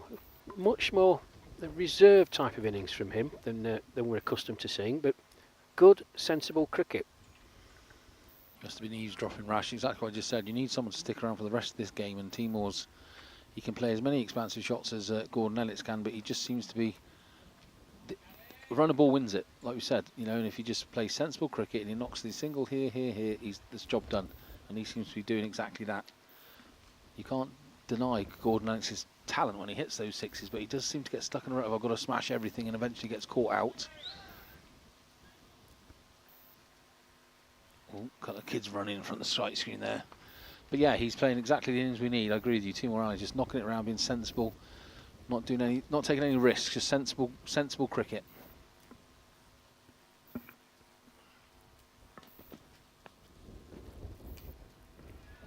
Oh, cheers, Timor. Done that on purpose, hasn't he? Well, that's as prove us wrong. That's as clean as a strike as you're ever going to see. Timor Allen has hit that absolutely miles. Oh, they found it amazingly. Must have clipped that tree. I thought it was gone forever in that garden. Straight over deep mid wicket for 6, off the bowling of the Aussie skipper Peter Judd. But that's still sensible, isn't it? They're going to bowl bad balls, and when you bowl a bad ball, I don't mind you putting it away like that because it's available. But when you start seeing Gordon swinging at everything, you think, oh, he's going to go soon if he keeps doing that. Well, that's the job done for the over, Matt, isn't it, really? If you're playing sensible cricket and game management, if you can nurdle a couple of singles away, then, 8, 9 off the over, job done. I thought that what was interesting when Tony Panicasio came on to replace Darren Smith, slightly surprising, bearing in mind how well Darren Smith had been bowling, but Ed Gordon-Lennox, and I was sat with Paul Radich, and I said, he's trying to do a Radich on Tony Panicasio. And for those who don't know what I'm talking about, the second one-day international at Caulfield last winter, Paul Radich dispatched Tony Panicasio for 3 sixes in 1 over. That got TP the hook. But they said it's all that because having done that, I think it was 17 from Tony Panicasio's first over. You don't really have to go after him again. As Allen smashed that straight down the ground. Bill Blair, slight misfield, allows him to come back for 2. Good cricket. That was the job done, so you can block Tony Panicasio's next 2 overs out. He's, Yeah, and the other thing, I don't know if you've noticed it, but they've changed bowlers quicker here. Now, is that a tactic of let's mix it up and keep them guessing? Because I've not seen as short a spell. I mean, Darren Smith's back on here. So are they mixing it up on purpose, or is it because the England batsmen are putting them under that pressure and they're guessing, they're second guessing? Well, if you're Ed Gordon-Lennox, the England skipper, don't take this the wrong way, Australian fans, but you'll be delighted to see the back of Tony Panicasio. But in the back of your mind, he's still got a shed load of overs to go. Darren Smith, and I said it was a strange decision by Peter Judd. I mean, he knows his side better than me. But Darren Smith had bowled 3 overs, no maidens, 2 wickets for 10. And he's the type of bowler who is a confidence bowler, and you get him in that rhythm, he takes 3, 4, 5. But this might be an inspired change. Time will tell. 123 for 2 England. And he's been as potent as any of the slower bowlers for Australia this series. He just seems to find a way to get it done. He works it out and gets a wicket when they need it. You do not get 6 identical deliveries in a Darren Smith over. I can tell you that, Matt. Oh, there you go. You see, trying to play the shots. Darren's gone wild at that one. He's a football celebrated that one. And that's what I was saying. You don't need to be playing a shot every time a ball's thrown down. Well, he's tried it a few times, Ed Gordon-Lennox, outside the off stump. That time, thick inside edge, just hung his bat out there. He's out for 35 off 37 deliveries with 3 4s and 3 6s, and right on cue, Australia make the breakthrough, and it's that man. You can't keep him out of the game. Darren Smith removes the England skipper. 123 for 3. It's going to be close, isn't it? It's getting nail biting. It really is, but that's what I was worried about. Keeps trying to play these shots to the wrong balls, and they're going to get you. And it was an inspired change, as you called it, Rash. Well, he's tried it throughout his innings, Gordon-Lennox, in fairness. He's been very close to a couple, Matt. That one, he just sort of hung his bat out there, and it took a massive inside edge and cannon back into his stumps. It brings Nick Gayward out to the crease. Left-hander Nick. And Australia will be hoping 1 brings 2. 120 more runs to win for England to level up this series. And a vital breakthrough made by Darren Smith. 3.2 overs so far, no maidens, 3 for 10. And back up his 4-wicket haul on Friday. And knowing these players better than we do, Rash, Gayward, can he stick around and do the sensible job of? I mean, we're looking at again. Run rate, they only need 5.07, so again, nudge a single here, nudge a single there. Is he the sort of player that can do that, or is he going to try and play too many shots? Well, Nick is one of the finest batsmen in seniors cricket. We've seen him do it to the Australians in the 5th One Day International in Perth. I think about 6 sixes he hit in that innings, but he's just got to steady the ship, play himself in. But Darren Smith is not going to make it easy for him. It's a nice way to get off the start. Just nudges it off his hip, out into the deep on the onside, and walks through for a single. 124 for 3. It's not panic stations. We keep reiterating, folks, all of you with the England supporters' persuasion. Just sensible cricket will get you home. Yeah, a nudge here, a nurdle there, it's job done. So let's keep our heads on. There's certainly no time to panic yet. You know, there's a load of wickets in hand, plenty of time in hand. Well, we're not even at the halfway point yet, Matt. I think what we've got another 5 balls to get there.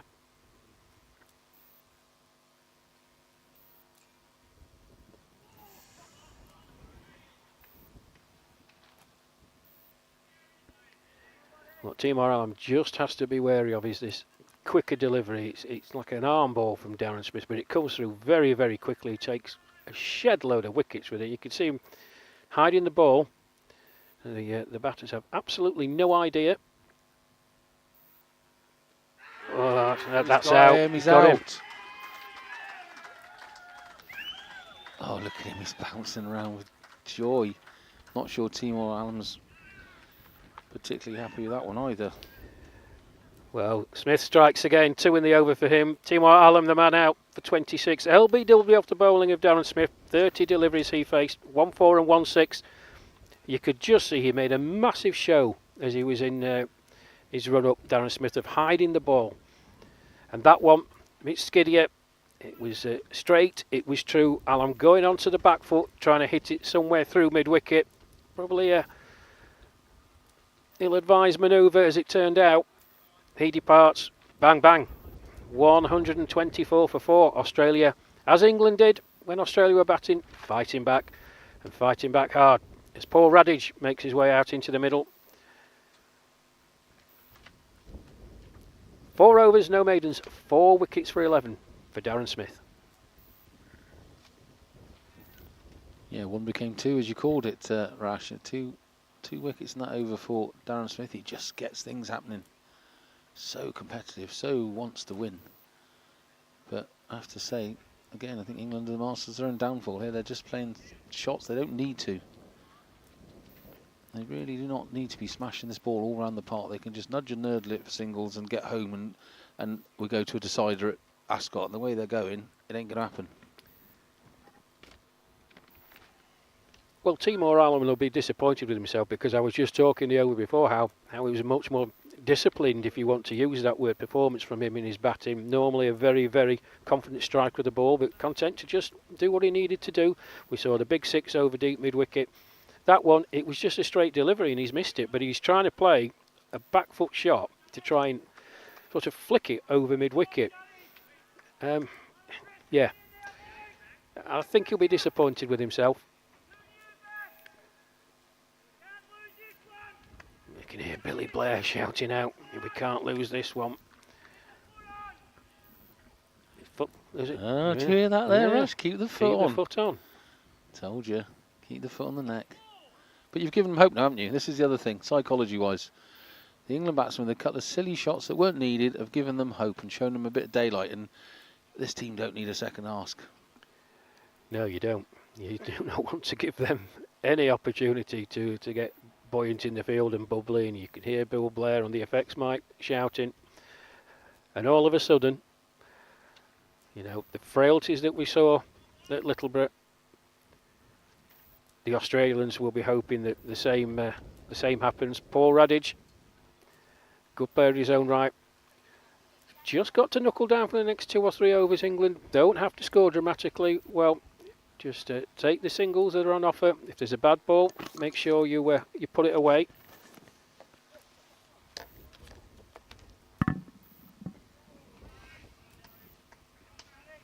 Look how tight that field is all of a sudden, Rash. They're right around that circle, aren't they?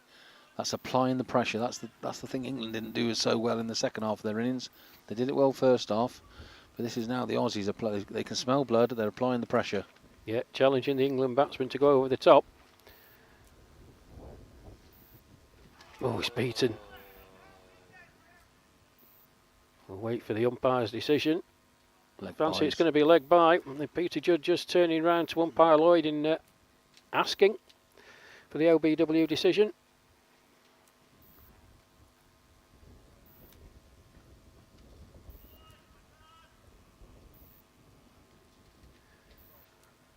Now,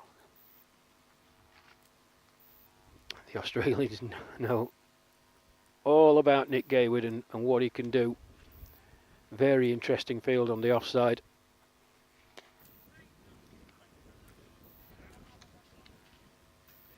Man at backward point, sort of on the 45, man at orthodox point, man at cover, and then a wideish cover, orthodox mid-off. Plays a lot of his shots through that area, Nick Gaywood. And the leg side, got a man, orthodox square leg. You've got Jeff Patterson at mid-on, Billy Blair at long-on, and out in the deep mid-wicket, Glenn Pearce. Billy Blair is absolutely screaming at this team to G him up and get it done, find a way. Their motto we've heard all summer. Oh, that's hell of us. Oh, nearly got unlucky again, wasn't it? Hit the bowler's hand and then onto the stumps, but I think Radich was aware enough to still be in his popping crease. Well, that would have been a terrible, terrible way to get out for Paul Radage. 126 for 4 then. just gone past the halfway point of the contest. 242 Australia posted in their 45 overs. England 117 more runs required, 6 wickets remaining. Paul Radage yet to get off the mark. His partner Nick Gayward is 2. And no surprise to see Darren Smith continuing from the oak tree end. 4 overs, no maidens, 4 wickets for 11 so far for him. 2 in the last over.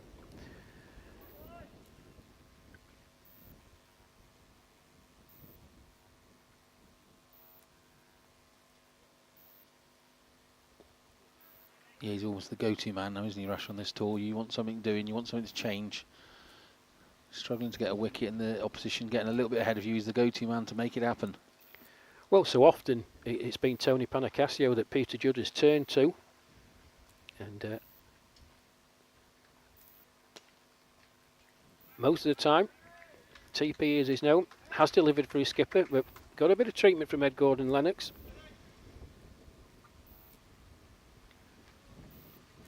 But just shows you the strength in depth of this Australian side.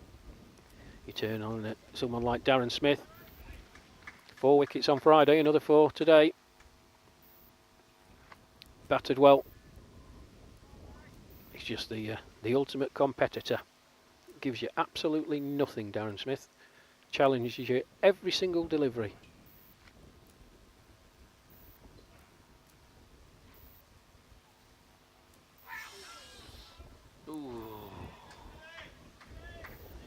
To see that on the replay, I think the Aussie fielder's going to be in the way, but he's a long way down the crease there, hopefully, I think.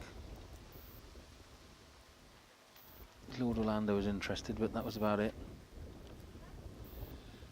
Oh, Smithy, 4 dot balls, doing what he does best, just stopping this England attack, stopping the onslaught. He's curtailed the run rate unbelievably since he came onto bowl. Add to that 2 wickets. We've got a completely different game on our hands now. Just before you came back, Rash, you said 120, that's easily doable. Now I'm not so sure as we run down the batting order. Yeah, I should have stayed away.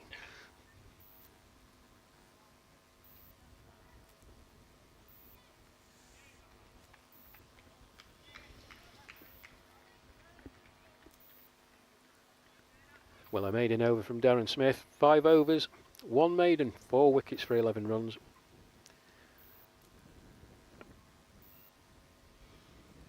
Yeah, really good bowling at a time when they just needed it. And the England batsmen just having a conflab in the middle, which they really need to do. Got to get back to playing. I mean, Rash keeps saying it, sensible cricket. You don't need to flail everything around the park, and it certainly doesn't need to be airborne. You just need to nudge and nurdle, singles. A couple of Jeffrey boycotts out there from your neck of the woods would do the job, wouldn't it? Well, Nick Gayward plays in my home city of Sheffield for Sheffield Collegiate. Long-time player for Devon in minor counties. He's the Australians know all about him, where he likes to score. On his day, he's certainly a match winner.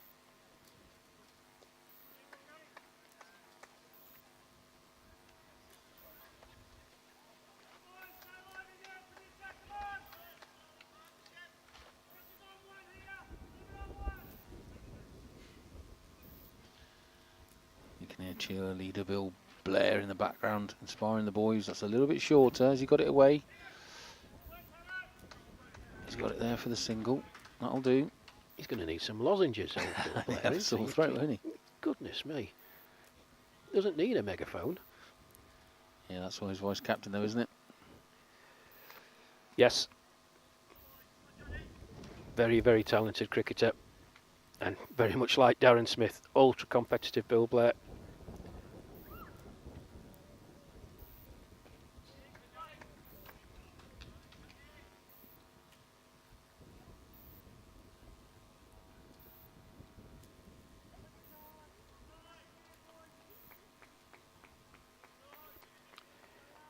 Just if you're an England supporter, you just fear that this is the calm before the storm, Matt. You're just getting an inkling, looking at these Australian fielders now. I'll just break off as Peter Judd comes in. Got a run there. And hit straight to Graham Pavey. They're all on the toes, geeing each other up. Darren Smith doing what he's doing from the oak tree end. Now Tony Panicasio will come back at some point. It's what state will England be in when he comes back on, and what tactic do they use? Do they look to just play him out, or take the Ed Gordon-Lennox approach? Fascinating state of affairs here, folks. Yeah, I don't know if there's enough firepower left in the England lineup to do that, is there? I think looking for the singles and getting it done. You know, you can't knock this around and play it back too long. We're already getting to the nearly a run a ball nearly rate, and they've got to be careful they don't let this get away from them here. As talking about coming back, I thought we were never going to see Mason again, and Tony Panicasio coming back. I thought Mason wasn't coming back, but he's returned. It's the end of the 25th. It's 127 for 4. England have got to steady the ship here and maybe be a bit more positive, Rash. They've gone on the back foot too much. I think it's just resetting, Matt, in all fairness. Thank you to Matt Evans as he takes a break. Owen Mason rejoins me. No, listen, you've got to look at the whole context. Australia were under the cosh, and it was sensible batting, really. No, Ed Gordon-Lennox just wafted his bat a couple of times outside off stump. He was unlucky that that can happen, just dangling your bat out there, inside edge, onto the stumps. Timor Alam's dismissal, I think, is going to be a bit more frustrating for those connected with England, because there really wasn't any need for him to do that, having batted very, very sensibly. But suddenly, bang, bang, 2 wickets gone. Australia, now they're on the attack. Welcome back, Owen. Thank you, Rash. Yeah, I was just roaming around the ground, and I've had a small chat with Neil Brathwaite, and he was, got to say, quite frustrated at those 2 wickets in succession, because he was saying they had Australia by the short and curlies. That's his words exactly. Very spot on there by Neil. It really, like you just mentioned, Rash, under the cosh completely, and even quite a humorous moment when it was a shame to see Timor go out. But I was just walking past Cheryl, and she said, "We need Timor out," and then next ball gone. So that was quite the moment. She said, "Stay here, you're our good luck charm." I was like, "No, can't lose any more wickets." But yeah, 129 for 4. As you say, still not a time to panic, but they've got to almost reset now, Rash. That's the main thing for England, isn't it? They do, Owen. And if a few overs like this, the crowd wants them to score. We all want them to score. But you've just got to take stock. Look, the run rate is 5.1. The required rate is 5.9. There's nothing in it. Okay, England have still got plenty of overs to go. 114 more runs to win. It's the wickets, and we saw when Australia were batting, sitting at 158 for 1, with just about 15 overs to go, how England restricted them, and to get them to 242, I thought was a fabulous effort by the England boys.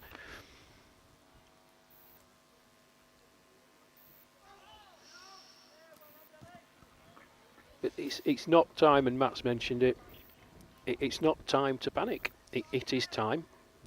Viewers are going to be sick and tired of me saying this. Just play sensible cricket. Take what's on offer, and if you've got nothing on offer, so be it. Yeah. At the moment, it's okay. Those 2 wickets do obviously require a reset. This is going to be close. Well, poor Radish gets off the mark finally. Danger there, Rash, as well. Look at Darren Smith, how dangerous he's been. He's still got 3 overs to bowl, and those four wickets he's took. He's been quite economical with it, only losing 14 runs in the process. He's had a great day of it. Two ODIs in a row. He's had 4 wickets. He has. I was saying to Matt just before you rejoined us, Owen, that Darren Smith will probably bowl out. But then you've got the dilemma of what do you do with Tony Panicasio, because Tony's going to come on. I think he's got six left. Do you take the Ed Gordon-Lennox approach? Now, it's all dependent on the state of the game at the time he comes on, or do you just try and block him out and try your luck with the other bowler, whoever it may be? That's a nice shot by Radish, just rocking back, playing it down the pitch. Stephen Butler does the fielding. 1 more to the total. But it's the mind games, and we mentioned it the psychological aspect. Australia sitting there, 29.5 overs gone at 158 for one. We're thinking, ooh, yeah, fancy this. 300 on the cards, easily with their batting lineup, probably 320. To end up 242, I think they would have been disappointed with that. England, on the other hand, would have been absolutely delighted. And conversely, England were going along very nicely indeed. Now, losing those 2 wickets, it's just checked them a bit. But they've got to back themselves and have confidence in their own talents and abilities. And these are 2 very talented batsmen out there, Nick Gaywood and Paul Radage.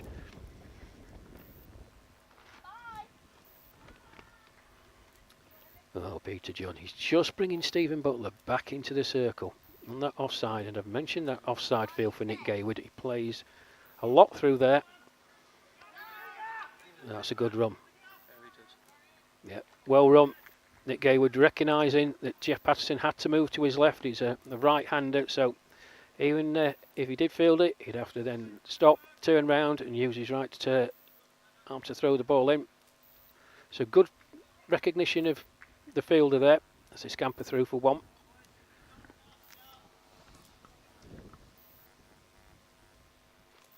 $111 needed then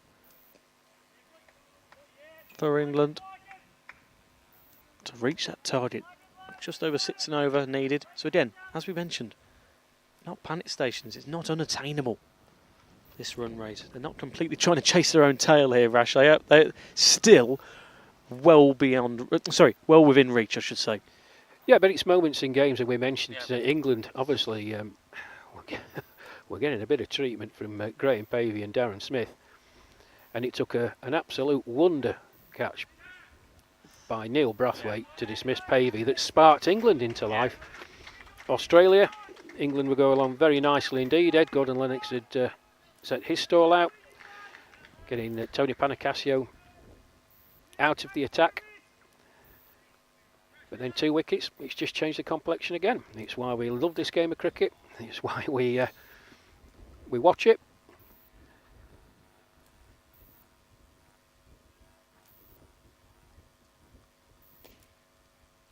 Oh, that's well fielded by Patterson this occasion.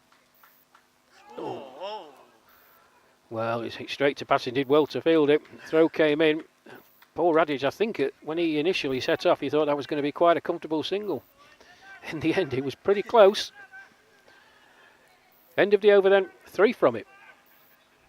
A single to Paul Radage to end. He moves on to 3 off 20 deliveries. His batting partner Nick Gaywood is 5 from 11. England 133 for 4. Another 110 runs to win this 4th one-day international to square up this series at 2 apiece. 1 game to come after this at Royal Ascot on Thursday. We shall be there. If you're in the area, please come down. As Darren Smith is going to continue from the Oak Tree end. 6 overs, 1 maiden, 4 for 14. Paul Radage on strike.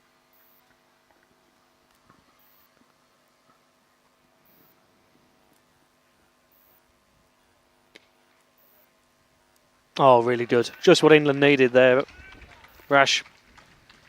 Yeah, lovely square drive by Paul Radage. It was in the slot for him. Took full advantage all along the ground. I think that was Tony Panacasio. No, I might be doing him a disservice. It's Bill Blair.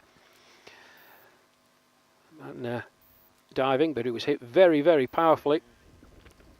So a good way to start the over for Paul Radage. 4 from it.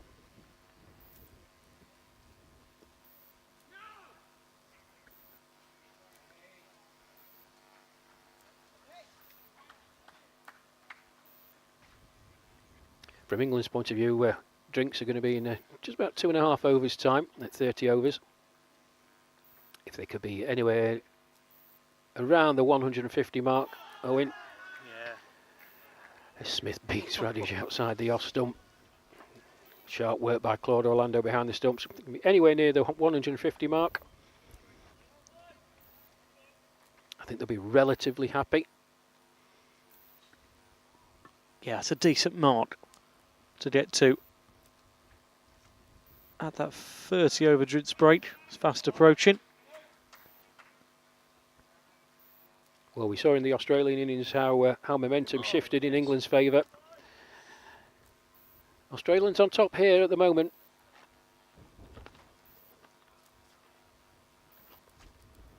Yeah, this is going to go down to the wire. You can just sense it at the moment, can't you? 106 needed for England. Few dot balls, 4 in succession. The only blemish being that boundary for Darren Smith, and he ended off with a 5th dot ball in succession.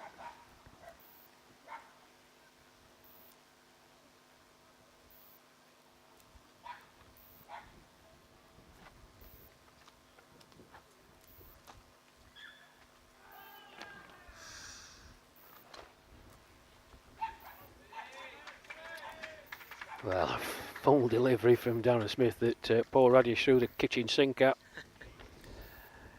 Missed it completely. Another good over by Smith. Just the 4 coming from the first delivery. From a very, very fine square drive by Paul Radish. 7 overs, 1 maiden. 4 wickets for 18. 28 overs gone. Australia fighting back well. England 137 for 4. 106 more runs required to win. 17 overs remaining. As I said, in a couple of overs we'll have the drinks break. It's going to be the Australian skipper Peter Judd to continue from the pavilion end. And he's not bowling too shabbily either. 6 overs, no maidens, no wicket for 18. Some changes in the field being made. Darren Smith trots over from his position at cover point to an orthodox mid-on. Jeff Patterson replaces him in the covers. Well stopped. Well stopped by the Aussie captain. He'll go again for his second delivery of this over.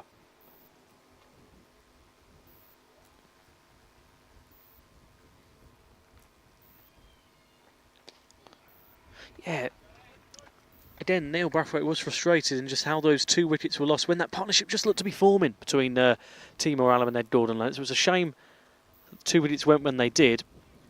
As I went for that over break, I think I finished off by saying England looking quite comfortable. Good old commentator's curse on it there, Rash. Well, it's never a good time to lose a wicket, but particularly in the context of where we were at that stage, England, I think, were in the ascendancy. Certainly. And I've got to say, the 2 self-inflicted dismissals. The Australians didn't have to work particularly hard for it. We'd seen Ed Gordon-Lennox, we've seen him dispatching the ball from Tony Panicasio over the boundary, but he had at least 3 that he fished outside the off stump.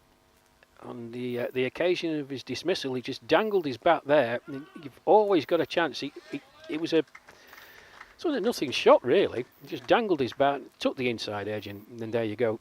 Timor Allen's, as I said, I think that's a bit more disappointing. It's a beautiful 6, Peter Judd, over mid-wicket. An orthodox cricket shot to a delivery that deserves some treatment and certainly got it. But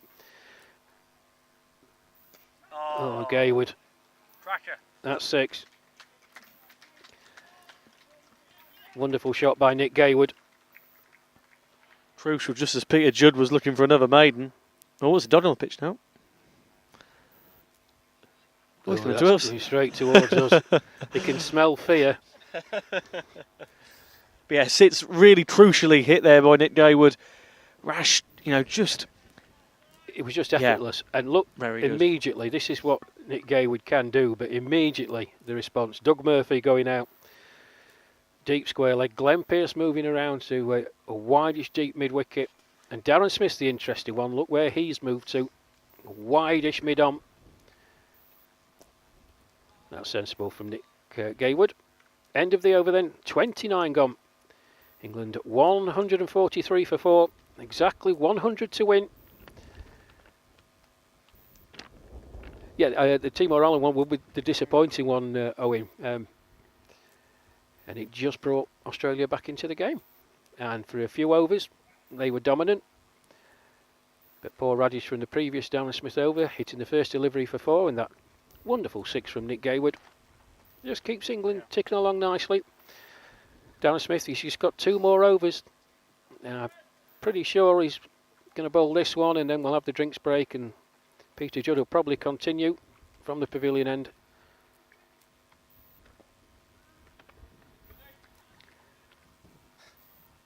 beautifully poised. Certainly is. Just keep getting distracted by that dog. I've never seen a dog more look like a wolf. That's extraordinary. Incredible dog, that. Great colour. I'm not an expert on dogs, Owen, but a shot by Radic. Oh, that's beaten. Graham Pavey, just off the back foot.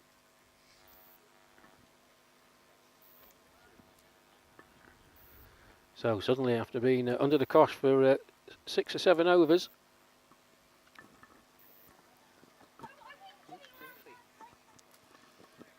England 14 more runs in an over and a bit.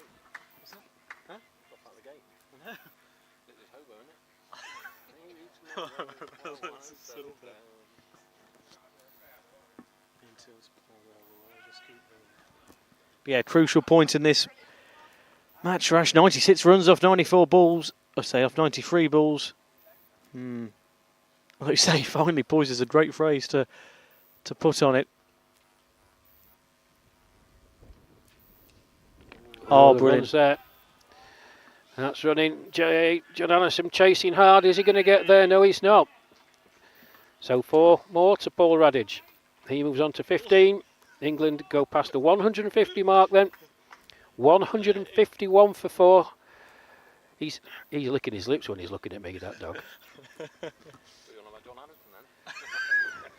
Well, John Adamson might be licking his lips, but yeah, the England 150 comes up.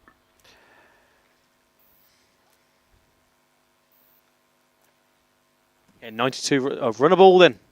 Oh, he's had a little dabble at that, poor Radic. Oh, I'm going to see this last delivery from Darren Smith. Then drinks will be taken at 30 overs, and it'll be Matt Evans alongside Owen Mason in the commentary area. There you go.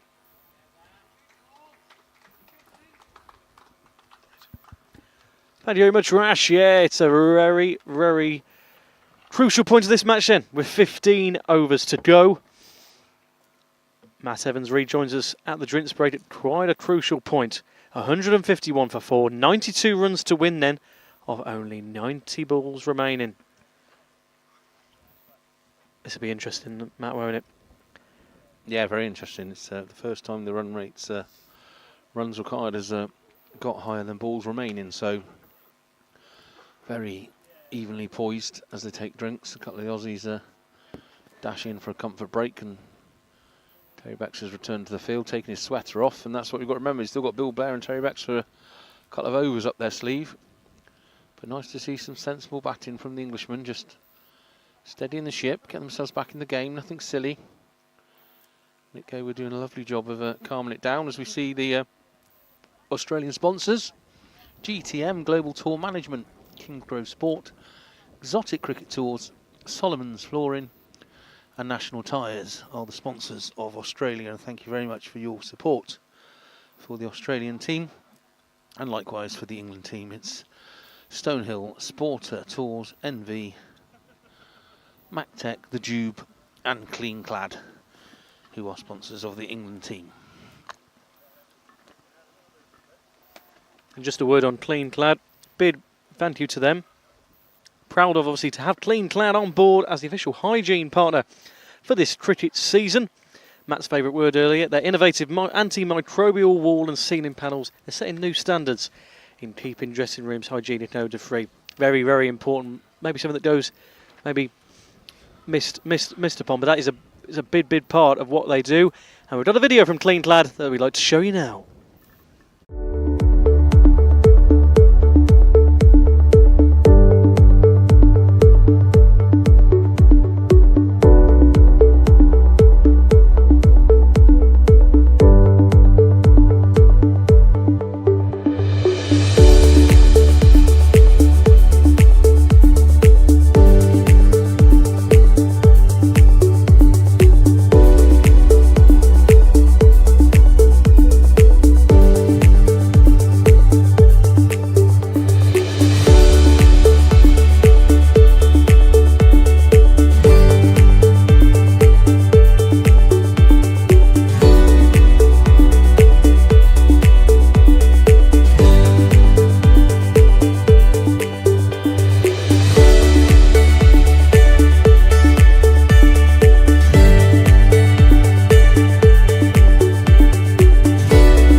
That's a bid thank you to Clean Clad there, bid sponsor, as well as one of the bid sits there for the England over 60s cricket team.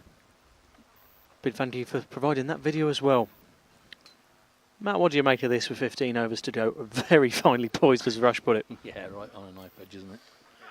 Right on a knife's edge. It could go either way, so we need some sensible batting here from the England team to get us over the line and get that decider at Ascot on Thursday. We're just lining up. Timur Alam here has come to join us at the commentary box. We're just going to put some earphones on him, grab his microphone, and just make sure that's right by your lip when you talk there, Timo, so it's touching it. So, give us your thoughts. So a bit frustrated about your wicket. Yes, we were actually going really well. Me and Ed was way ahead of the game. And it was rather sad that Ed got out at that point. Lovely shot. And we're saying it's right on a knife edge. What's the feeling in the changing rooms? You got enough to get over the line here? Oh yes, absolutely. Yes, we only need about 19 odd runs now, and I think we're ahead of the game. All we just need to do is basically just take the game to the 42nd over, and then basically just take it from there. I think that's the plan. Yeah, and I was very impressed with your innings. I mean, you can play all the expansive shots in the world, but you kind of read the game and came out and were very patient, played sensible cricket shots, and I thought you were going to see us over the line until that dismissal. Yes, that was my plan as well, and I think I just got a little bit frustrated facing about 4 or 5 dot balls, and I thought I was just going to take that single. I should have actually hit that ball really hard rather than just nudging it, and unfortunately given LBW out. This is the second time happened now, so.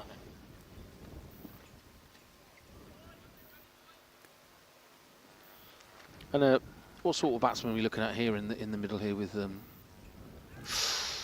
one just squeezed by the outside. Well, funny enough, both of these guys are actually an opening batsman, so if anyone was going to do it, these are the guys who are probably going to do it now.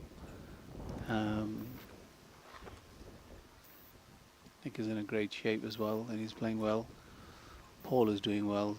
Just need to build a partnership and just hit boundary every over. That's it. Yeah, keep taking single. Well done, guys. Yeah, and some good, clever running like that that's needed just to tick off this total. Yeah. Is there any surprises in the wicket? Did it catch out a little bit, or was it what you expected? There was a couple of them as you kept low. Other than that, I think the wicket played really, really well. Credit to the groundsman and the chairman of the over 60s to actually let us play here. It's a wonderful ground, particularly when you come to the driveway. You just see and then you're just like, oh my God, what a beautiful cricket ground it is. Yeah, it's a lovely place to play cricket. Yeah, we've had it so often this summer. You just turn into a little country lane and see a beautiful cricket ground open up in front of you, and like all the cricket grounds, we've been looked after so well here today at Sparsholt, and I'm sure you've had some great experiences this summer at these fantastic clubs. Yes, it's an experience itself. Like you said, playing for the over 60 is a privilege itself, and playing for the England, it's an absolute honour. Playing some of these senior guys like Ed and Richard Merriam and various other guys, I think it's just an absolute honour to play with these guys, and I'm just really glad to be part of the team. Coming on at this oak tree end here is Darren Smith. He seems to get the job done when they need it. What is it about his bowling? Is it just 6 different deliveries? Does he mix it up a lot? Well, he bowls in swingers. And he does give you half volleys as well, like he just hit the one now on the extra cover. So the temptation is there for you to actually hit the ball as hard as you possibly can. But looking at the situation, you just think yourself that, look, I'm just going to take a single, or I'm just going to wait for the loose ball or the full toss or something like that. But the way Ed actually played today, I think it was just absolutely unbelievable. Standing on the other side, seeing him hitting 6s all over the place, it was just fantastic. The Griffin team, or you've been involved in, of course, the Lions setup And obviously that was that breakthrough game against Cheadlehume, which got you obviously into the England 60 side, obviously at Fairburn. As you mentioned, it's been a proud privilege to be a part of this squad. Just having some fantastic tests against this Australia side. Just beyond your wildest dreams, I suppose, this summer, playing some fantastic standard cricket. Yes, absolutely. Yes, I have actually gone through the system through England over 50s. In 2017, I went to South Africa, and then I also played the Ashes in 2018, and we won the Ashes. In fact, I still have my both son Rizwan and Zishan both have his photograph taken holding the Ashes. So yes, so I've actually gone through the process of playing for England. And last year I was actually given the opportunity playing for Lions against the Western Australia, where I actually I got a few runs, 170 not out. I think I played the first and the last ball of the game. But yes, this year I went for a trial, which quite didn't actually go well, but they gave me the opportunity, which is great. Incoming bowler, lovely shots for one. Paul is a really good player, and I think both of these guys are playing right now. I think they just know the scoreboard and the way they're ticking, just taking chances and just going to carry on to all the way to the 40th over, I believe.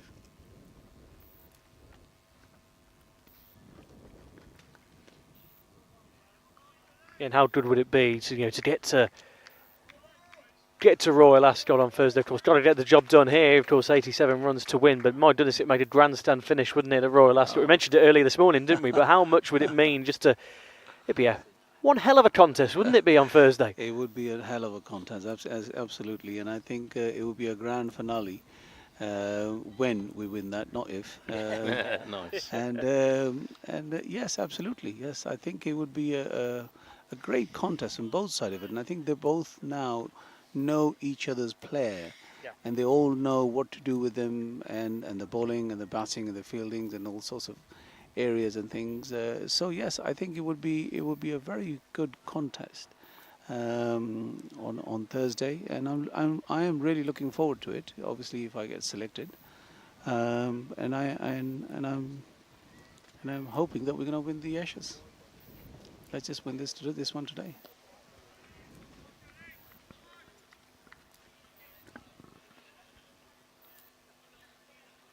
Yeah, it's been a competitive old series anyway, but just to, in terms of even the Lions games, of being involved with them, but pushing them right to the last, it just, no let up at all, which was just a really, I think Australia, even Peter Judd said how much of a vital test that was to his side, seeing where they were at ahead of these Grey Ashes games. Yes, absolutely. Even like you said, like the Lions game, there was two of them were really, really close. The one that the Cheadle on, the one you actually mentioned where I was scoring, it was, I was looking at the scoreboard, and they says that in 3 overs you got 17 to win, and hence the reason why I was just taking singles and so forth. And in the last minute, in the last over, then we decided that we got 15 to win, and I wasn't even facing the ball. But unfortunately, that was an error. But yes, I think they got the flavour of Lions as well, and apparently I believe that they actually lost yesterday as well. Yeah, that was always a second loss on tour. President 11, yeah. That's right. I was talking to my friend Mick Farn. He was basically telling that that when you actually push them to a point, you can actually beat them. Yeah.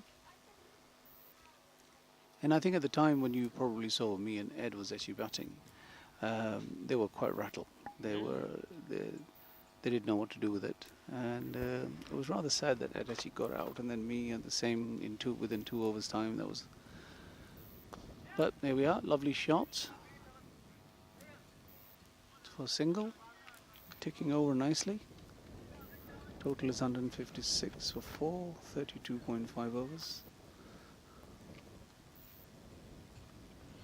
And 86 needed off just 73 balls now. Timor, that's not getting out of hand, is it? You're still confident? Oh, absolutely, yes, absolutely. Like I said, I think the plan is to actually take it to the 40th over, and then you got to see from there onwards that. Yeah, lovely single again. And the good thing is the weather is really nice today. It's nice and cool, lovely cool breeze, and yeah, the whole setting and everything. It's a lovely place to play cricket. And you play your cricket down in Essex, is it? I believe. What club No, are you at? I believe I play for Bucks. Over 60s, went through the over 50s as well. I was captain of the over 50s for 7 years, and then obviously got to the point where I just started playing for the over 60s last year. My hometown is Milton Keynes. I play for New Bradwell Cricket Club and another club called Westcroft Tigers. Saturday I play for them, and I've got some really good friends who I actually play with. If I could mention some of their names. Really wanted to actually thank a few of my friends, Fahim, Javed, Nadeem, Kashif, and a few other guys who I play cricket with. They've been actually my friends for like almost 30 years. And I enjoy playing with them. That's a lovely shot, Nick.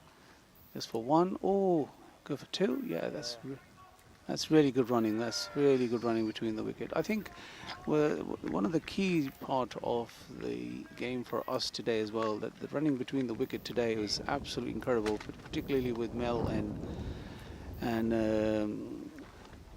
the opening partnership that they actually had. It was really, really good running between the wicket. Yeah, much improved, because that's a strength we spotted in the Australian side this summer, that how well they run between wickets, and you've yeah. absolutely matched them today and upped your game at the running between the wickets. Is it something you talked about? Is it noted? Oh, we always talk about various different things, but yes, one of the things we've actually talked about is actually running between the wickets. That we need to take the first one. Oh, that's a lovely shot, and that goes 4 runs. That's a great shot, Nick. Really, really good. And you see, that's all what we need. Like you said, 4 and over. It will basically take us to a point where, you know, finger crossed, we will probably win this on the 43rd or 42nd over. That's all we need.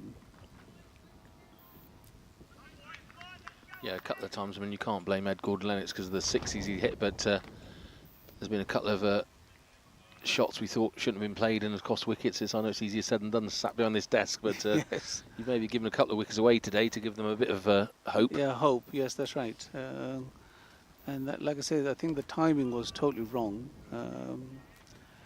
Particularly when Ed got out, I should have been a little bit more careful, and hence the reason why that instead of hitting that ball for 6, I actually just wanted to just take a single, and that's what basically the pressure is all about. But yes, that's basically where we are. Yeah, you can't second guess yourself at this level, can you, against this this class of opposition? Yes. Well, there are a lot of plus points that we have. We have actually talked in the changing room that we have the strength in a various different departments that we can beat them. But obviously they are very fit 11 players, and they've got great arms. They actually they practice a lot, and you can tell that these guys here to not to mess about. I mean, this guy is coming out to bowl now. I mean, what an incredible athlete he is. And how he keeps himself fit into this to bowl 15-20 yards at this level of cricket is just incredible. Yeah, we first met Bill, and I say he wasn't playing a game, and he was doing sit-ups and press-ups and all sorts at the side of the pitch while me and Owen were eating ice cream. So that tells you the difference, Timor. Yes. Bullet Blair, we call him, with his pace ball when he comes down. So, yes. But hopefully the England boys are going to match him. We're into the 35th over. Yeah. 164 for 4.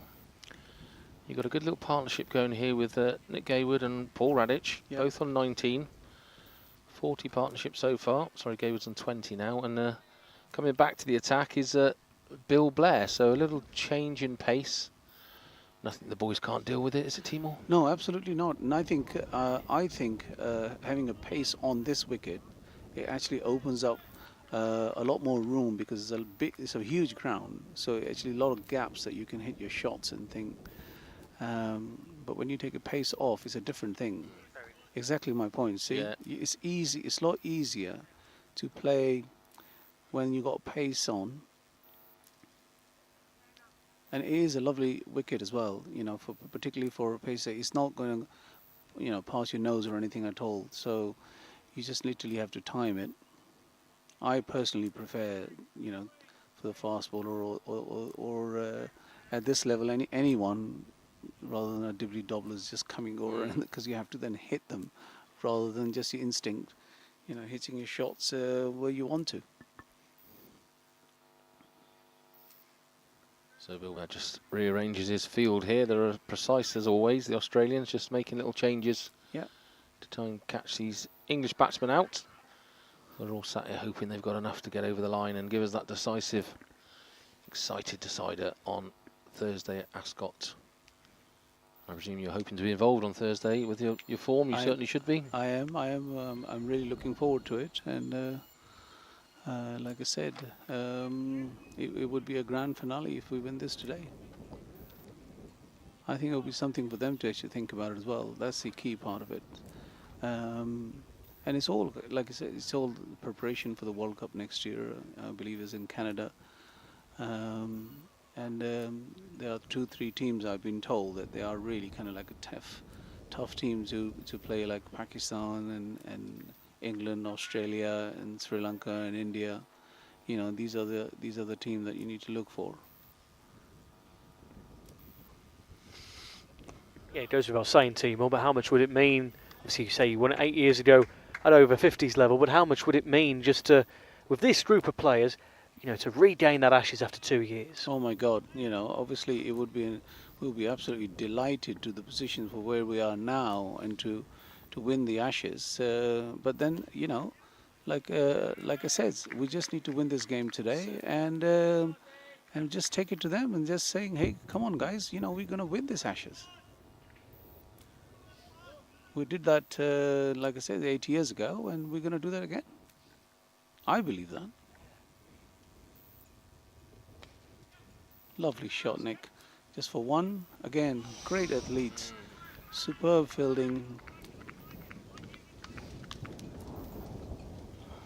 I think we actually fielded really, really well today. We run hard. We saved a lot of runs. And I think it was an absolute great team effort throughout the 45 overs we fielded. Well done. Yep, single. Yeah, there was a notable difference in your fielding Paul. today. We've all Yes. we all noted that on commentary. You were really at the races today. As we say goodbye to Owen Mason for his break and welcome back Rash Mahmood. We're sat here with Timur Alam. Rash Mahmood returns. Yeah, we noted, didn't we, Rash, how much improved the fielding was today for the England setup. Yeah, it was a very good effort indeed, Matt. Good afternoon, everybody. To come back and show the fight, spirit and determination as Gayward goes big, and that's underneath. Oh, that's a great Glenn shot. Pearce. 4 runs. Well, That's it. for a long time, Glenn Pearce was interested in that. But the slight breeze that we've got here, I think Yes, it just I think took it it was over. definitely the breeze, but it was a lovely shot. That's all we need. 4 and over. Yeah, for my support, I think he asked his caddy there, Rash, went up a club, downwind and knocked it over the boundary. Yeah, certainly Glenn Pearce, I mean, he's a fine fielder, Glenn, and he covered a lot of ground, and he was really interested in that. It was in the air for a long time, but it was just as it was in the air, there was a sudden gust, just took it over his outstretched right hand, and Yes, absolutely. took us to 7 off that over. It's probably the biggest boundary of the ground as well. Yeah, and just as you predicted there, Rash, 2024 Bowler of the Year, World Cricket of the Year. TP comes back on to cause us some problems. Yeah, they've got a decision to make. Okay, 72 to win. Yep. 10 overs to go. And most importantly, that we got the wicket in hand. That's the thing. Yeah, you can afford to try and just play TP out. But if you are, then you're going to have to go after Bill Blair, which is no easy task, but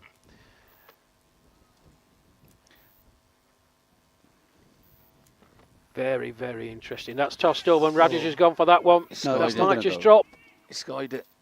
Oh, it's a catch. He's caught Oh, it. what a I don't catch. believe it. There's a Terry Becks out there. What a catch. Makes up for that drop one earlier, doesn't it? He made loads of Yes. ground from the rope there to get that. That was a very good catch. Well, I'm pretty sure that's Terry Becks out there. He had one earlier on that went straight through his hands when Ed Gordon-Lennox was batting. But he's caught it. Paul Radich out for 21 off 46 deliveries. Caught Terry Becks off the bowling of Tony Panacasio. 3 fours in that Radich innings. England lose their 5th wicket. 171 for 5. Yeah, even Timor saying fantastic to that catch. He made loads of ground. Came in from the boundary like Rash said, makes up for that one earlier. What a superb catch. That was an absolute brilliant catch. And particularly seeing it at this level of cricket, for somebody who's running it as 20 yards, especially catching that ball literally off 6 inches off the ground, that's just incredible. And he's a tall man, Terry Becks, T. Yeah. You know. He is, yeah. For him to run that far and to actually get down to actually get that catch is just incredible. That was. Well, the plot thickens. The plot thickens. Yeah. I'm going to ask for a second change of underwear in a minute. And it's getting to that time, folks. As the England stumper, Steve Aston, makes his way out into the middle. Now, I've seen Tony Panacasio bowl to Steve Aston on many, many occasions. One thing I know about Steve Aston is he loves a challenge. Oh, yes. We played against, Boxer played against the county matches against them. I think he's got about 110, 120. What a fantastic shot off it the is. mark first off. Really good shot that is. Yeah, Steve Backward Aston. point. That he's a really good player. That was a lovely cut shot. Yeah, Steve Great Aston start. plays for Staffs. He's back-to-back centuries in the county championship. Yes, I think he that's got right. 138 the other day, and he followed it up. But Yep. that's a lovely way to get off the mark. Didn't try and thrash it. That's it. Just moved across his stumps and just. Oh, that's another good shot for nothing. But yes, I think he's a very good player, and that's basically shows the strength of the middle order, of how far we go down. All we need to do is just basically execute. Oh, that's a great shot. That's another 4 runs. That is a fantastic cut shot. Yeah, again, didn't try and thrash it. No. Just shuffled across his crease, and that time just flat battered it. Nicely timed. Valuable runs for England. Two fours for Steve Aston. 179 for 5 now. 64 more required. 55 balls. That's it. Yeah, and Steve Aston looks like he's come out on a mission, doesn't he? He's not going to hang around. He's going for the Gordon-Lennox route, isn't he, of playing his shots and getting this job done. That's exactly what we actually said, that if all of us basically just get 25, 30 runs, I think the job will get done. That's it. That was another good over. Yeah, a good over for England. 8 from it, T, and they move on to 179 for 5. And that's good approach by Steve Aston. Didn't do anything reckless. The balls were there to hit, but he made sure that he hit them. Didn't try and thrash him. Just first one was a particularly good shot. Moving across, unlike Ed Gordon-Lennox, who just hung his bat out there a touch and was unfortunate to get the inside edge. That one moved across, played it nicely, opened the face. The second one just flat battered. Valuable runs for England. Yeah. I think what Nick just got to do is basically just hang around till the end of the inning and just see us off. That's the key part of it. And let's just see how he's going to play Bill Blair. Well, Nick's eyeing just over Darren Smith's head at wideish mid-on. Shot. That's well fielded. Another good run. Had to get a run though. Yeah. Doug Murphy, good bit of fielding. Good backup. That's all we need. Just run a ball and just see in the last 2-3 overs. Wickets in hand is the key though, T, isn't it? Yeah, absolutely. So it says in the last 3 overs, if you need 25-30 to win, you can still have a go when you got 2 or 3 wickets in hand. But I don't think we'll probably get to that point. But let's see. It will be a thrilling finish, whichever way it will go.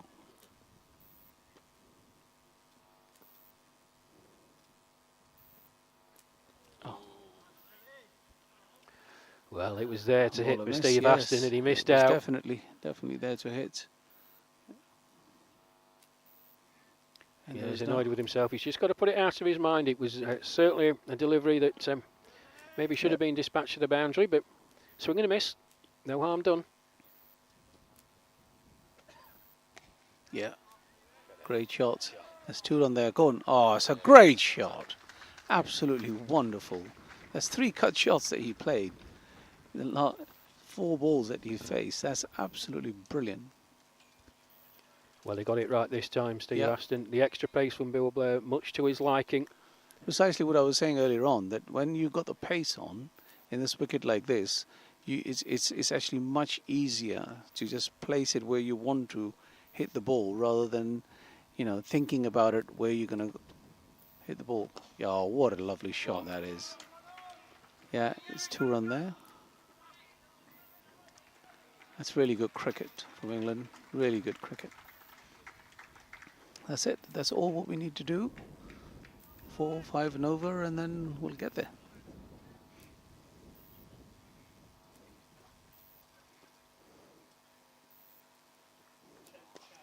Oh, what a shot that is. Again, there's 2 more runs. Yeah, saves there. That's 8 off the over. Yeah, I think it's 9 actually, too. The single it? from the first one. Yeah. Oh, yes, of Yeah, course. Of course it was, yes. Yes, single 9. the first one, 9. So Well done, Rash, yes. another boundary would be very handy for England, Yes. but a single or a 2. That's all you need. Just More than welcome. one good over. Couple more runs, in fact, in my opinion, will be really good. Oh, what a shot.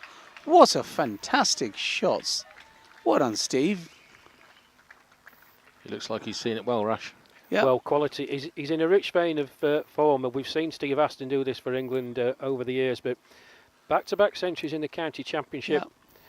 Yeah, like I say, Rash, I think he is a very good player. I actually saw him hitting the 100 against Bucks, and he played it really, really well. He wasn't panicking. He wasn't basically hitting any wrong shots or anything. He played a really good inning. We won that match where me and Mick Farn basically got he's got 100 and I think I've got about 50 odd runs, and we won the game against these guys. But he played really, really well. Well, what that has done, the last over that Steve Aston scored heavily from, means that he can afford to really block Tony Panacascio out. But Nick Gayward goes for an expansive shot first off. Yeah. Played out into the deep. I think there was 13 runs from that Blair over. Yeah, there you go. So now we need, I think, 50 runs or 47 balls. So he's just literally run a ball now. So anything you get from this Tony Panacascio over is an absolute bonus, but just steady cricket. Yeah, even with him, if you just basically take a single and if you bowl a loose ball, yeah, that's it.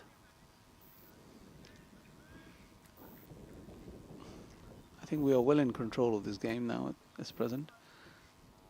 At the moment, we've got. I love your optimism, team. Look, we've got wickets in hands, and we've got 2 set batsmen now. What a shot! Oh, he's absolutely nailed that against the. I think the amount of time in this series I've noticed that we have actually hit stumps is just quite incredible, isn't it? Well, he was early, nearly got run out from the ball. Yeah, I know. I did as well. When I had actually hit a shot, he hits his hand and just misses it like 3 inches away from the wicket. I think that's a lot closer than you think, boys, because Noel Ford had absolutely no opportunity to see that. He was taking avoiding action. No, you can't. As a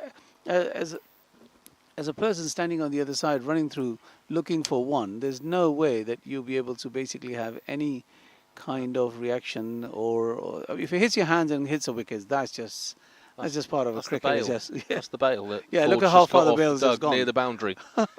Oh, he was absolutely smashed back by Steve Aston. I mean, Noel Ford, he's trying to get out of the way. But we have seen it happen, and it's happened quite a lot in this series. Yes, I like you say. Yeah, exactly. Can a bail be marked down for 4 runs, Rash?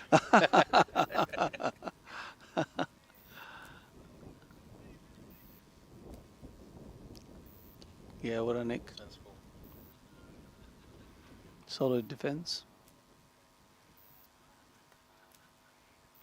4 balls gone, 2 to come. Oh, what a shot! What a shot! That's out of the ground, isn't it? Oh, Nick Gaywood brings up the England Absolutely 200 brilliant. with a sublime shot. Absolutely brilliant. Couple of steps down the Yeah, wicket, that's it. See, and away it went. that just looks amazing.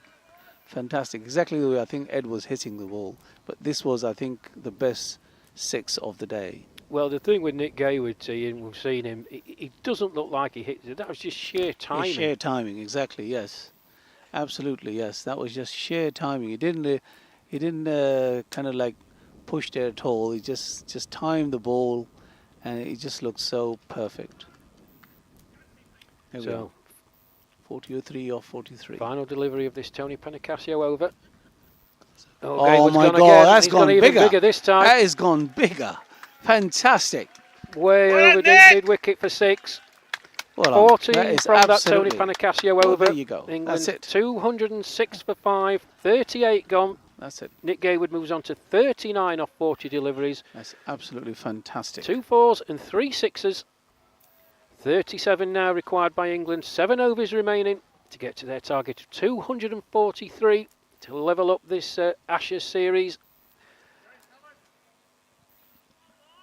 And that runs required drops below balls remaining for the first time in a while. And these boys are really going to town on this Australian attack, and you can see a bit of frustration out there.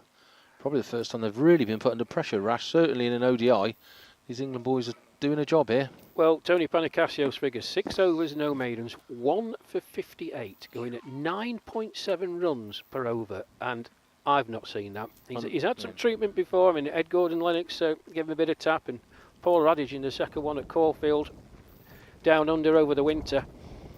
So it prompts a change. Now then, this is very, very interesting. Bill Blair, and that last over from Steve Aston. Dispatched to the boundary, 14 runs coming from it. Prompts an immediate change by the Australian skipper Peter Judd. It's Terry Becks coming on number 77, having taken that wonderful catch out in the deep. Now he bowled, for me, particularly well from this pavilion end.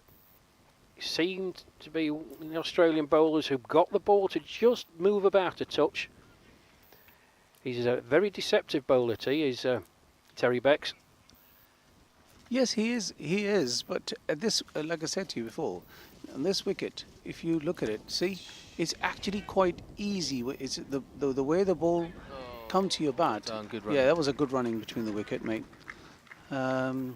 And once again, like I says, that you can really strike the ball wherever you want to when you're playing on the merit of the ball, where when you take the pace off, then it's really, really difficult to hit the ball where you want to. There we go. Yeah, I think that's a wide ball. Yeah, it's a wide ball. It's another run to the total. Rash, like you said, I think the last 2 overs was definitely needed. The way Steve and Nick basically played the last 2 overs, that was fantastic. That's all what we needed. Yeah, lovely. Just take a single. Good piece of cricket. Yeah, putting a lot of pressure to those guys. Now they've got to think about it, and obviously having this left-hand, right-hand combination as well makes it a lot more difficult for the bowlers and the fielder and the captain to set the field every single ball when they're taking singles. So yes.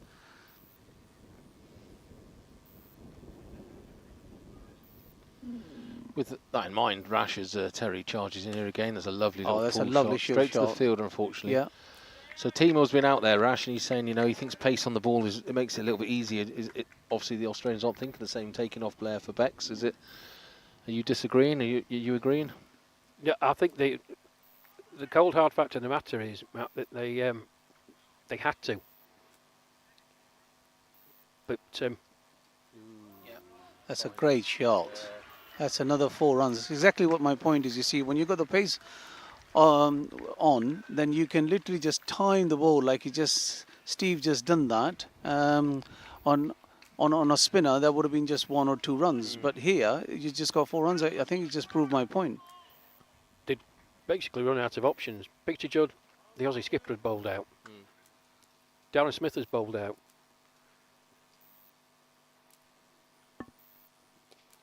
Yeah, they have to basically, they have to use all their 5 or 6 bowlers. They have no choice.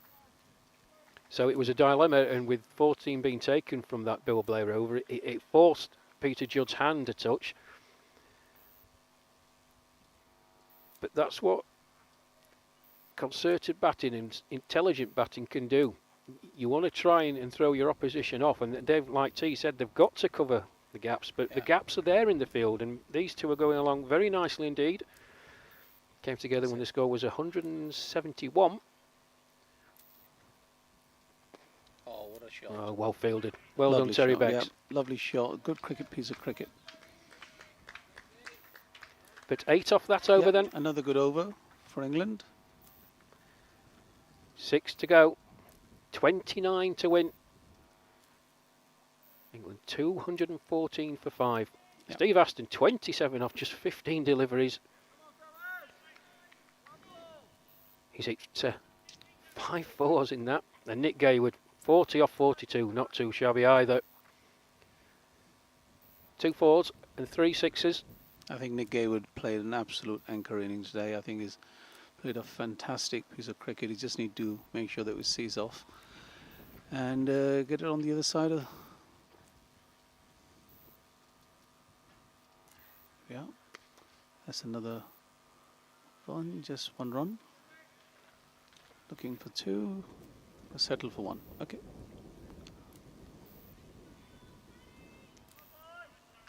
This is just run a ball now, so I think they just need to just take singles and doubles and finish the game off. Yep, perfect, absolutely brilliant. That's a really good piece of cricket, this is.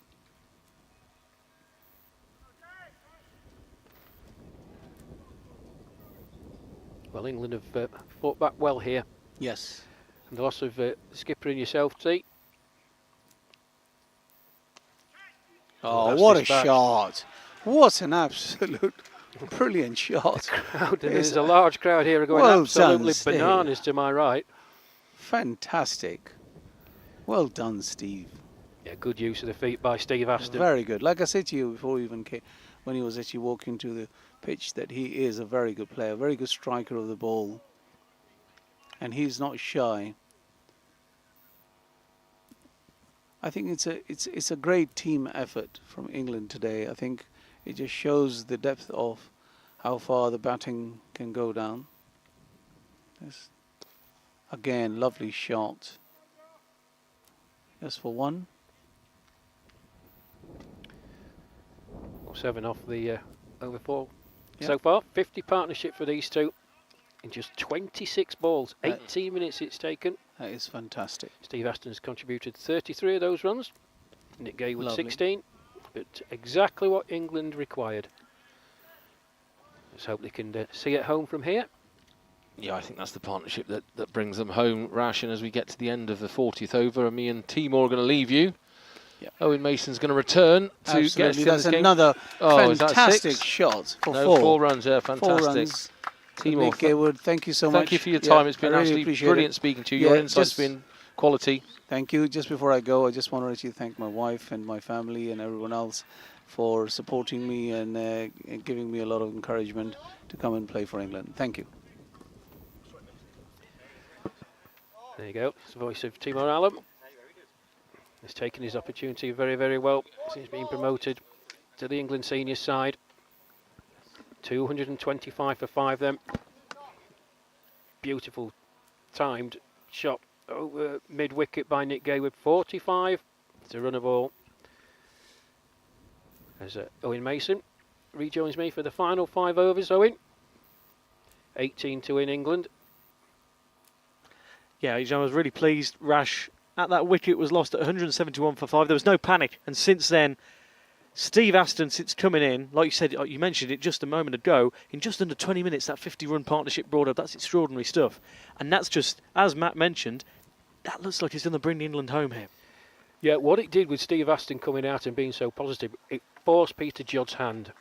And we talk about moments in games and trying to get the opposition on the back foot. Well, Bill Blair being dispatched for 14 runs, he had a real problem because his other bowlers had bowled out. So you've got Tony Panacasio at one end, who's gone for nearly 10 and over. 7 overs, no maidens, 1 for 69. I mean, that's unheard of, really. Terry Becks has come on to try and stem the flow of runs, but England have got themselves in the position because of sensible batting. But crucially, when the moment came to attack, they attacked for 2 overs and it gave them that cushion. Now, hopefully, fingers crossed, they can see at home as Terry Becks continues from the pavilion end. Oh, it's a bit of an agricultural hoik from Steve Aston. Just be the one. But I think what's more pleasing from my point of view, having followed England and being the commentator, people mentioned the pitch at Fairbairn and England were lucky this, that. This is on a good batting track, albeit it has a few nuances, but this has been a good batting track in the main. England did their job in the first innings, restricting Australia to 242. That's a lovely shot by Nick Gayward. Was beautifully timed. Oh, what a shot that is. Oh, it was absolutely effortless.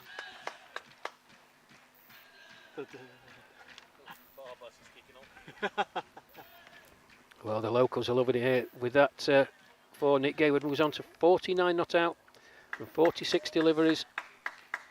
His 4th boundary to go along with 3 sixes. 230 for 5 England. Yeah, really, really pleasing stuff. And as you mentioned, Rash, where they limited Australia, you know, in terms of where they were, you know, my goodness, you know, where were we? It was 146 for 1, up to about 160 for 1, wasn't it? In terms of where Australia were at, and for England to then limit them to under 250 from that point was quite exceptional. It's given them the chance here. Oh, done over brilliantly, and now love that. As that goes over front of a boundary, Rash, brilliant. Well, lofted cover drive from Nick Gayward, and he raises his bat. That's a tremendous innings from him. And he moves on to 53 of 48 deliveries, 5 fours and 3 sixes. And this is what this man can do. For so many years, he's been an opener. Dropped down the order at the back end of the Ashes series.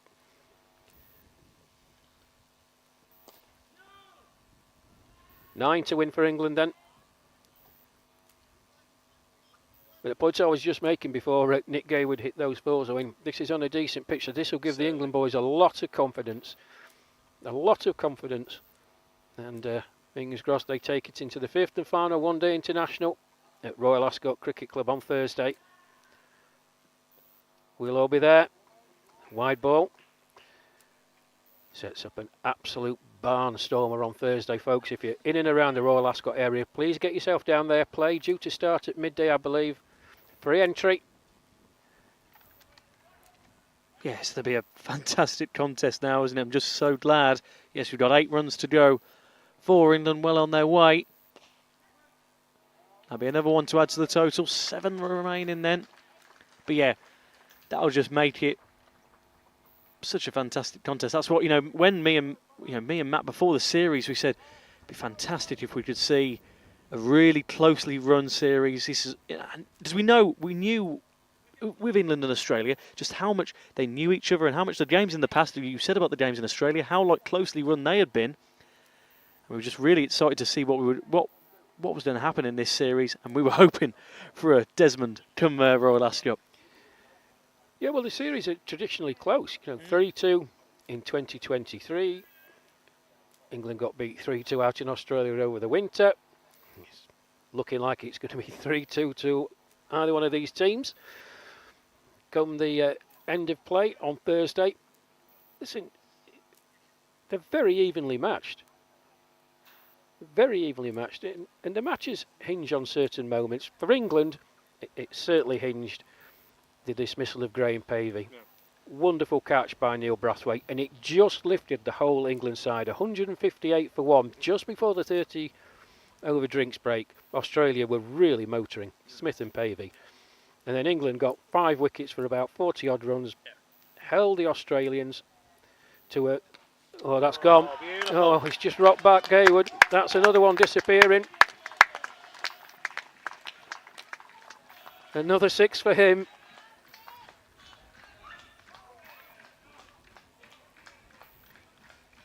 And when he's in this form, he's 9 unstoppable, Nick Gayward.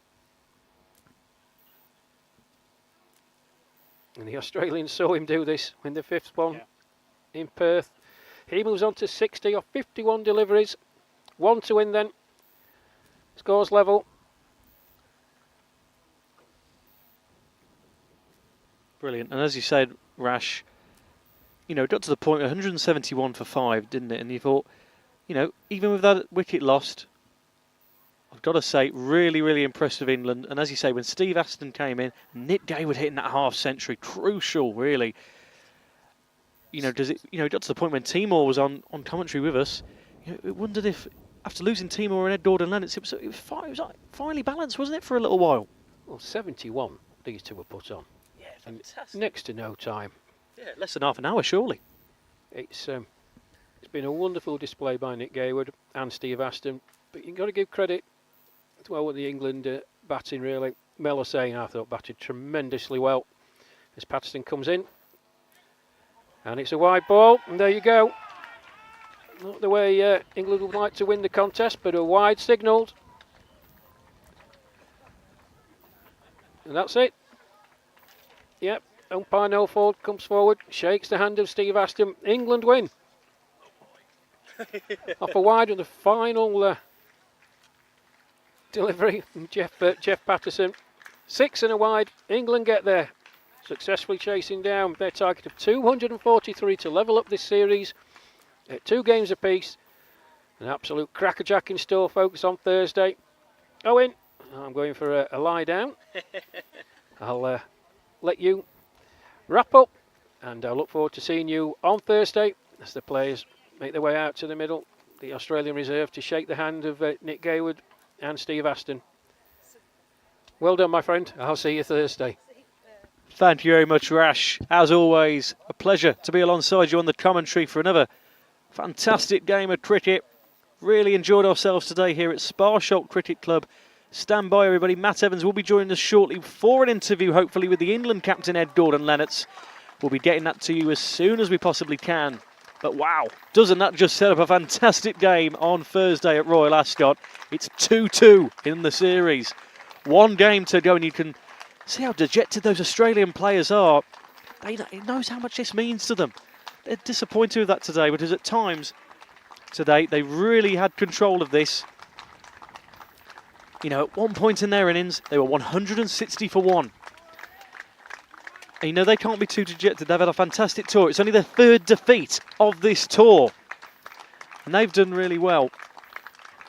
And I've got to say, as I said, I mentioned it, 160 for 1. They did really well. And then, you know, England came back and limited Australia to under 250 runs. It was the loss of Dud Murphy early on at 68 for 1. And it took until 154 for 2 at Graham Pavey. Glenn Pearce, Darren Smith after a fantastic hit of 61. Bill Blair, Adamson, Claude Orlando, Stephen Butler, and lastly Terry Betts at 240 for 9. They had 242 to finish off. And England started really well. You know, their first wicket loss was at 50 for 1. Neil Brathwaite, which was a gutting way to lose that really early on. It was a good partnership forming early on between 2 Essex boys, Neil Brathwaite and Mel Hussain. Mel Hussain went to 86 for 2 after an LBW. And then at that point, Timor Alam and the captain Ed Gordon Lennox were forming quite a decent partnership. They both went in fairly quick succession. And then it was fairly close quarters then for a fair while. Really, really finely poised. Then it came, that 5th wicket lost was 171 for 5. After a fantastic catch from Terry Betts. That left Steve Aston and Nick Gayward in. And what a partnership they formed, getting over 70 in just under half an hour. That turned this game on its head. And that's fantastic. Really, really good from England as they level the series at 2-2 here at Sparsholt Cricket Club here in Hampshire. Really, really good. You can just see Matt Evans roaming around trying to find the England captain. He'll be with you in just a moment, hopefully. But yeah, just sets up a fantastic game of cricket. It's going to be a grandstand finale, the crescendo, as I called it earlier, at Royal Ascot on Thursday. Can't wait for that. Going to be an absolute barnstorm with two incredible sides going at it for that grey Ashes urn. England looking to regain said Ashes for the first time since 2023, after Australia claimed it on home soil last winter. So it all comes to Royal Ascot. Fantastic. Really, really good stuff. We've been really impressed with everyone here at Sparsholt Cricket Club. Big thank you for all the hospitality given to us today. A lovely, fantastic village cricket club just outside Winchester. Well worth the 20 past 5 train this morning to get down and enjoy a fantastic game of cricket. Really, really good fun. But yeah, just look at that on the screen. Steve Aston, 34 off 19 deliveries. And Nick Gaywood getting his half century, 60 off 51. Look at that for a partnership in 25 minutes, 72 runs off 35 balls. Quite extraordinary stuff, really, from them two.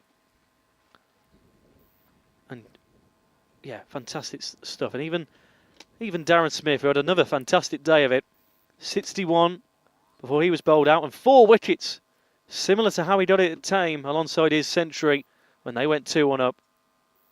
Wow. Fantastic series. Australia can't be too dejected, though. You look at them in the middle just doing their cool down, and Peter Judd just giving some messages.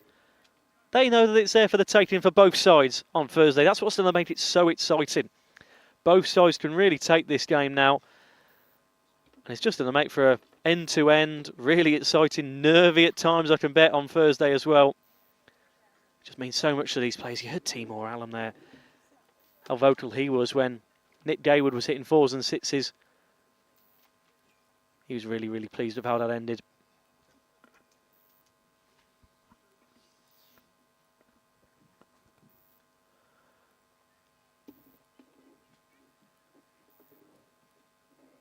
We had a slight rain delay just as we entered that. We had 1 run on the board for England.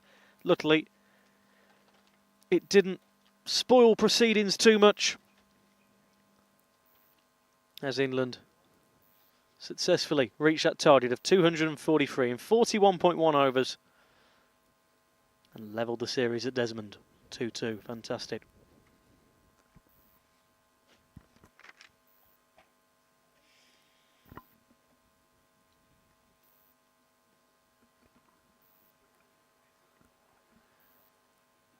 Yeah, just looks like the final words from Ed Gordon-Lennox.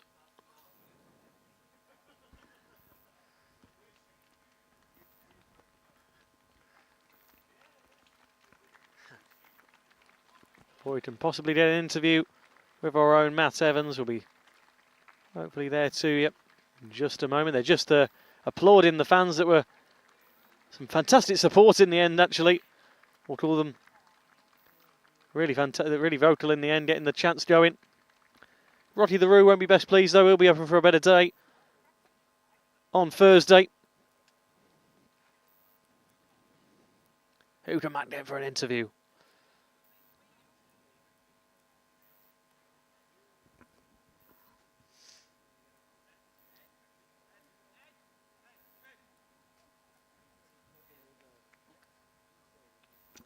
There we go. Ed Gordon-Lennox is just about to come over in just a moment with our very own Matt Evans.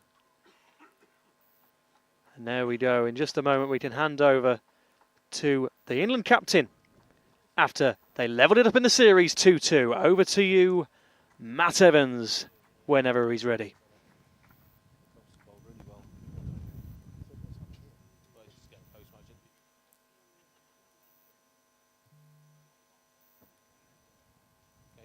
Okay, Ed, wow, what a result. You've got the series to 2-2, and what a great performance that was. Yeah, look, we've come together well there. After the Aussies got off to a flying start, we pegged them back, and 2-4-3, 2-4-2 clearly wasn't enough on a very good wicket, and those boys at the end batted very well. We've commented all summer on the strength of the Australian field, and you stepped your game up today and matched it in the field. Yeah, we knew we had to, because there's always 30 or 40 runs in the fielding, and so we've got 2 or 3 fielders in the side now that make a difference. So, Brathwaite, Radich, and others. So get them in the right place for the right thing, and they'll catch the odd catch as well. And that final partnership, what can you say about the boys? They just brought it home, didn't they? Well, I love the way it's the intent really that's really important. I think there was a danger of getting stuck in the middle there. Gayward takes a bit of time to get going, but once he's going, you see what happens. And Sass's intent is fantastic, Steve Aston. So, look, we're building, we're making progress, and we're really confident about Thursday now, which is important. And the supporters locally supported you brilliantly all day. You went over and gave them a clap. They said to you, go and win it now. You must be excited about Thursday. Well, just the supporters, the whole club today has put on a fantastic show, right from the chairman, Andy Worthy, and Jeff Beale, and the boys, and family, actually. Norman, who founded the club, his 4 or 5 members of his family here. And so, yeah, the support has been amazing. And so, if you're around at Ascot on Thursday, come along. It's going to be a cracker, isn't it? Let's hope so. I said Gordon Lennox, victorious England captain. The series is tied at 2-2. Big thank you to Matt Evans there, along with the victorious captain, Ed Gordon Lennox. He said it best there, folks. If you can get to Royal Ascot on Thursday, please do, because it's going to be an absolute grandstand game of cricket. That's it from us then, at Sparsholt Cricket Club. From myself, Owen Mason, Rash Mahmood, Matt Evans on the commentary, and on the cameras and in the OB truck, Nuala Goodlad, Amy Chet and Ivor Richards. A big thank you, and we'll see you for the grandstand finale at Ascot. See you then.